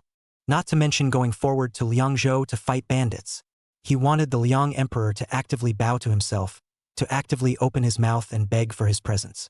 He wanted to let the whole world know who was the well-deserved war god of Daliang. Chapter 136, a farce that can only end in silence. Woo-hoo, woo-hoo. Your Highness, the scene that happened at today's grand ceremony was just too thrilling. The slave girl thought. Ooh. Inside the bedchamber, looking at Sueme who couldn't stop crying on the side, Song Huan had a bit of a headache. Obviously the person who was just falsely accused was himself, right? Why is this girl crying like she's personally aggrieved? Your Highness the fourth prince, Imperial Dr. Lu has arrived. Xiao Lingzi brought Lu Qianxue up, which interrupted Cui Mei's crying. Seeing that it was Lu Qianxue who had arrived, Cui Mei hurriedly dried her tears and walked out to close the door of the room. You bullied someone's little courtesan? For some reason, Song Huan actually felt that the expression on Lu Qianxue's face was somewhat gloating. This king didn't bully her. Song Huan flatly denied it. You don't think that what happened today was done by this king? That's certainly not true. Lu Qianxue smiled and shook her head. I believe in the fourth prince's character. This kind of despicable and underhanded thing would never be done by the fourth prince. What's more, that extreme bliss harmony scatter is a strange and obscene secret formula left over from the ancient times, which is disliked by the world's medical practitioners and has not appeared for a long time. As far as I know, there will never be more than 3 healers in the entire capital who understand this secret formula. Song Huan nodded thoughtfully. That is why the king invited you here late at night. Nowadays, looking at the entire court, I'm afraid that there are not a few people who want to put this king to death. This little eunuch who was caught tonight would be a good candidate to cover for someone else. This king can guarantee that even if the shadow guards take action, I'm afraid they won't be able to find out anything. Hearing this, Lu Qianxue pondered. If the shadow guard can't even ask the person behind the curtain, what can I do for your highness? Song Huan said, you said earlier that in order to make this harmony scatter, you need to use 36 extremely rare medicines. And it's still a secret recipe left over from ancient times. Not many people know about it. That's why this king wants you to secretly check to see if there is any healer inside or outside of the capital who can produce this medicine. When we find out the healer, the person behind the accusation will naturally surface. Although Song Huan was able to guess that the person who would strike at him would 80% be the imperial master Shangguanyi. But that's just speculation on its own, with no substantial evidence. If he could find out the clues, then he would have another strong piece of evidence to take down Shangguanyi later. Lu Qianxue sniffed and solemnly nodded to Song Huan. Although I seldom went into the city before, it is not difficult to investigate this matter, but it is only a matter of time. Please don't worry, Your Highness. I will definitely help your highness find out what's going on. Seeing Lu Qianxue agree so crisply, Song Huan was moved in his heart and couldn't help but reach out and pat the other party's shoulder. Dr. Lu, thank you so much.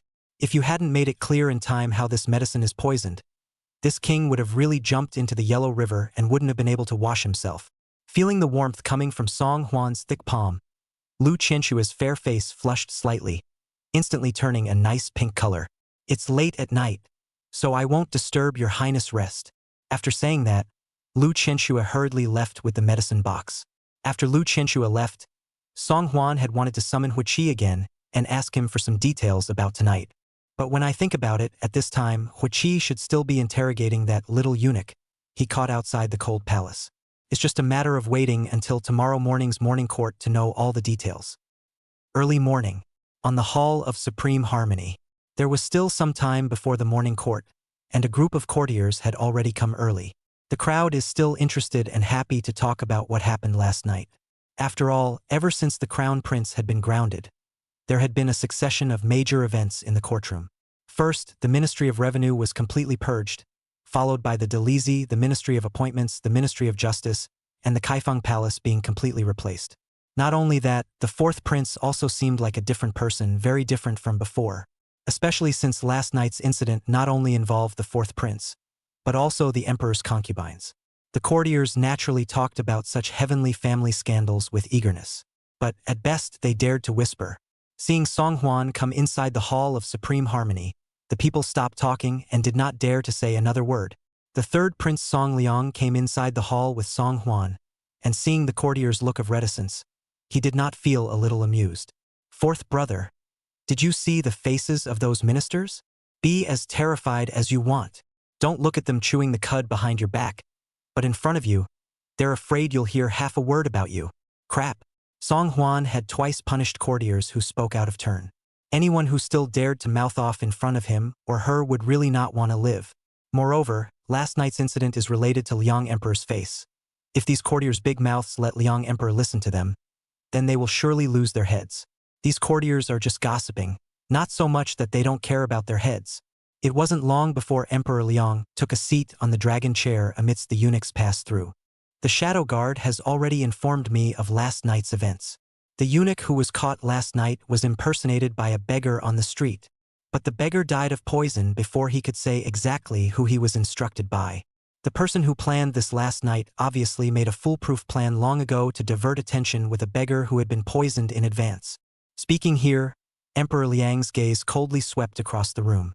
I will never give up on continuing to pursue this matter, and if I find out who started it, I will punish them severely.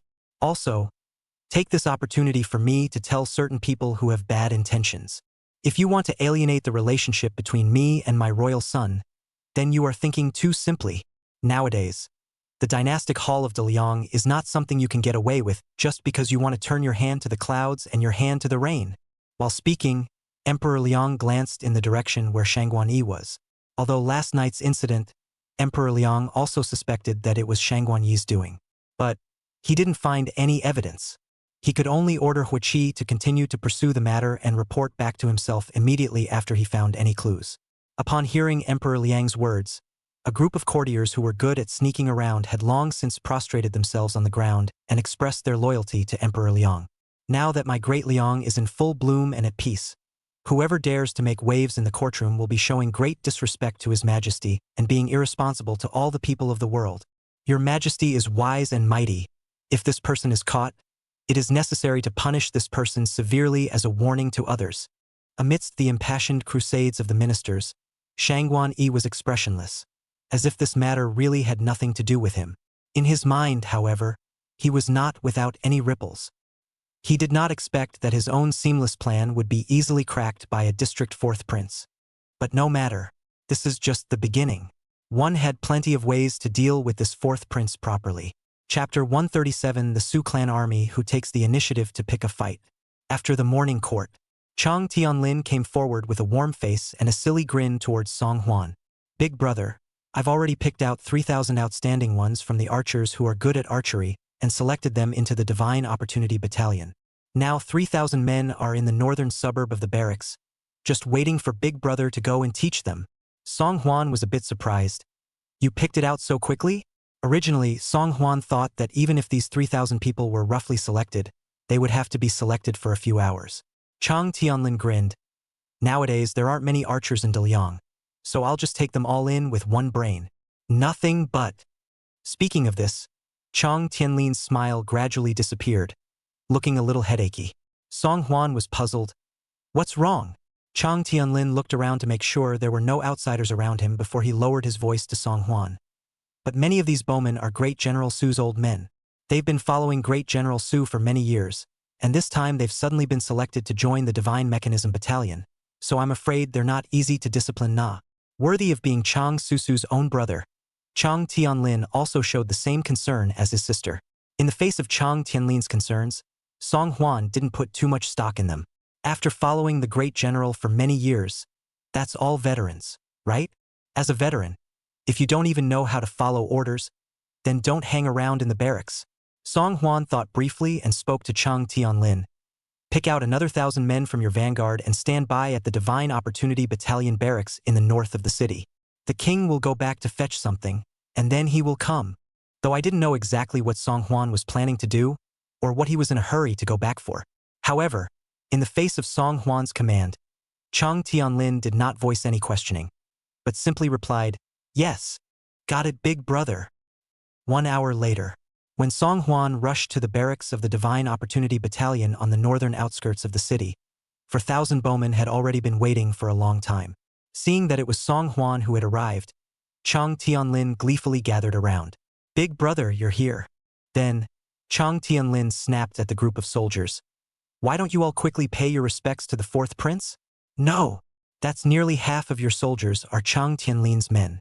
Seeing Chang Tianlin treating Song Hwan with such respect, naturally his men were all respectful as well, kneeling down in unison toward Song Hwan and saying, "Greetings, Chief Instructor." However, there were many more soldiers in the crowd who simply did not cooperate. Timing is everything. We were given orders to assemble at 1:45 this morning to begin training. As the head of the teaching staff, it is inappropriate to come at 3 minutes past 6 o'clock, isn't it?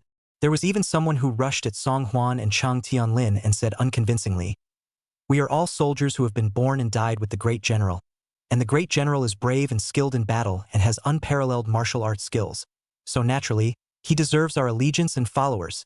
But Great General Chang has only participated in a few raiding battles, and the fourth prince has never led troops. I'm afraid that I'm simply unable to take charge of this vital Divine Mechanism Battalion." This statement immediately caused a group of soldiers to agree with each other in a chorus. "Nice! How can you make us follow you faithfully when you are the chief instructor but you cannot convince the people? The chief instructor's martial arts should be able to crush the crowd. I wonder if the fourth prince has such overpowering skills. If the fourth prince can't hold the position of chief instructor, it would be better for him to report to His Majesty earlier and take the initiative to resign." These people were the Su family army that had followed Su Rong for many years. They were not even afraid of being born into death, so naturally they had nothing to fear when facing Song Hwan, a mere prince. Hearing these soldiers' statements, Chang Tianlin's face revealed a ferocious glint as he drew the saber on his waist and pointed it at the crowd. "Against you all! Is it your first day of training in the military camp? How dare you even disrespect the instructor? Believe it or not, I'll chop off your heads immediately." Chang Tianlin's temperament is reckless, and he has always been fearless, seeking only a clear conscience. He was far from just talking when he said he was going to cut down the soldiers who were picking fights. There's no way around it. Anyone who dares to speak out against Big Brother is speaking out against himself. Who cares if it's the Su family's army, the Wang family's army, the Li family's army? All of them deserve to die. However, Chang Tianlin felt a hand gently placed on his sheath. "Why are you always so impulsive and adventurous? That's Great General Su Rong's Su family army. If you do cut down a few of them, how will you turn around and tell the Great General?" Chang Tianlin turned back in dismay, only to see Song Hwan behind himself with a calm face. "Big brother, you are not angry. Regardless of what army these people were previously in, since they've joined our Shinji battalion, they're soldiers of our Shinji battalion. How dare these soldiers disregard you as their instructor, and how lawless they are.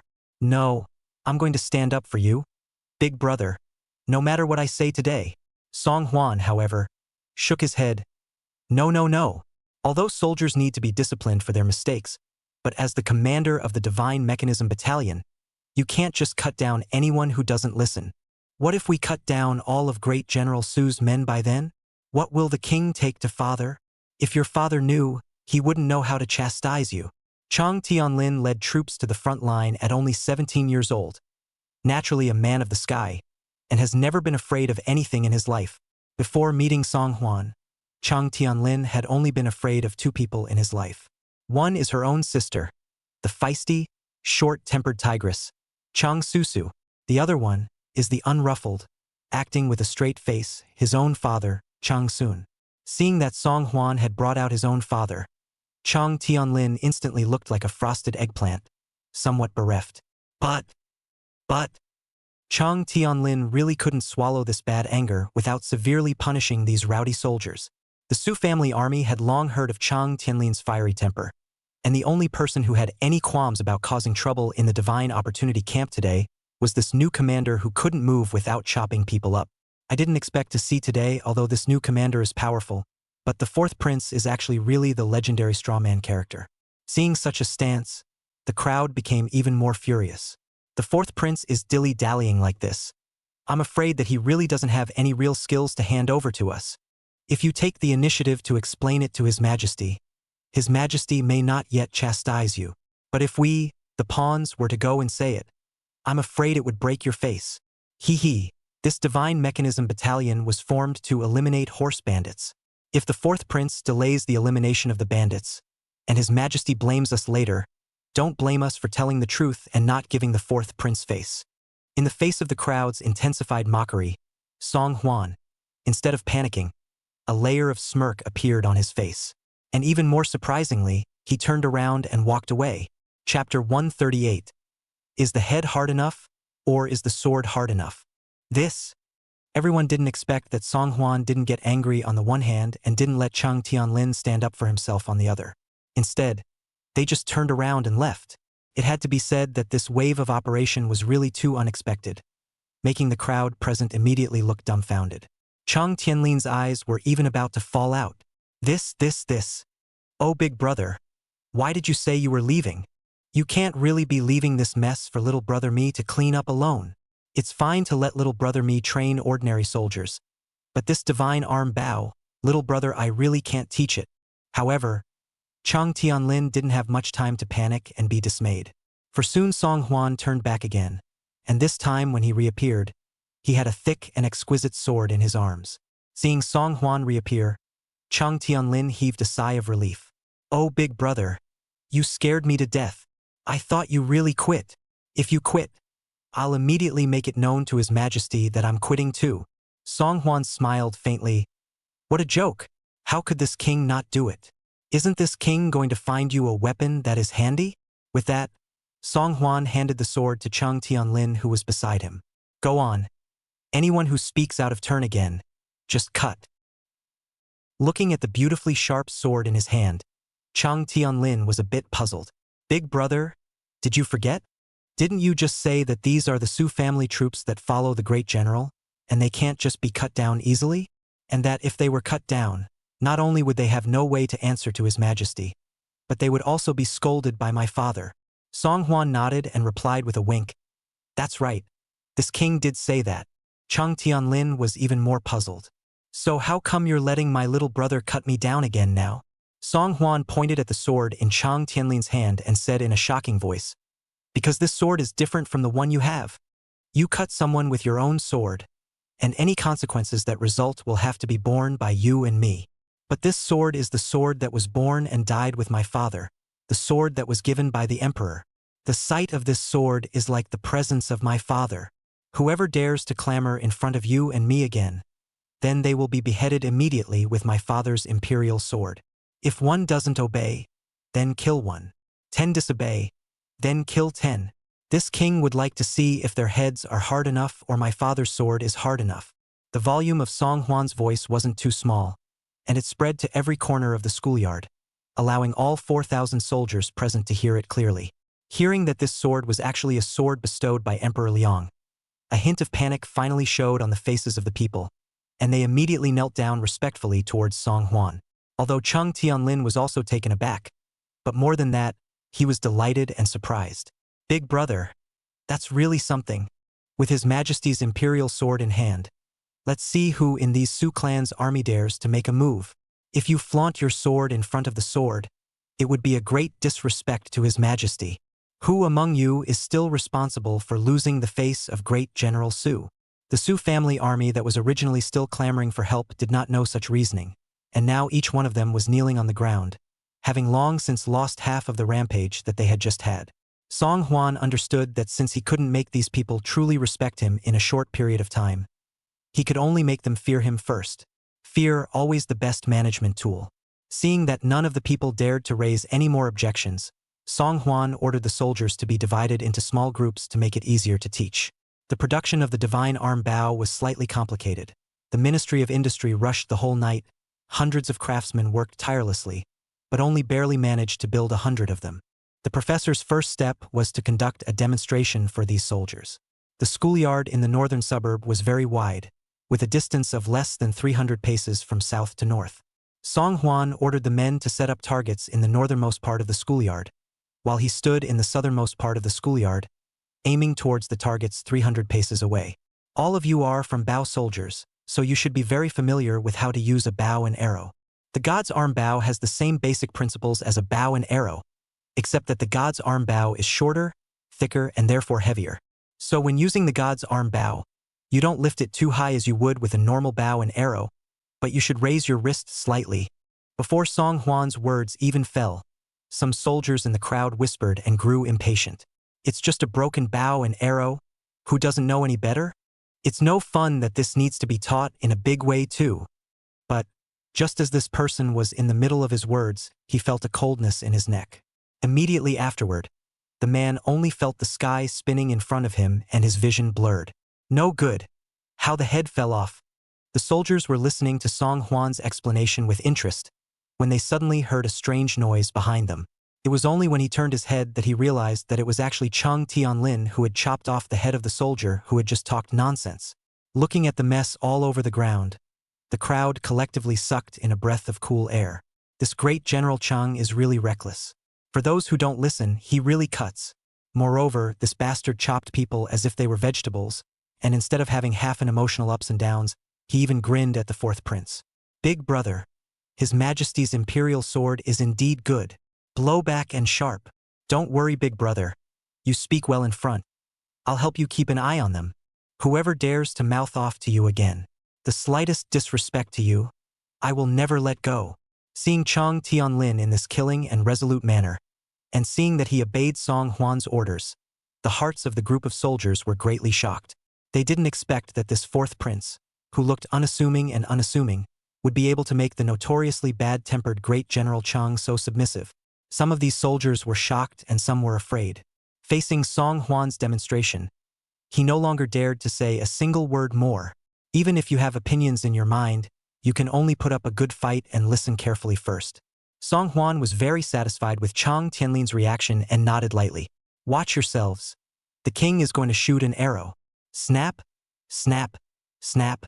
Song Huan took a deep breath, slowly raised his right hand, and shot his bow and arrow empty toward the target 300 paces away.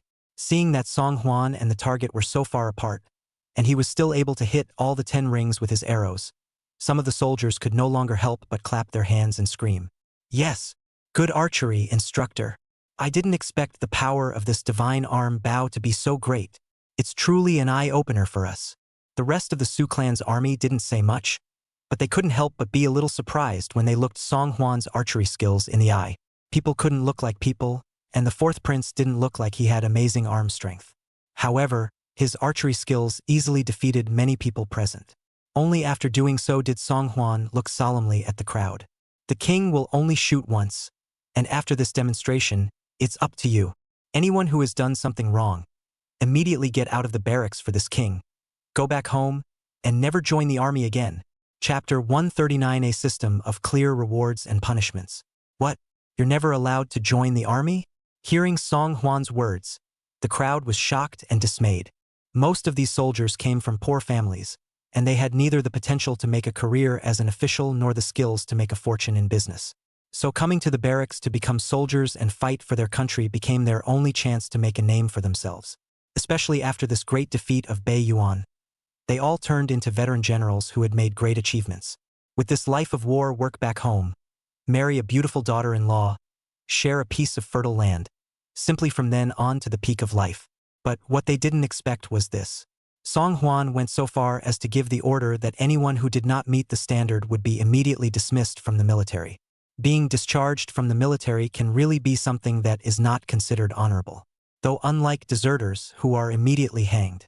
But a man who has been discharged from the army must mean that he has committed a great transgression in the army. People who are full of stains like this will also be looked down upon wherever they are. By that time, let's not talk about pretty daughters-in-law and fertile land.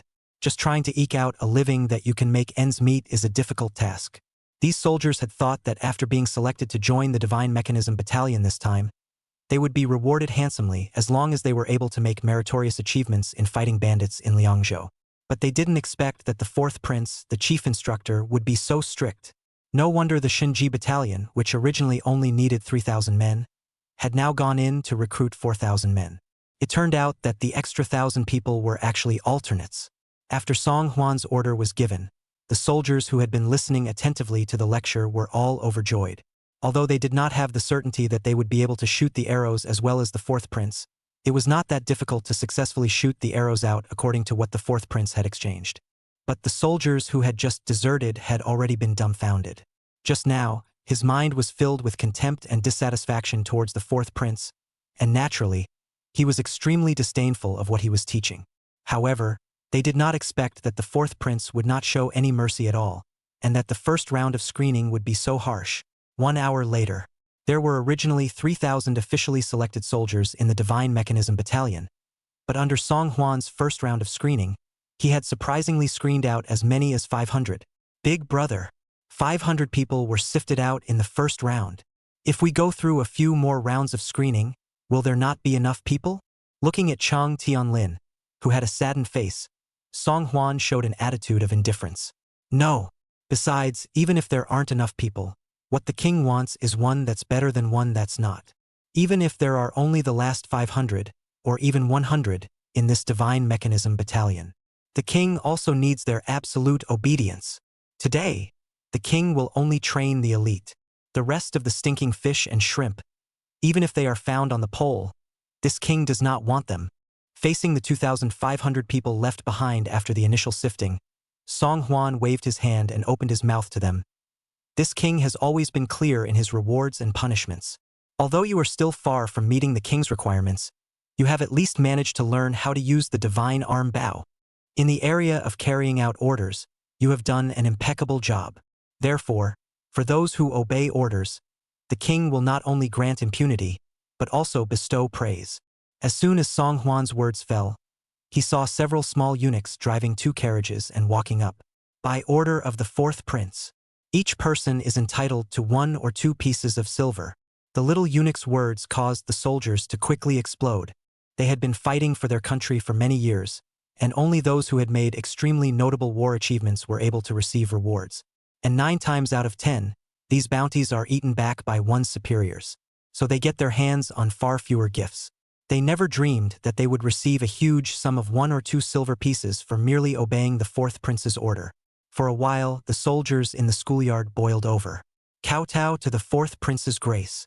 We will definitely obey the fourth prince to the end. If the fourth prince tells us to go east, we will never dare to go west. We learn fast.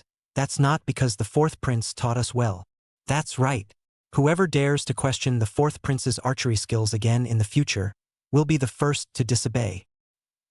Among the soldiers who came to collect the reward, there were not only Chang Tianlin's men, but also many of Su Rong's followers. They changed their arrogant and disdainful appearance just now, holding the 1 or 2 pieces of silver issued by the little eunuch in their hands, and also disappeared to be grateful to Song Huan. Couldn't be helped, the fourth prince was giving too much. Although he followed great General Su into death, but for so many years, he seldom got any substantial reward. At best, some verbal praise. But this fourth prince's offer was surprisingly so generous, the first round of rewards to give a full 1 or 2 silver. You should know that in today's De Liang, one tael of silver can be used to build a small yard in the suburbs, or even buy another cow. Even if the Su family army had followed Su Rong for a longer period of time, there was no way to be completely unmoved in the face of monetary temptation. Looking at the soldiers who came one by one to line up to receive the silver, and seeing every one of them with a smile on their face and a look of gratitude, Chang Tianlin's jaw dropped. Big brother, how did you come up with this move? You're being too generous. If these soldiers don't swear to follow you to the death, they'll be sorry for your 2,500 taels of silver. But big brother, this is 2,500 taels out of your hand. You really don't feel any pain at all? Crap. It's not like Song Huan is a fool with a lot of money, who can look at these 2,502 points of silver distributed like running water clattering out, and who can look at it and not be heartbroken.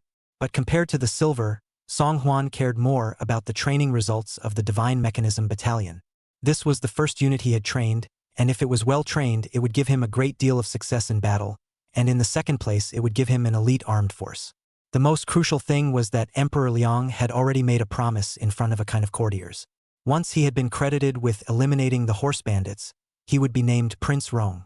Once he was named Prince Rong, then he himself would have thrown off Song De and Song Liang by a few blocks in terms of status. It's the equivalent of being hundreds of steps ahead on this road to the throne. With such benefits, a mere few thousand taels of silver would not be in Song Huan's eyes. Thinking of this, Song Huan immediately gathered all the soldiers together. Very well. Next will be the king's second round of screening. This king will give you 1 hour to practice, and after 1 hour, the captain of each team will conduct the examination. If you can hit the target with 5 out of 10 shots, you can pass the second round of screening. Song Huan's words were like a strong heart needle, making the group of soldiers' blood boil once again. All that is required is to hit the target, not even the 10 ring. Doesn't this just have hands? The soldiers changed their previous hangdog attitudes, and they all shook their fists and jumped into action. Chapter 140, The Great General with Unique Taste. 2 hours later. I don't know if it was under the effect of the ability of the banknotes, or if these soldiers from Bao soldiers were already good at archery. The second round of screening sifted out just over 200 people. Those soldiers who were sifted out were all as if they were bereaved dogs who had lost a battle, hanging their heads in shame and chagrin. They couldn't figure out why so many people were able to pass the second screening, but not themselves. Of course, the main reason for their chagrin was, naturally, the fact that they didn't get the 1 or 2 silver pieces. At this moment, they only hated themselves for being less skilled and inferior to others. And the soldiers who passed 2 successive screenings not only received a generous reward of 2 taels of silver each, but their hearts were also filled with great satisfaction and pride. Because passing 2 screenings in a row meant that they were more elite than the others, more qualified than the others, to enter the Divine Mechanism Battalion. At this moment, the Divine Mechanism Battalion was not just a brand new type of soldier to them. More than that, it's a place where they can realize their self-worth.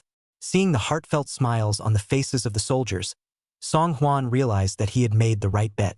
He was betting on more than just the physical fitness of these soldiers. It's more about the psychological quality of these soldiers. They were no longer those forced to screen out talents, and being able to enter the Divine Mechanism Battalion had become a pressing desire for them. Song Huan knew that the only way to fully mobilize them was to make the Divine Mechanism Battalion their desire. Seeing that it had only been a short morning, some of the soldiers had already changed from their initial contempt and disdain to urgency and anxiety. Chang Tianlin's admiration for Song Huan is like the waves of the river, extending endlessly. Big brother, you are truly divine. To be honest, every Bao soldier who can be screened into the Divine Mechanism Battalion is a veteran. They've been soldiers for so long that they've long since put life and death at risk. Even little brother myself is not sufficiently confident that I can get these old greasers to do my bidding. I didn't realize, big brother, that you, a man who has never led an army into battle, could tame these old farts into submission. And it's only been 2 short hours of work, and they've made tremendous progress in their technique of using the God's arm Bao. From being clueless 2 hours ago to being able to hit half of them, it's just skyrocketed. I can't see that silver can actually be so useful. Song Huan smiled and replied, the role of silver can only be half at most. When it comes to this second round of screening, it's not just the 1 or 2 pieces of silver that will really start to attract them. Rather, it's a man's damn desire to win. A man's damn desire to win? Chong Tianlin repeated Song Huan's words, expressing some confusion. As a young and ambitious vanguard general, Chong Tianlin was an existence that boasted in the value of force. Looking at the entire Great Liang, there was almost no one who could compare Chong Tianlin in terms of martial arts. It's not unusual that he doesn't know what the desire to win is. This, then, is invincible loneliness. The reason why he was able to convince Song Huan was also because of the mentality of Muqiang that arose when he was competing with the divine arm Bao. To put it bluntly, it's also a desire to win or lose in disguise. However, Song Huan was too lazy to explain that much to him. Compared to Cheng Susu's icy intelligence, Chong Tianlin, the simpleton, was much more reckless. Song Huan even wondered if this guy had put all of his talent in force value. Reckless is reckless, as long as this brother-in-law is willing to listen to his own words. All right, quickly gather these soldiers and proceed to the third round of screening right away. Yes, big brother. Near the eastern outskirts of the city is a mansion quite out of place in the remoteness of the suburbs. 2 huge stone lions were at the entrance, looking particularly grand. A huge plaque hung over the vermilion door. It is engraved with 3 large gilded characters in dragon and phoenix. The general's house. This is the residence of Tiger General Su Rong. Once, when the great general was leading a crusade against the northern Yuan, there were countless visitors. Now that the great general has returned victorious, the number of people who have come to visit and congratulate him is several times that of normal days. Everyone has been struggling to meet this great general who has made great achievements for Daliang. However, unlike other officials who come and go as they please, to succeed in visiting the great general, there must be an eccentric condition. That is, one must bring one's wife along. The world knows about the great general's proclivities. But, in the face of this military general who had labored in battle, this little fetish was nothing to sneeze at. Many could not accept such unspoken rules, and they were unwilling to give themselves a green hat with their own hands just to gain the favor of a great general. Therefore, in the face of the great general's mansion, which was filled with guests, these people could only look away. After all, opportunity is only for the few who are prepared. So in front of the great general's house you can often see a very amazing scene. Many of the visitors were followed by a beautiful woman. Women whose faces were either expectant or tear-stained. Being able to be spotted by the great general, one might be able to fly up the ladder from now on. Many human women see through it and help their husbands along to please the great general. But there are also many who cry and swear not to obey. They are willing to give up everything for their innocence.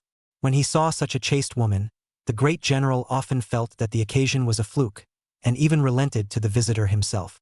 So those who were able to muster up the courage to bring their wives to visit the great general were by no means tough men with average patterns. On this day, as usual, there was a long line in front of the great general's residence.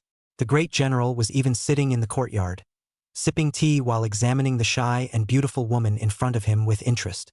She was graceful and elegant, with spring in the corners of her eyes, and between her hands and feet. She was indescribably mature and charming. Compared to other untouched young girls, Su Rong favored the mature beauty in front of her. Seeing the other party's rhyming appearance, Su Rong's eyes flared up, as if he couldn't wait to eat the other party alive on the spot.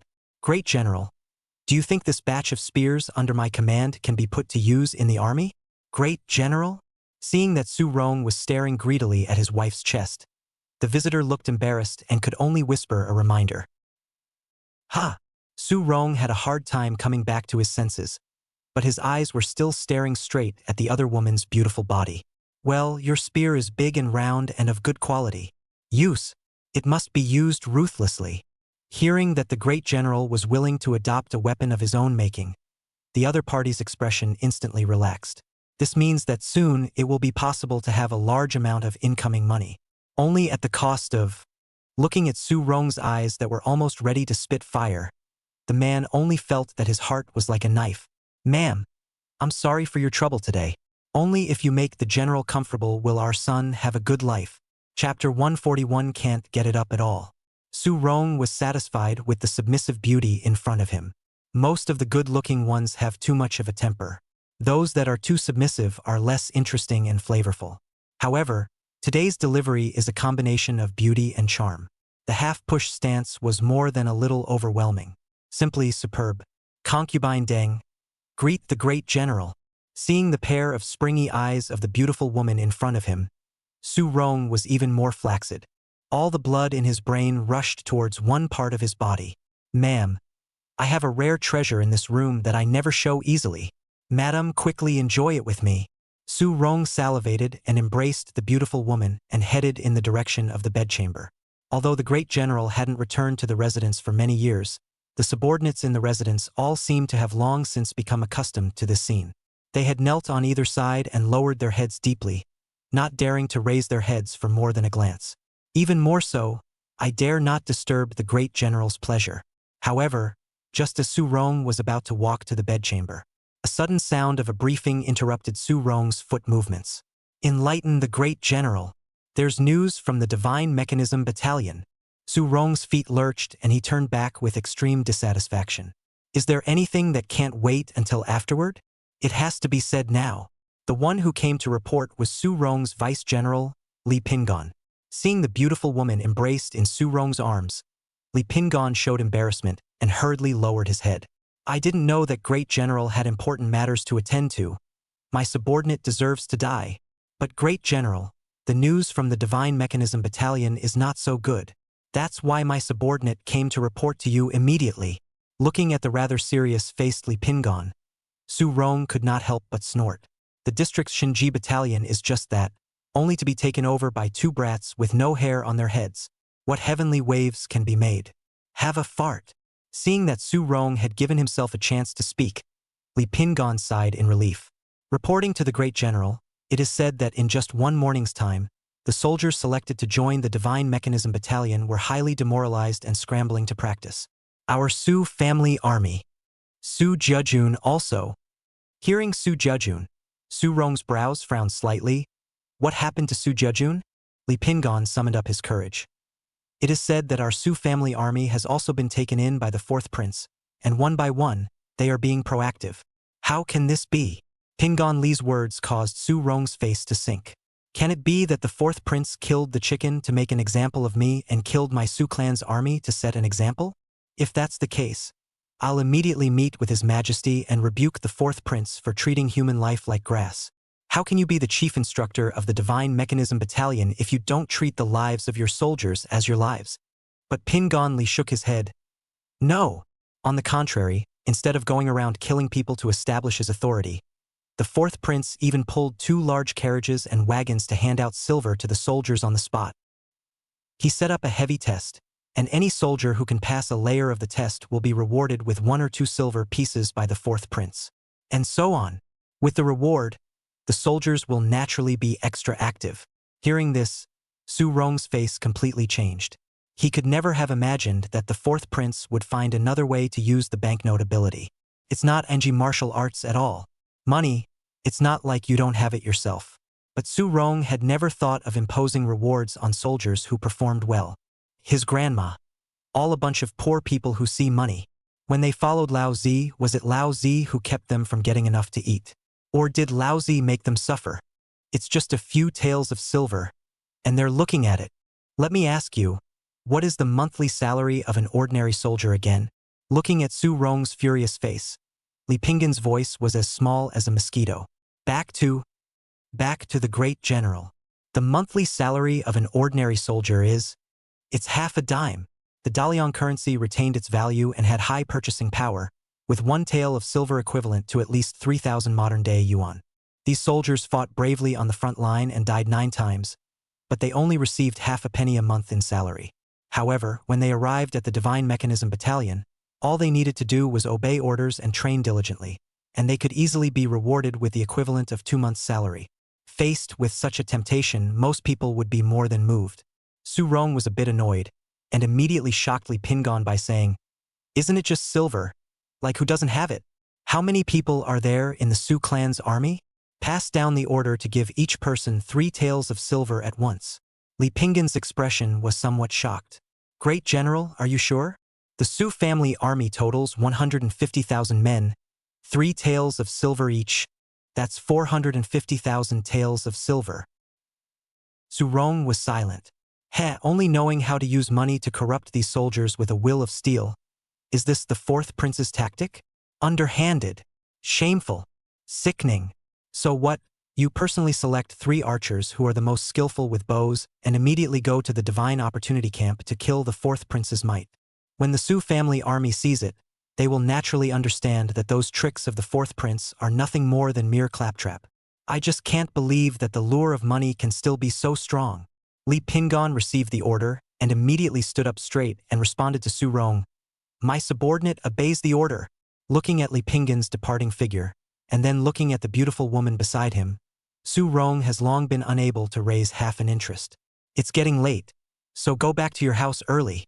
The woman had looked like a delicate flower, waiting with her head bowed for Su Rong to pick it. Unexpectedly, however, before this flower of his had a chance to bloom, it was returned by Su Rong. The woman was so shocked that she thought she had done something wrong and caused Su Rong's displeasure. Great General, are you not feeling well? Concubines are best at massaging and relaxing. Let my concubine help you feel comfortable. With that, the woman's small, soft, boneless hands began to explore Su Rong's body. Facing the delicate and incomparable beauty, Su Rong naturally had many thoughts. Nay, after Li Pingon had appeared, Su Rong's mind was filled with the matter of the Divine Opportunity Battalion. Even though the woman's hands were more skillful, and Su Rong's heart was no longer in a state of flux, he couldn't get up half a reaction. In layman's terms, it just doesn't jibe at all. Mother, it's all because of this damned 4th Prince, interrupting my good deed. Su Rong had this in mind, but there was something in his heart, but he felt deeply overwhelmed. Facing a beautiful woman who could only look and not eat, Su Rong couldn't help but get even more angry. Get thee outta here! The woman was so frightened that her delicate body shook, and for fear of saying anything more that would make the great general angry, she hastily covered her face and retreated. Su Rong had been expecting a good thing for a long time that didn't work out, and at this moment he was already cranky to the extreme.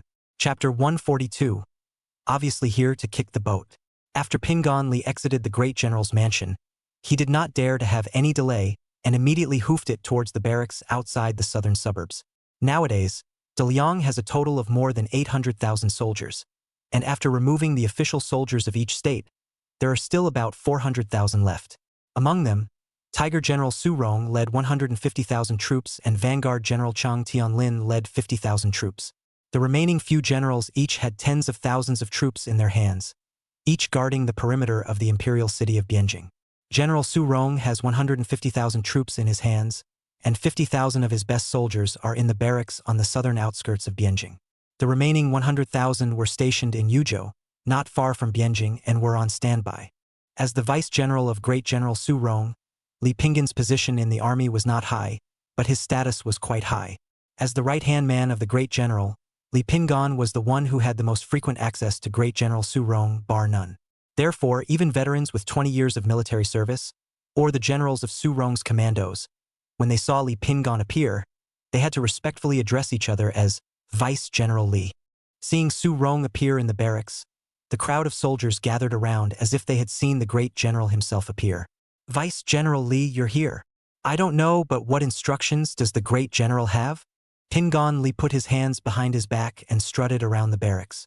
He doesn't answer the question, just picks out a few soldiers for himself. You and you guys come with me. Pingon Li purposely selected a few elites among the bow soldiers. These people are all divine archers with long arms and good shooting, and when they arrive at the barracks in the northern suburb, they will be able to hit a wave of the 4th Prince's face hard.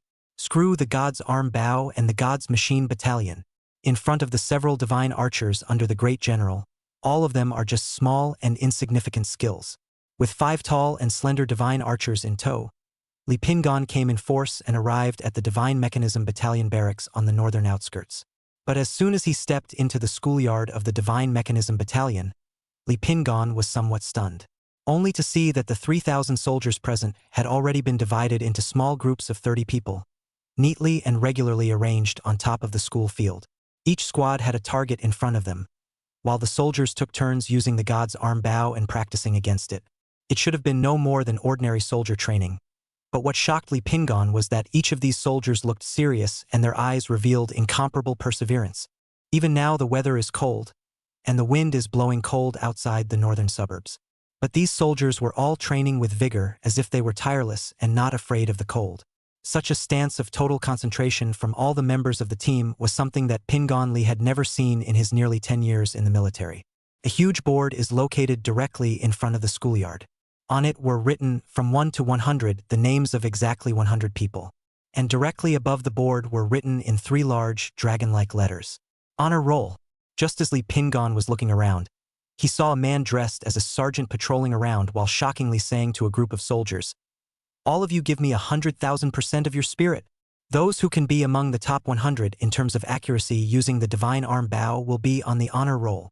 Those who are on the top 10 of the honor roll at the end of daily training will each receive 50 taels of silver. Those who ascend to the top 50 will each receive 30 taels of silver. Those who ascend to the top 100 will each receive 10 taels of silver. I ask you, do you have faith?" "Yes." The soldiers' unanimous replies were extremely imposing and rushed up to the clouds, even to the point of shattering Li Pingon's eardrums. This was the first time Pingon Li had seen such a stance. His eyes cast toward the high platform at the very front of the schoolyard, wanting to see what Song Huan, who was the chief instructor, was doing. "I didn't realize it was a no-brainer." Song Huan, the chief instructor who was supposed to be guiding the soldiers in their training, was at this moment leisurely lying on a recliner, his eyes closed in fake sleep. At his side, there were even 2 small maidservants pinching his shoulders and pounding his legs to move his muscles. It's not like he's here to be chief instructor. It's like he's here on vacation. Yo, if it isn't Vice General Li. Vice Admiral Li is in a great mood today. Why are you free to come to our Shanji camp? Upon hearing the sound of voices behind him, Li Pingon looked back and saw Feng Duo, the vice general beside Chang Tianlin, looking at him with hostility. Li Pingon's mouth grinned, revealing a rather disdainful and mocking smile. "What kind of person are you to be talking to me? Where is your master?" Feng Duo's face changed. "I'm an adjutant general beside the great general, just like you. Why am I not worthy to speak to you? Just by you." The contempt in Pingon Li's eyes cried out. "Although they are both vice generals, I am the vice general of the great general Tigress Rune, and you are merely the vice general of the great general Vanguard. A miss is a miss. According to your position in the army, you should kneel down and kowtow to me."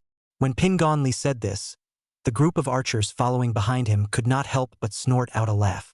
"Heh, you don't look at what status you have, and you dare to come and sit on an equal footing with Vice Admiral Li? And don't look at himself to see if he's worthy." Feng Duo was honest and mute, and in the face of the humiliation of a few people, he did not realize that his face reddened. You guys.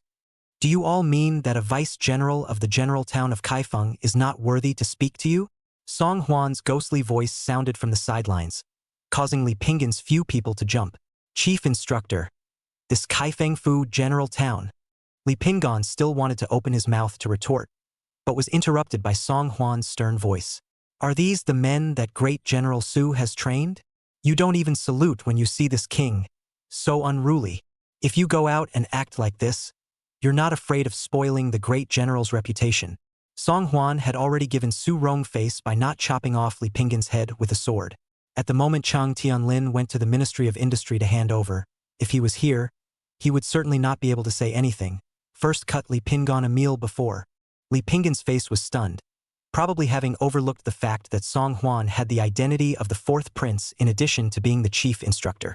He had no choice but to kneel down on one knee and open his mouth towards Song Huan with extreme reluctance. "Greetings to the 4th prince." Song Huan, however, did not have the slightest intention of excusing him. "Just now you spoke out of turn and insulted Feng Duo, who is also a vice general. In reason, you should also apologize to Feng Duo." "Apologize? Who's to apologize? In terms of status and seniority, it should be Feng Duo who sees himself kneeling." Pingon Li had endless complaints in his heart. Nay, today there is no great general to support. Facing the very oppressive Song Huan, Li Pingon can only barely squeeze out a few words from his teeth. "I'm sorry, Vice General Feng. It was me who spoke out of turn just now.